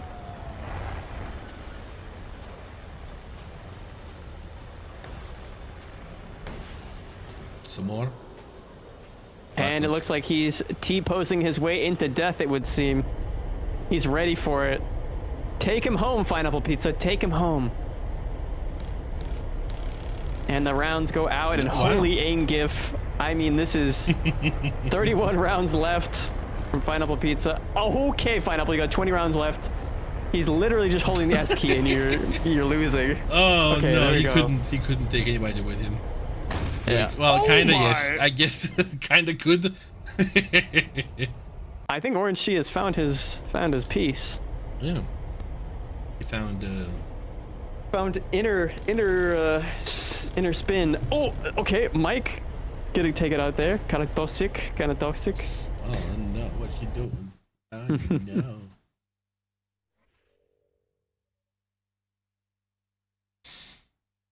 Okay. Alrighty then. What do you think should happen in the next round for the Voyager to win, huh? Well, I think they would need to reform the lineup slightly, maybe, perchance. Maybe more of a...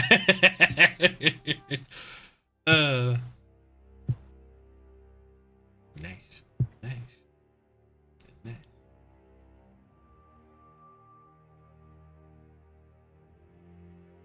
If Voyager wins Rafael, then means Rafael not the meta. Yeah, but so far it seems like it's not happening. We're seeing flags, all kinds. That's exciting to see. All right, well, waiting for that next match to kick off. Let's see if maybe we find that, or Legion finds their funny bone. Or if they're going to lock in with more RAF gameplay. They're going to be raffing it up with the Mikas. I'm going to get in there and raff it up.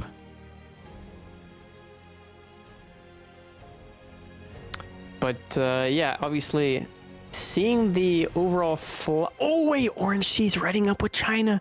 More J15 gamers. Yippee! Or maybe some J10C gaming, because I doubt a lot of people have the J15. There's really no motivation to get it. It's kind of just a brick. But I love it. I love it because it's a brick. It's a fun brick. It's a fun brick. A brick you take to parties with you. Mm-hmm.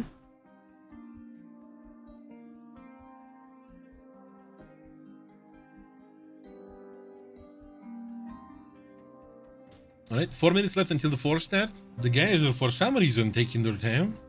Wait.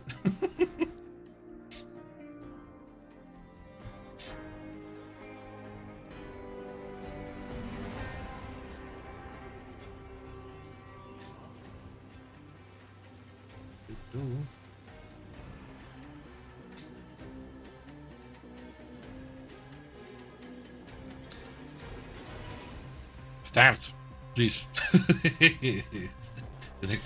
We're waiting. We're already. Now. Me and Rod were already in the next match, right? The guys are still living in the past. we're already existing in the next match. Yeah, guys living in the past over here.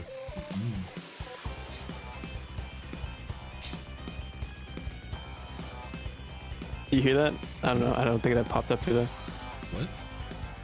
Oh, the Vespa came by again. Oh no! From yesterday. He's this making, time okay. it wasn't so loud. Should tell him to be loud more. It's a fun brick if you could turn a blind eye to the terrible. Well, if it has electronic countermeasures in real life, all right. You gotta give the Chinese a break at least when it comes to the practical side of it. But yeah, of course in War Thunder because no ECM, it struggles a lot. Thank you, Wild Strike, for watching. Thank you, Wild Strike. We appreciate you guys being here.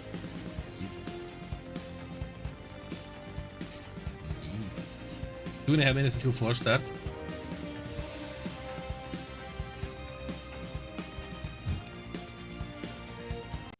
Hello, board.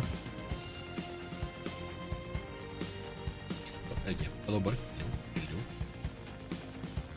Well, I mean, I see your point, Ecstatic, but I'll take the blame for this if they decide to utilize maybe non-meta vehicles, simply for the fact that I was hoping that they might play some J15s and they're adhering to my wishes. Oh, wait, actually that's the USSR flag. Okay, so we might see if we see an SU-34, that would be quite goofy.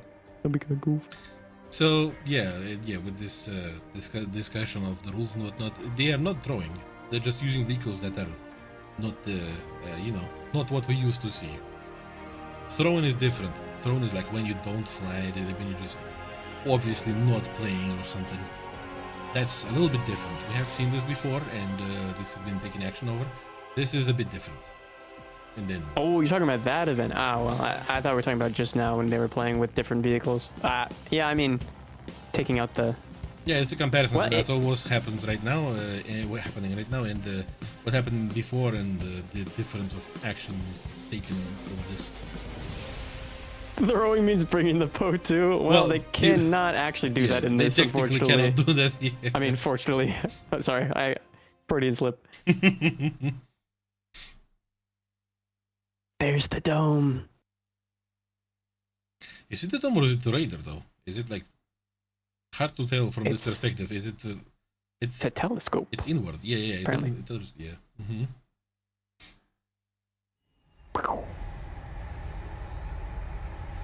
See? You could only punch them if they took Povit. So true. So true. One team offers, the other team accepts. Right? There it is, the SU-27 SM coming out from Orange Sea. That's right.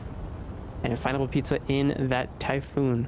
Asa. If this is anything, this is positive sportsmanship right here. In my opinion, this is they are not just taking it seriously, but also want to have some fun and provide us with some entertainment too. Mm-hmm. So thank you, Team Voyager and Legion. Spasiba. Obrigado.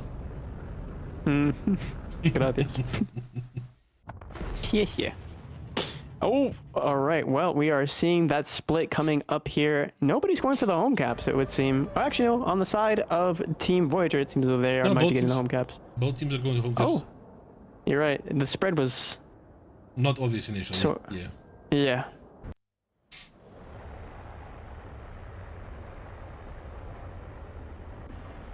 Well, we're seeing Van Darkholm here in the Superbug, the F-18E. Gonna be climbing above the opposition, trying to launch his AIM-120s off.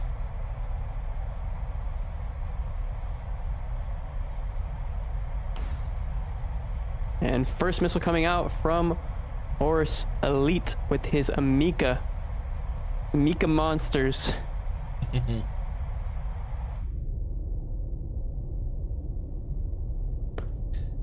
Both teams timidly approaching the middle of the map. Horus Elite is in the front line of his team, looking out for launches. Pineapple Pizza trying to choose a better position for himself, more comfortable.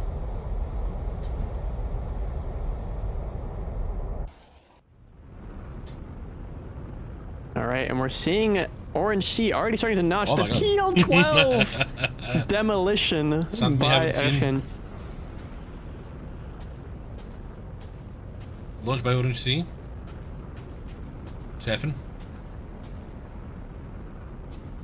And Erchen is down. Oh no, to an R-77, but I mean, that's fair. Hey. Yep. The non-canard seems to be the better version right now. More maybe just ran out of countermeasures. Yep. We see Raptor takes down Van der Quinn in the Fighters F-18. And Team Voyager's already down half their players, so this is looking like another Legion legacy victory. And that missile looks like it's going to hit Orange, but Orange! Oh my goodness. Stomps on Horus Elite. Okay. That's quite surprising, I gotta say. This SU-27 is putting in the work.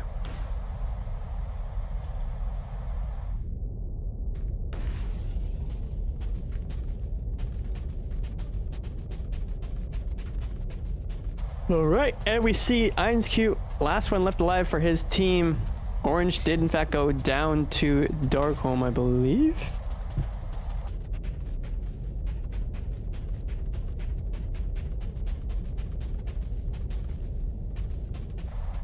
Oh. It looks like Q might be trying to bring this back from the jaws of defeat, but I just don't see it. I just don't see it. Well, maybe he's John Cena. And you can't see as... I mean, he does have a 9. I mean, if any AM9 is John Cena, it's got to be the AM9M. The smokeless motor. You can't see it. You can't see me. It's Missile out. now. And it's going, it's traveling. Boom. Oh my goodness. And he gets taken out. Might have had a 9. Yeah, no, it was a 9. Another point for Team Legion.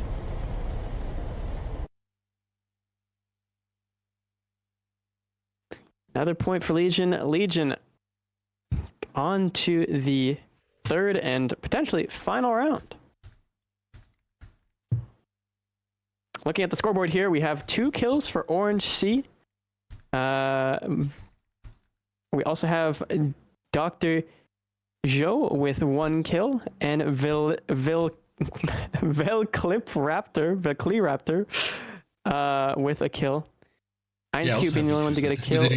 For, I mean, if you have issues with it, then good luck to me, man.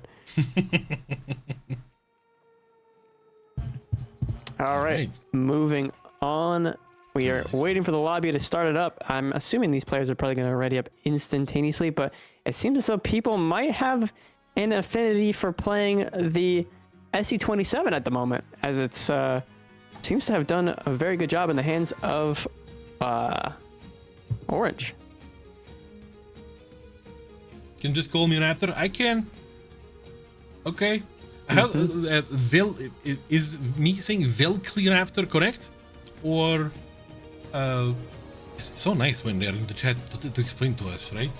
Every time you're like worrying not to mispronounce. Is me saying Velcliraptor correct? Velcliraptor. Maybe the man is already preparing for this. Yeah, we can just call him Raptor. Okay, Raptor. Call him Razor Chicken. Okay. And what's yours, Blue Falcon? His tribal name. All right. Imagine there is a sitting bull and there is a Razor Chicken. Razor cow. That'll be F18. SU-30 SM now on Van Darkholm.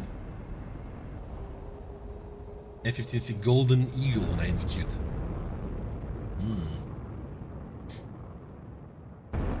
12 AMRAMs and a dream. Red Falcon. Okay. Is it Red Falcon blood, or was the blood part we're supposed to have a comma there?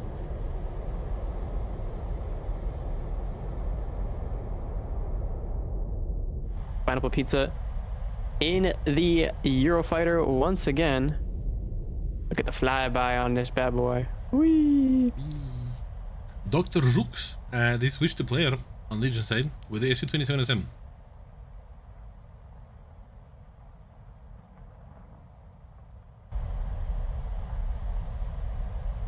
I think that's the correct way to read it, Dr. Jux. I hope I'm not mispronouncing people. Well, it won't matter in the next 4 minutes, as I'm assuming that's the length of this match. 2 Rafales versus the smorgasbord here on the side of Legion. Unless maybe they want to extend this out so they're bringing more Rafales than before, because Ergen going from J15T to Rafale does seem like a step in the meta direction.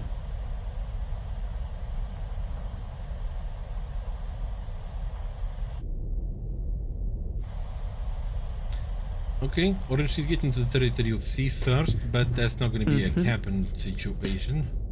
He's just checking out the battlefield. He's inspecting. The danger sticks. Yes. You could call it a boomstick, but it's a bit of a different boom in a different kind of stick.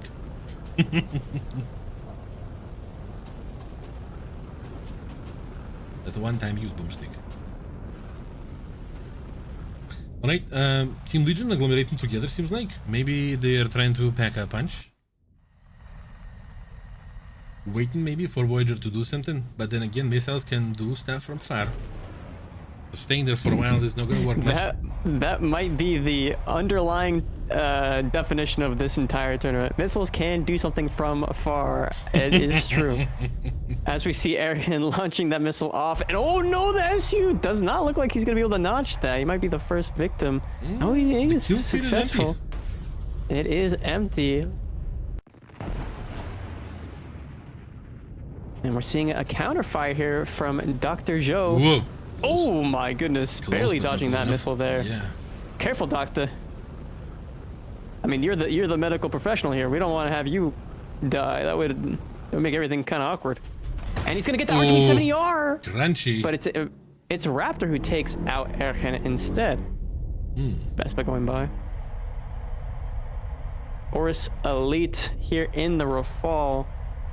Team Voyager not looking so hot, even with the smorgasbord that's being brought out by Team Legion. We got Eurofighter. I mean, they brought every single Eurofighter denomination, I believe. The German, Italian, and British version. I don't think I'm missing any. Obviously, there's the ASA variants versus the non-ASAs, but I believe for every nation that can have a Eurofighter, they brought it. It's like a défilé. Fashion show. Missile by the Raptor towards Horus Elite. That's not going to be meeting the Mayor. And that Mika is going to be connecting home. Okay. Legion is not doing so well. Yeah, Legion not necessarily being able to bring this back as much. That's 2v2 now. Pineapple Pizza takes Oh my! The jump scare. Dr. Zook's gone. And now it's up to Pineapple Pizza. He's got to fight the menace, the Golden Eagle. Is that pizza time? Or is it pineapple time? Pineapple Pizza not wanting to entirely engage there. Looks like missile's gonna be launched off the rails from both sides. That A120 looks really, really good right now, but is able to be notched by Pineapple or by Einskute, excuse me.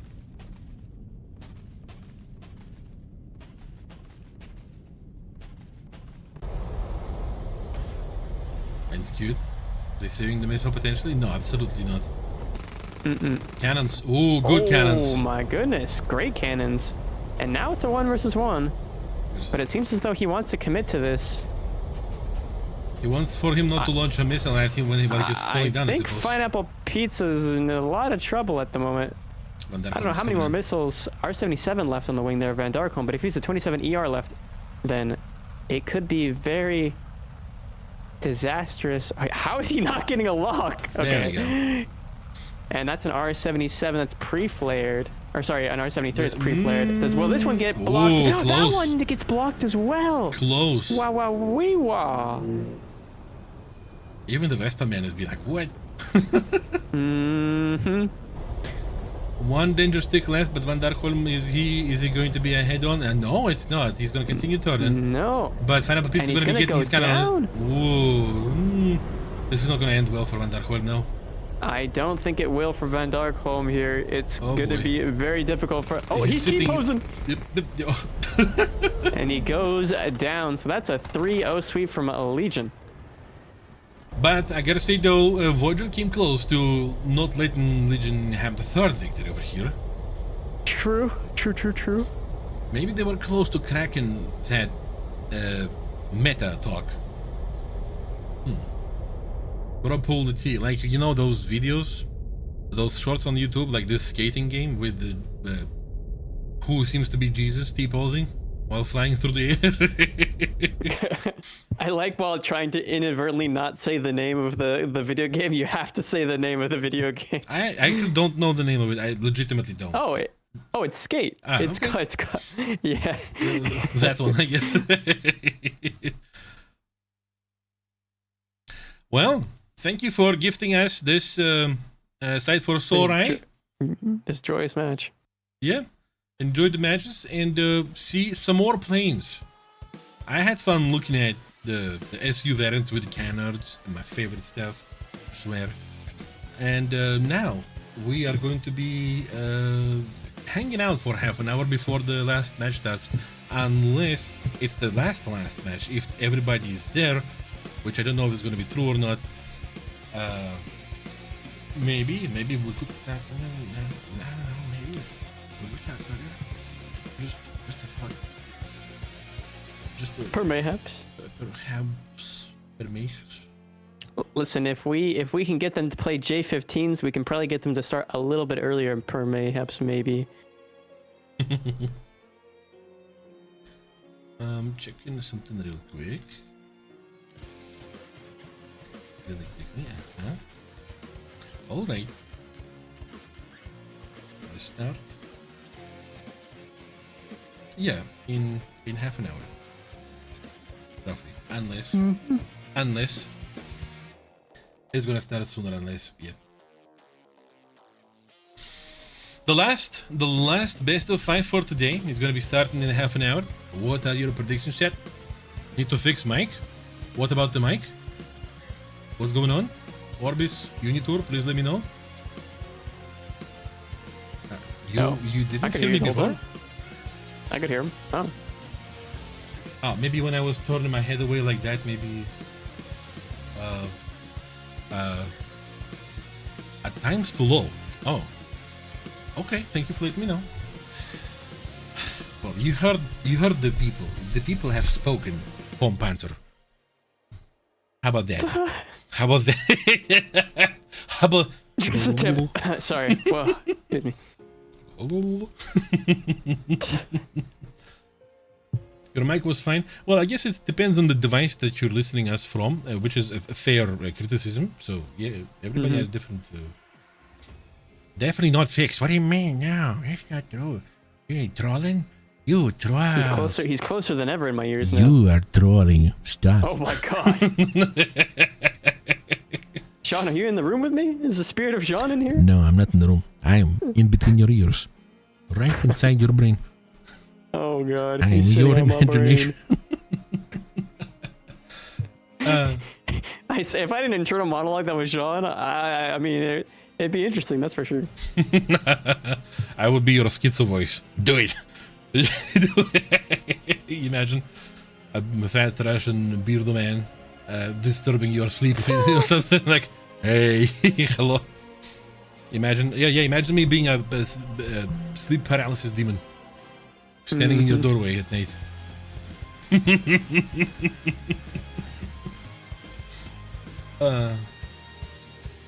Rejected voice for Rocky 1. Is that a reference to Hail Mary? Don't spoil it for people. This is a great movie. No. Unless you're talking about, Sylvester Stallone. All right, let's look at the prediction thus far. Oh my, it's an even split down the middle. We will remind you that EFF yesterday in the upper bracket, I believe, was the team to slam Legion into the lower, if I'm not mistaken. Yes, that's exactly what they did. So I would, I mean, take that into consideration as well, Chad. Then again, Legion could have also potentially, possibly, maybe looked at the recording, strategized, figured out what they need to do to defeat EFF, and they could act upon it here and now. So pass it through strategy AI. Beep boop. Don't use my words as gospel, obviously. I'm merely an absorber. Like, Jordan, but you told us, Jordan, how dare you?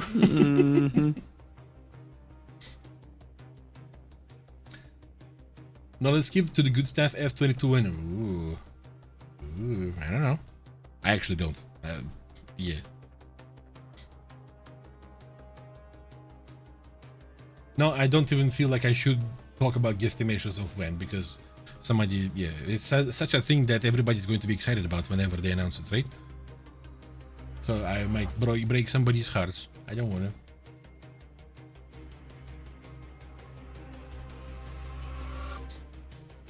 Okay, 30 minutes until the start. Yo guys, have you ever seen this ad over here?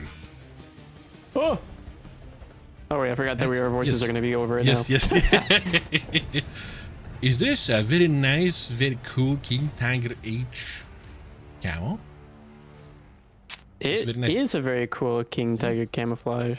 Unique camouflage. You get all those nice goodies along with unique it. Title, battle veteran profile background, decal, 300 golden eagles too. Check it out in our description on Twitch. Yep, just as much as this Winter Warrior bundle over here too. And if you feel like you want to get yourself both, you can do that. Right in the store, there is a bundle with both of them with a little bit of a discount. Which, in my opinion, is pretty cool. It's quite nice. I like the aesthetic of both of these. I think that there's different aesthetics for different folks, with whether you're a ground player or air player, or maybe you like to play both. These cosmetics are very nice for you to flex on the haters. If you look at the decal with the snail, there is clearly no space in the SU to fit the snail shell. So, is the SU-30 the shell itself of the snail? Because it's a snail. It's clearly not a slug. Because we don't have this here. It's a snail. You're really asking the hard-hitting questions here. Yeah. So, did this snail shed smaller airplane before? Was it a MiG-29 before? And now it's an SU-30? And what's gonna be next, though? I think this is a very philosophical approach to this, Jean-Claude, I must say. Yeah, it's a biological approach, yeah. I suppose. But when we're anthropomorphizing an aircraft that's also a vehicle... No, it's not anthropo. And a snail. It's what's the anthropo is humans, anthropos. But what about the animals, or rather insects? Insectomorphine. Yeah, got no clue. Help us. Looking at the jet from the perspective of an insect.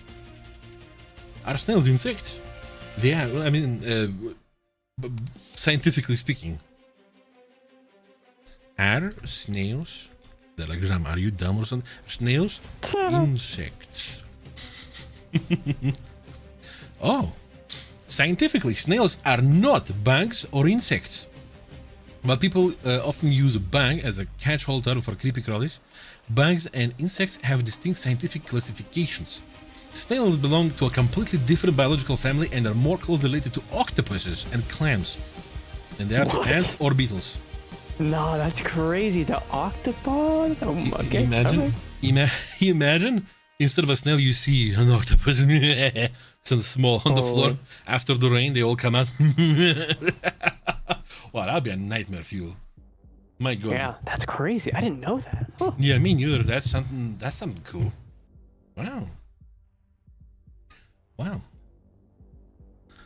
Mollusca. Gastropoda. I mean, you don't think of it, it's kind of fair. Yeah.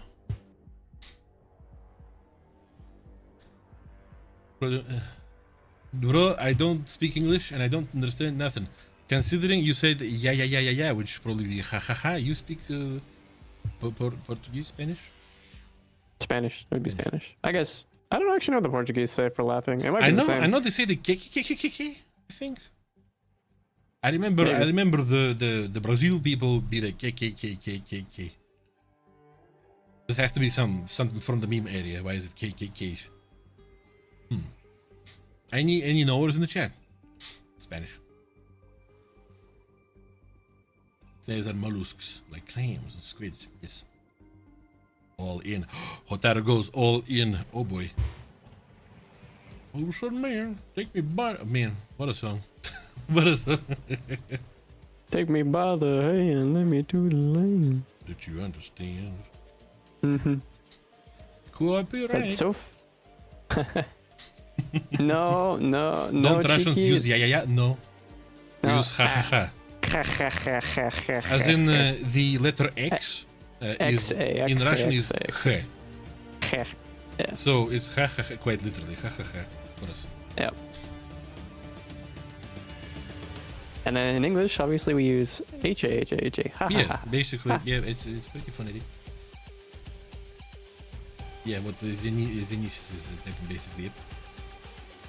And then a lot of what's the word? A lot of this. Like that. By the way, and in case you didn't know, in case you wanted to know, in case you didn't want to know, but you still are going to learn that, why we do this when we try to portray positivity is because there is a normal smile face, which is this, right? But when you want to portray more haha in it, you add the smiley. So the more you add this, the more you laugh or something. That makes much more sense. Well, I just thought people were just trying to be annoying. Okay, that makes sense. But then if you put too many of this, you clearly are mocking somebody. Yeah, because whenever I'd get killed by a Russian guy in War Thunder and he'd spam that, it just kind of put this negative perception of yeah, it's when you put too many of these, you are mocking them. And honestly, the pure intent of positivity with tons of this would be a thing of maybe up to 2010. Later, when it's too much of that, they're like, so like, turn it to, yeah. I see. Yeah. The transformation. Okay. Oh my god, something is in my eye. Probably a lot of chips from these emotes flying right there.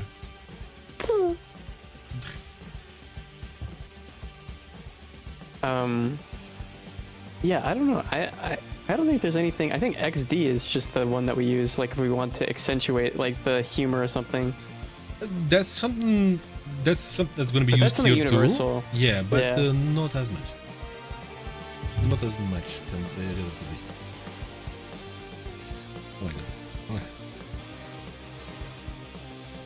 This would also be a good time to say go check out the War Thunder Esports, official Esports Discord, as well as check out the Gaijin Marketplace for our WTCS Esports Trophy 4 crate, 5 on the way. And also we are sponsored by Logitech, so thank you to Logitech. I'm currently using a Logitech keyboard myself. I use a Logitech mouse myself. Very nice. Yes. And I'm also on a Logitech camera. So, nice, very nice. The G502. Yep, I stole it from BPA John. And he's not getting it back. The G502 is so nice. It's such a staple. The mouse? Yeah. Iconic. Yeah, I have it back in the US. Yeah.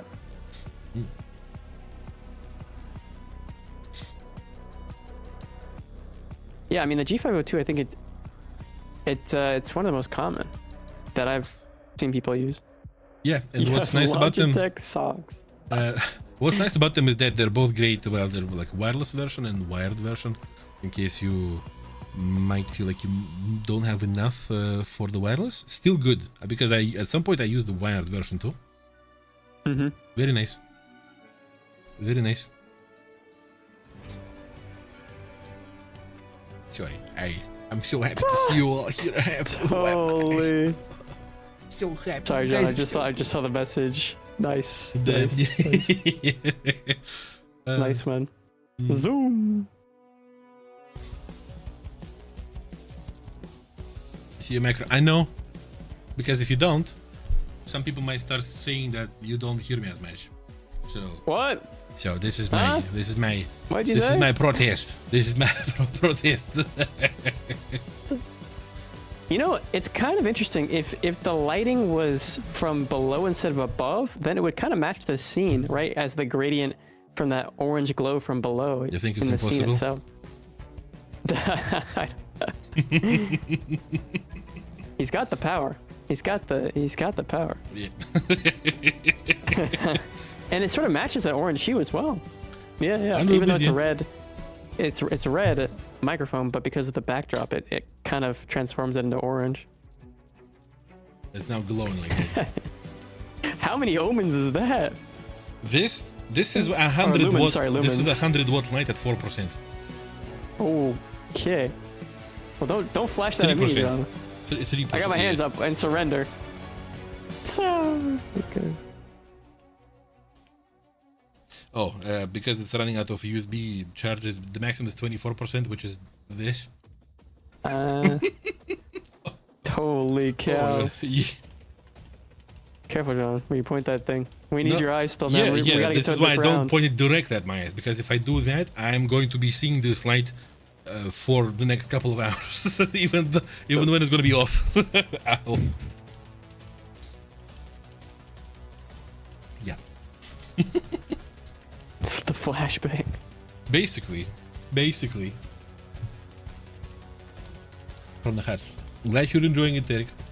Yeah, if this is a great thing. If by any chance, sometimes it happens, right? You get the power shortage. It's battery fed too, right? And you just turn on the light, and if you point it at the ceiling, it's going to be basically the entire room illuminated as if it was the ceiling light. Very impressive. Okay, Wasabi. Whoa. Wasabi's just out here for punishment. Something almost flew, but it didn't. Oh, hey, Sledgehammer. He's burning the milk. It's not natural. Jean can flashbang us when we misbehave. You don't want to know. You don't want to check. You don't want to taste the waters. These waters might be flashbangy. Did Jean flashbang the basement guy, or how did he get captured? He cannot. Yeah, he would not be able to see if I did that at this point, because he's so used to darkness in the basement. He's basically a bat. Yeah, he's really just using echolocation at Yeah, this he point. does the and he understands where the walls are. You know. What if I'm curious? You take the whole chat down with you? You blind all of us? This man really has a Machiavellian concept going.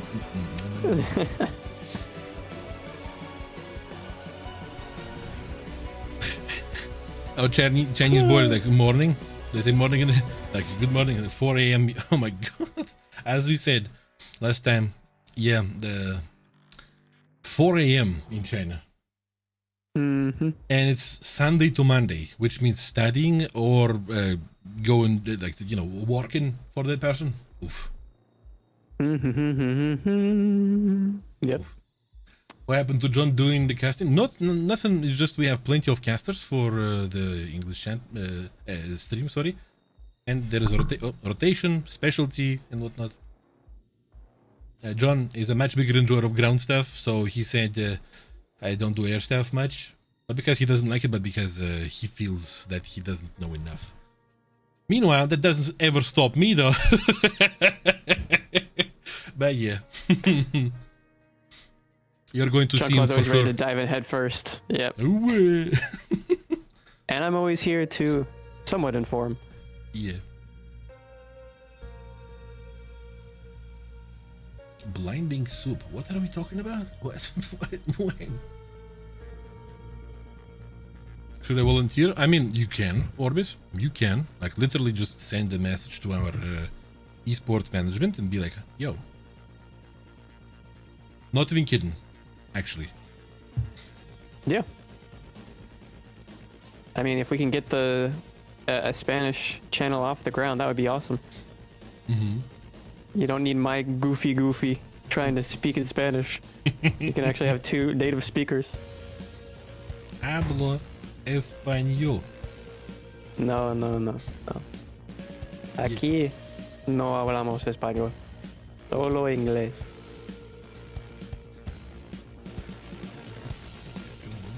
16 minutes.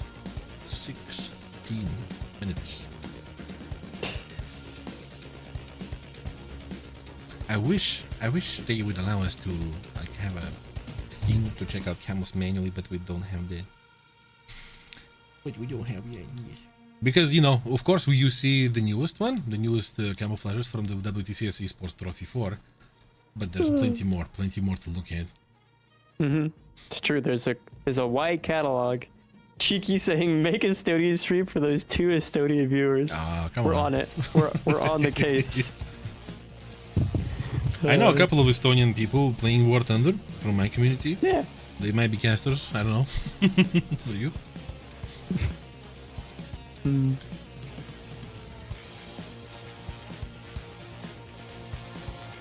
them on the phone now.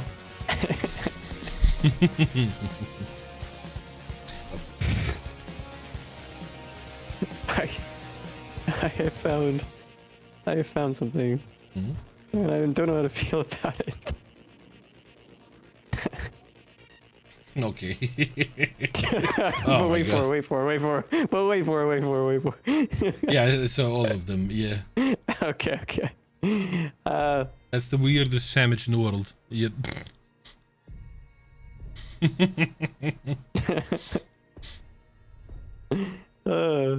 Please not that Shimakaze would have to cast. You don't want a Dutch channel? What the heck, Shimakaze? He would have to cast. He would have to cast, and the only thing he can, it's going to be, yeah, he's gonna have to invent an avatar for that.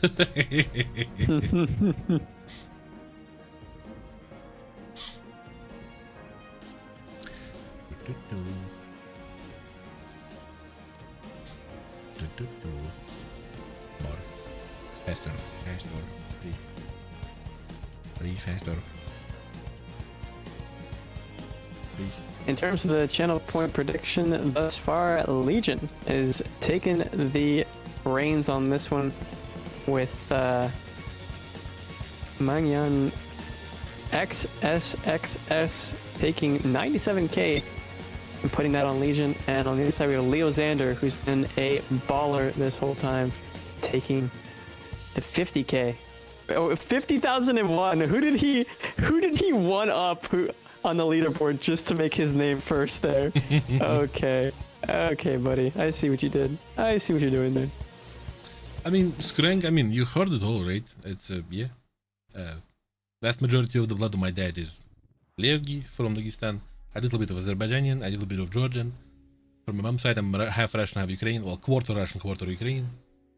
So, yeah. And the beard and my general exterior probably comes from my, how do you call, like, you know, grandpas, like cousin grandpas, like, not the actual grandpa, but their brothers and stuff.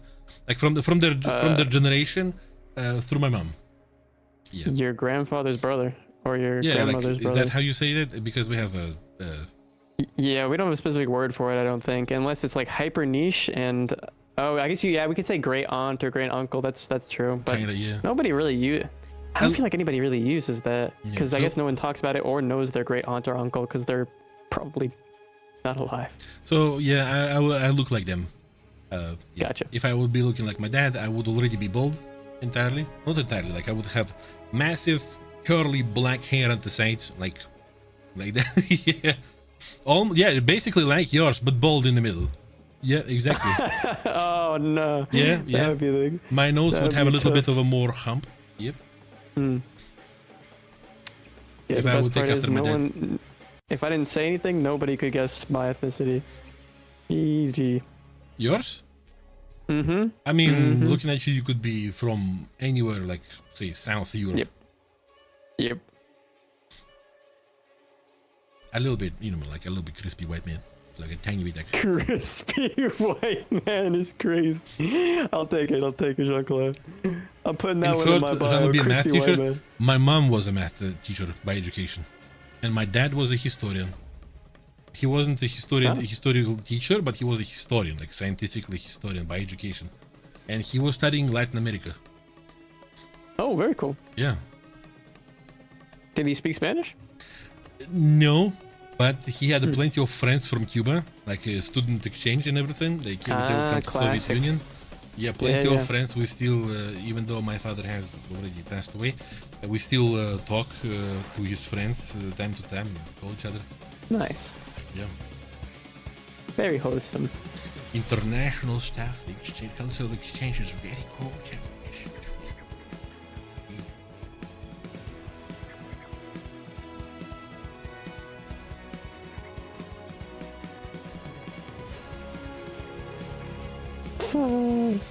I mean, the power of the internet, Jean-Claude. Feast your eyes. Yeah. On my viewers. Oh. Okay. There is no way. There is no way. It has to have a more intricate shape than that. No, that's just. I just got the Mr. Clean cut. That's. Yeah, they definitely clean that. Yep. Squeaky.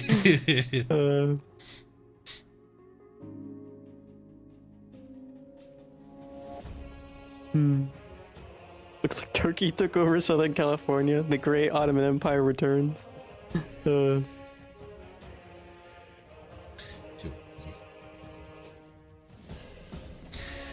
10 minutes until the start of the match.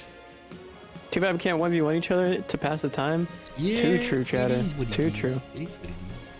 Chat. Sean, what would you like to 1v1 me in? You want to do Brum Bars? IRL. IRL? Broombear, well, you said it yourself. You haven't played Broombear before, but that would be like a little bit unfair. True.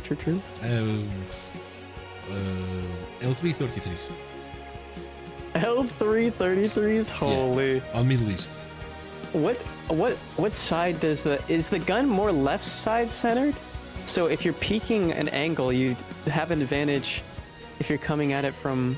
Okay, I don't that. remember. I don't remember. I might be wrong for saying that it's centered.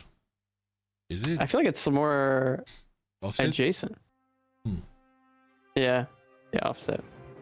Guys, what is your education? If you have any, or maybe you want to get a certain education? College, university? Yours is in linguistics, no? Yes, I have master's degree in linguistics.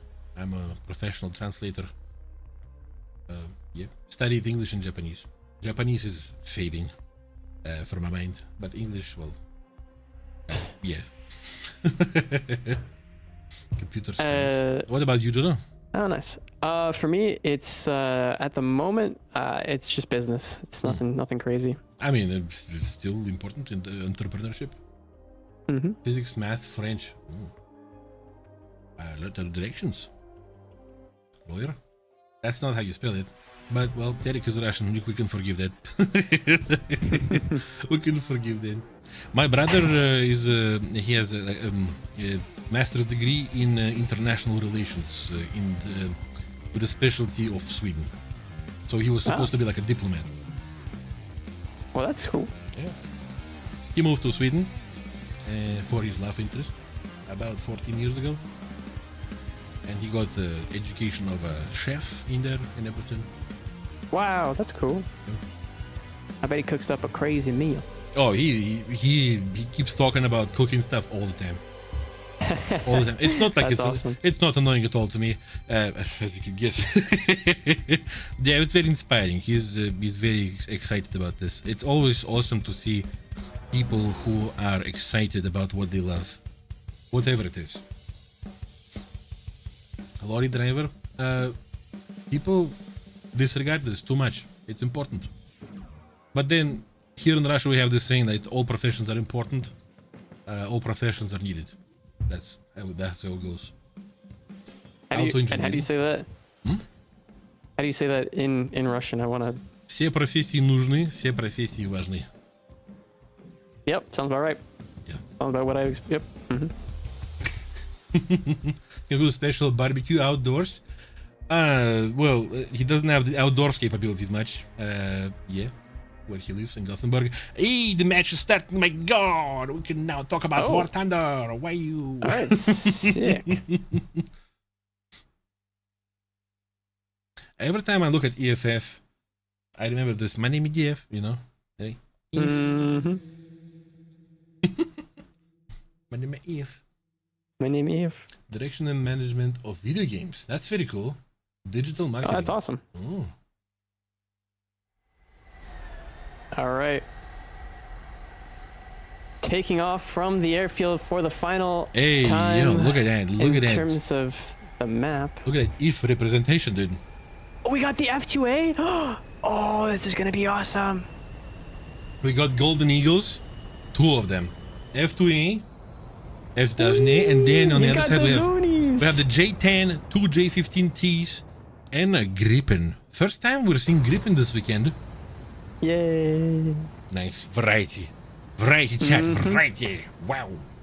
There you can see the AM4s and AM3s on the F2 with that very nice livery. The AEM-3s being some of the best, if not the best, IR missiles in the game.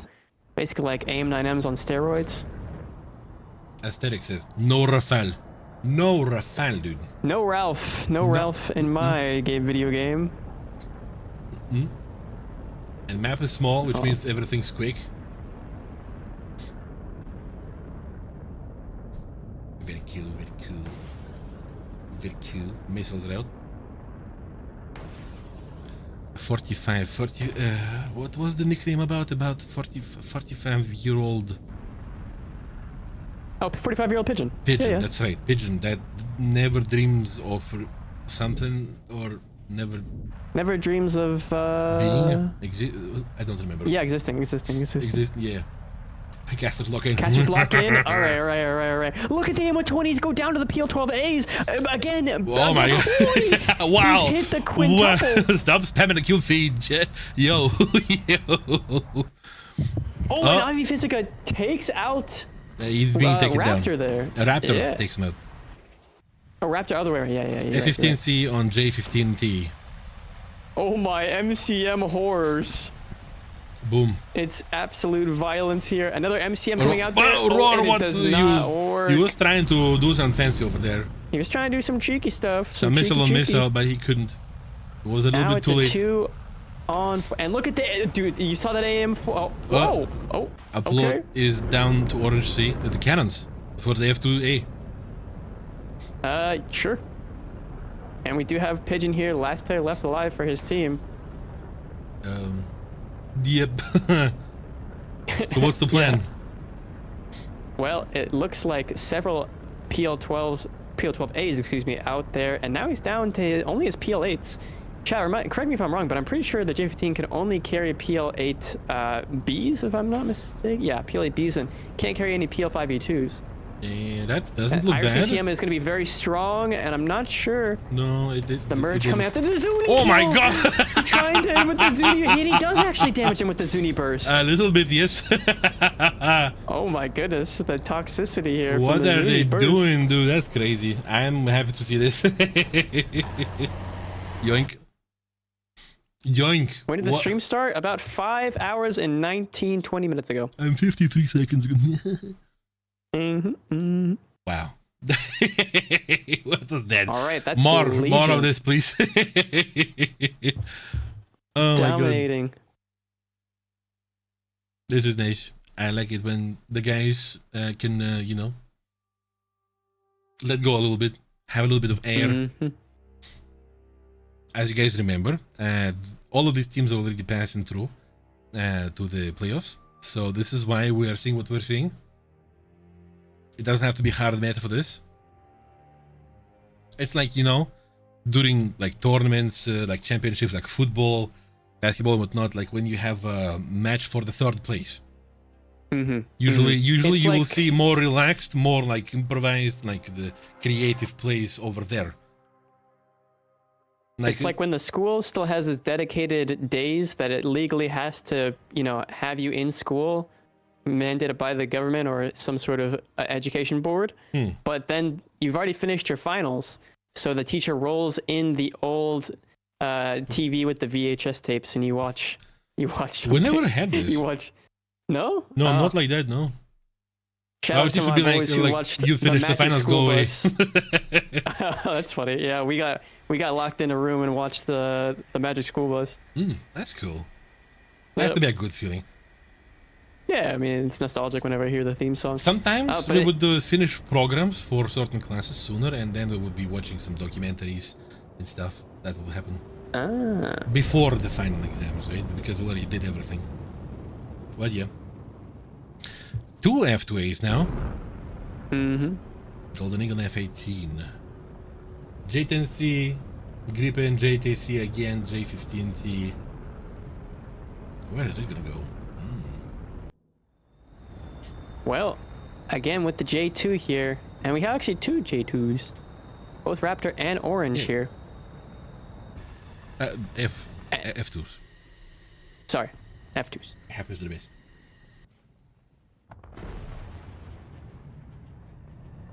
And look at that livery for the F-15C Golden Eagle. It's not a esports camouflage, and yet it's very nice. I like it.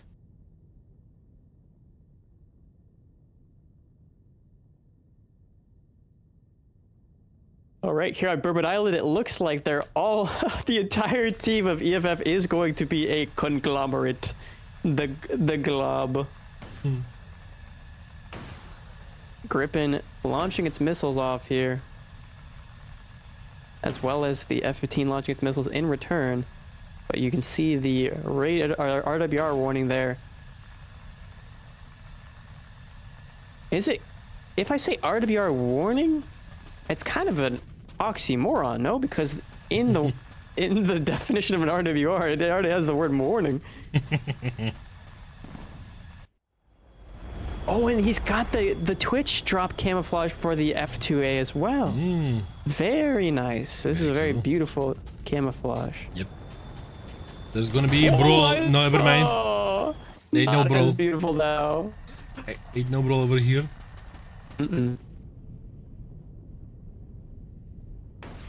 Call an alarm? That's a good point. I guess I could say it's alarming.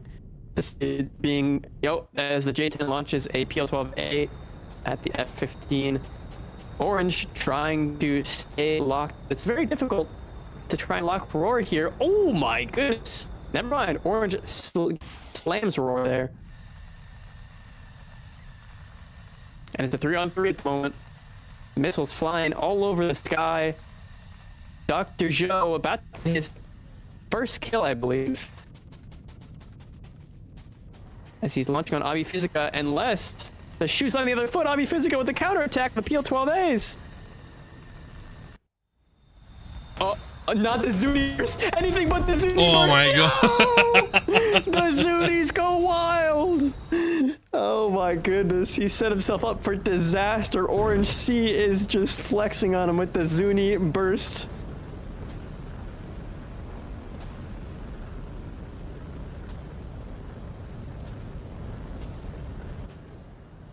All right. Oh my goodness.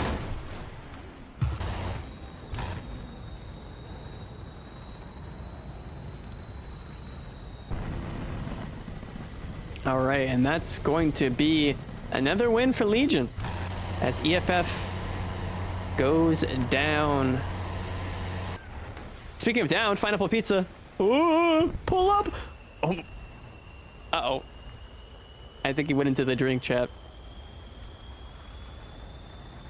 And Orange looks like he wants to join. Okay, looking at the scoreboard here, Orange C in the F2 getting all 4 kills? Okay. F2 meta, question mark? The cap there from Raptor, as well as Abi Physica with 1 air kill, and Mr. BM Oplot, the Oplop with 1 air kill himself as well. Alrighty. All good, John? Yeah. Just forming something. Gotcha.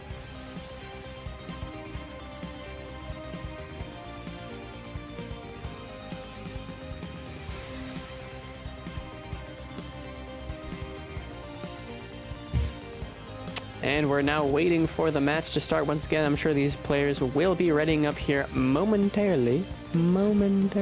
That's right.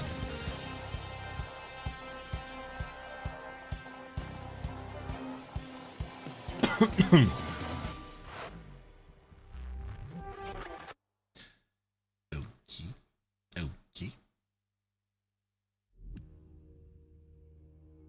Thank you for the kind words, but I don't have that one letter in my name. Yeah. There is no O in my name, no. My name is not French, British. My name is Turkic. Yeah. From the general region, in there.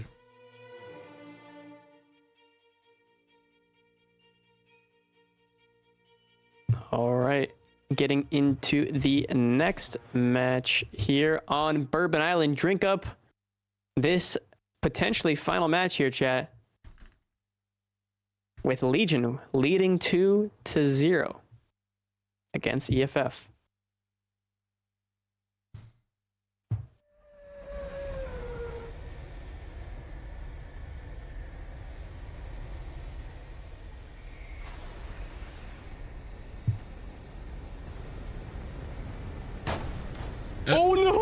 Oh my god. Plop, plop down. I repeat, a plop, plop down. He's crashed. That's a little bit, yeah, he's gonna fix himself. Opening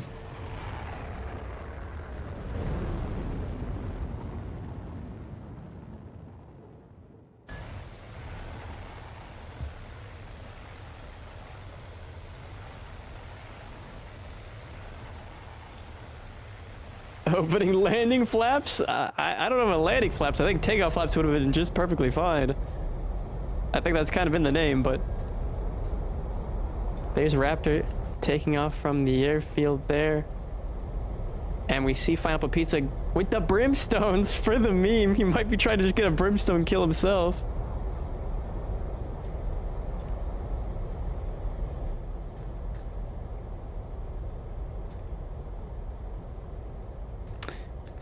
Well, unfortunately there, Blue Ron. At this point, if you are just now joining us, you might be able to get a booster. However, to get the premium time would require a bit more time than we have allotted here today, as this is the final, yeah, of the open qualifier.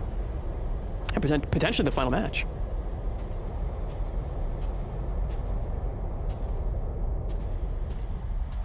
So we're going to be seeing Pineapple Pizza launching several missiles off here.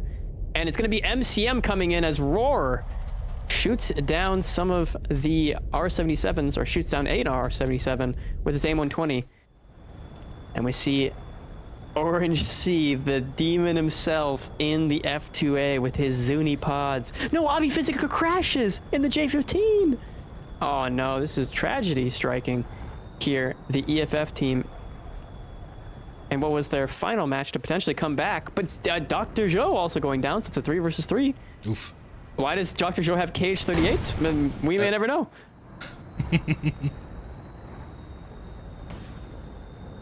Another missile out there on the Rafale there. And I don't know if he's going to be able to dodge that AM-4. It's a very lethal missile. Yep, damage. Or was it an AM-3? AM-4, AM-3. Well, I guess we'll see in a second here. But yeah. It looks like actually Team Legion is kind of crumbling. Oof. Oof. Oh, wait, never mind. It's 2-on-2. 2-on-2 now? Or yep. 2 versus 2. Oh, it was an AM-3 that took out that Griffin. Or it took out Pigeon, at the very least. Ooh, and... Oh, boom. Uplot is gone. Oh, no. Uplot goes down, and it's a dogfight here between Pineapple Pizza and Le Grippy.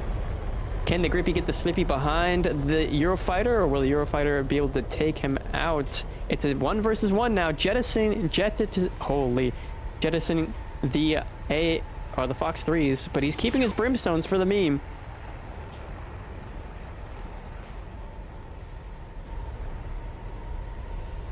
All right, and gonna get guns on Roar here, maybe? No, he misses. Pineapple Pizza, he's throwing.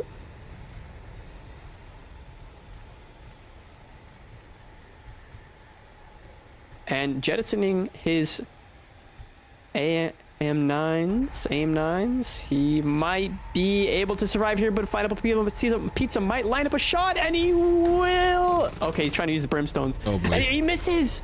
Whoa, we almost got a Fox 4. And Roar barely missing there as well. I mean, this is an unprecedented fight here, but Roar is missing so much. Pineapple Pizza trying to come back in for a Brimstone Slam Bam. Can he do it here? It's a perfect stall. Brimstone, first Brimstone out, second Brimstone out. And he misses. Oh my god. But he gets him with the Last guns second and the nibble. rudder drift. Wow. Barely. The mid-off of the century ends as Pineapple Pizza wins for Team Legion. Wow. And EFF is going to take second place while Legion takes first here in the second and final open qualifier of our WTCS Pro League Major 2 tournament. All right. Well, congratulations to all the teams. Mm-hmm. Congratulations to all the teams for passing through into the playoff. All the 4 teams. Yeah. Our director is not changing the squad. There we go. Yep. There we go. Alrighty, there we go. So,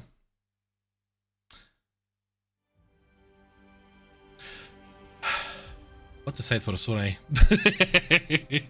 But the next weekend and the weekend after the next weekend, of course, we're going to be seeing many more Rafales. Many more Rafales. Hey, hold on.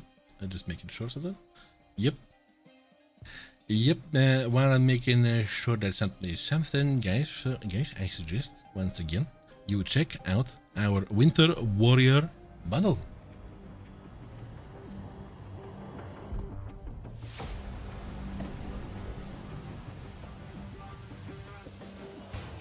Look at these beautiful camouflages the beautiful camouflage on this SU-30 SM2, the Winter Warrior camouflage, profile frame, title, background, and decal.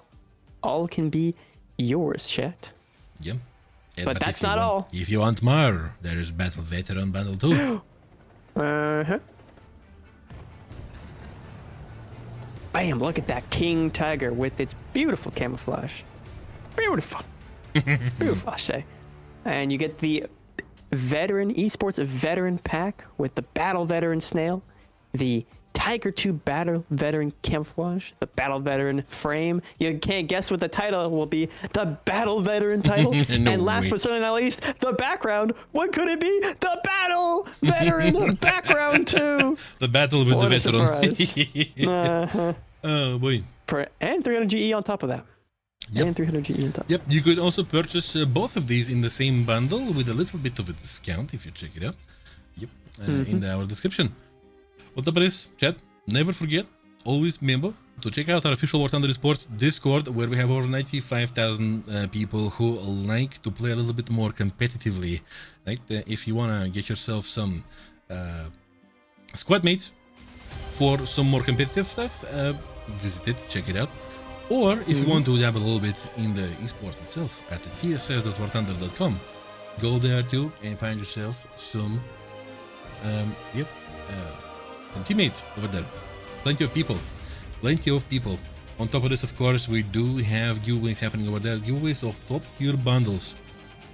We do indeed. I think it's the ZTZ, the ZTZ 96B, if I'm not mistaken. Yes, that's right. Yeah. That's right. You need to find the giveaways chat room and react to the most recent post to enter it. And who knows? Maybe you're going to be the next winner over there. Possibly. Yep. Check out our camos. 265 esports camos on the marketplace of all the trophies. Excellent work from low tier to high tier. Tanks, planes, helicopters, even naval. Yep. Everything for every taste. More flashy, more dimmed down, more realistic, more colorful. Everything is there for you. Yeah. This is going to be very interesting. This is going to be very interesting to look at in the next weekend, but next weekend is next weekend. But for now, I have been Jean-Claude Van Schot. You can find me on Twitch, YouTube, Instagram, and TikTok doing War Thunder stuff.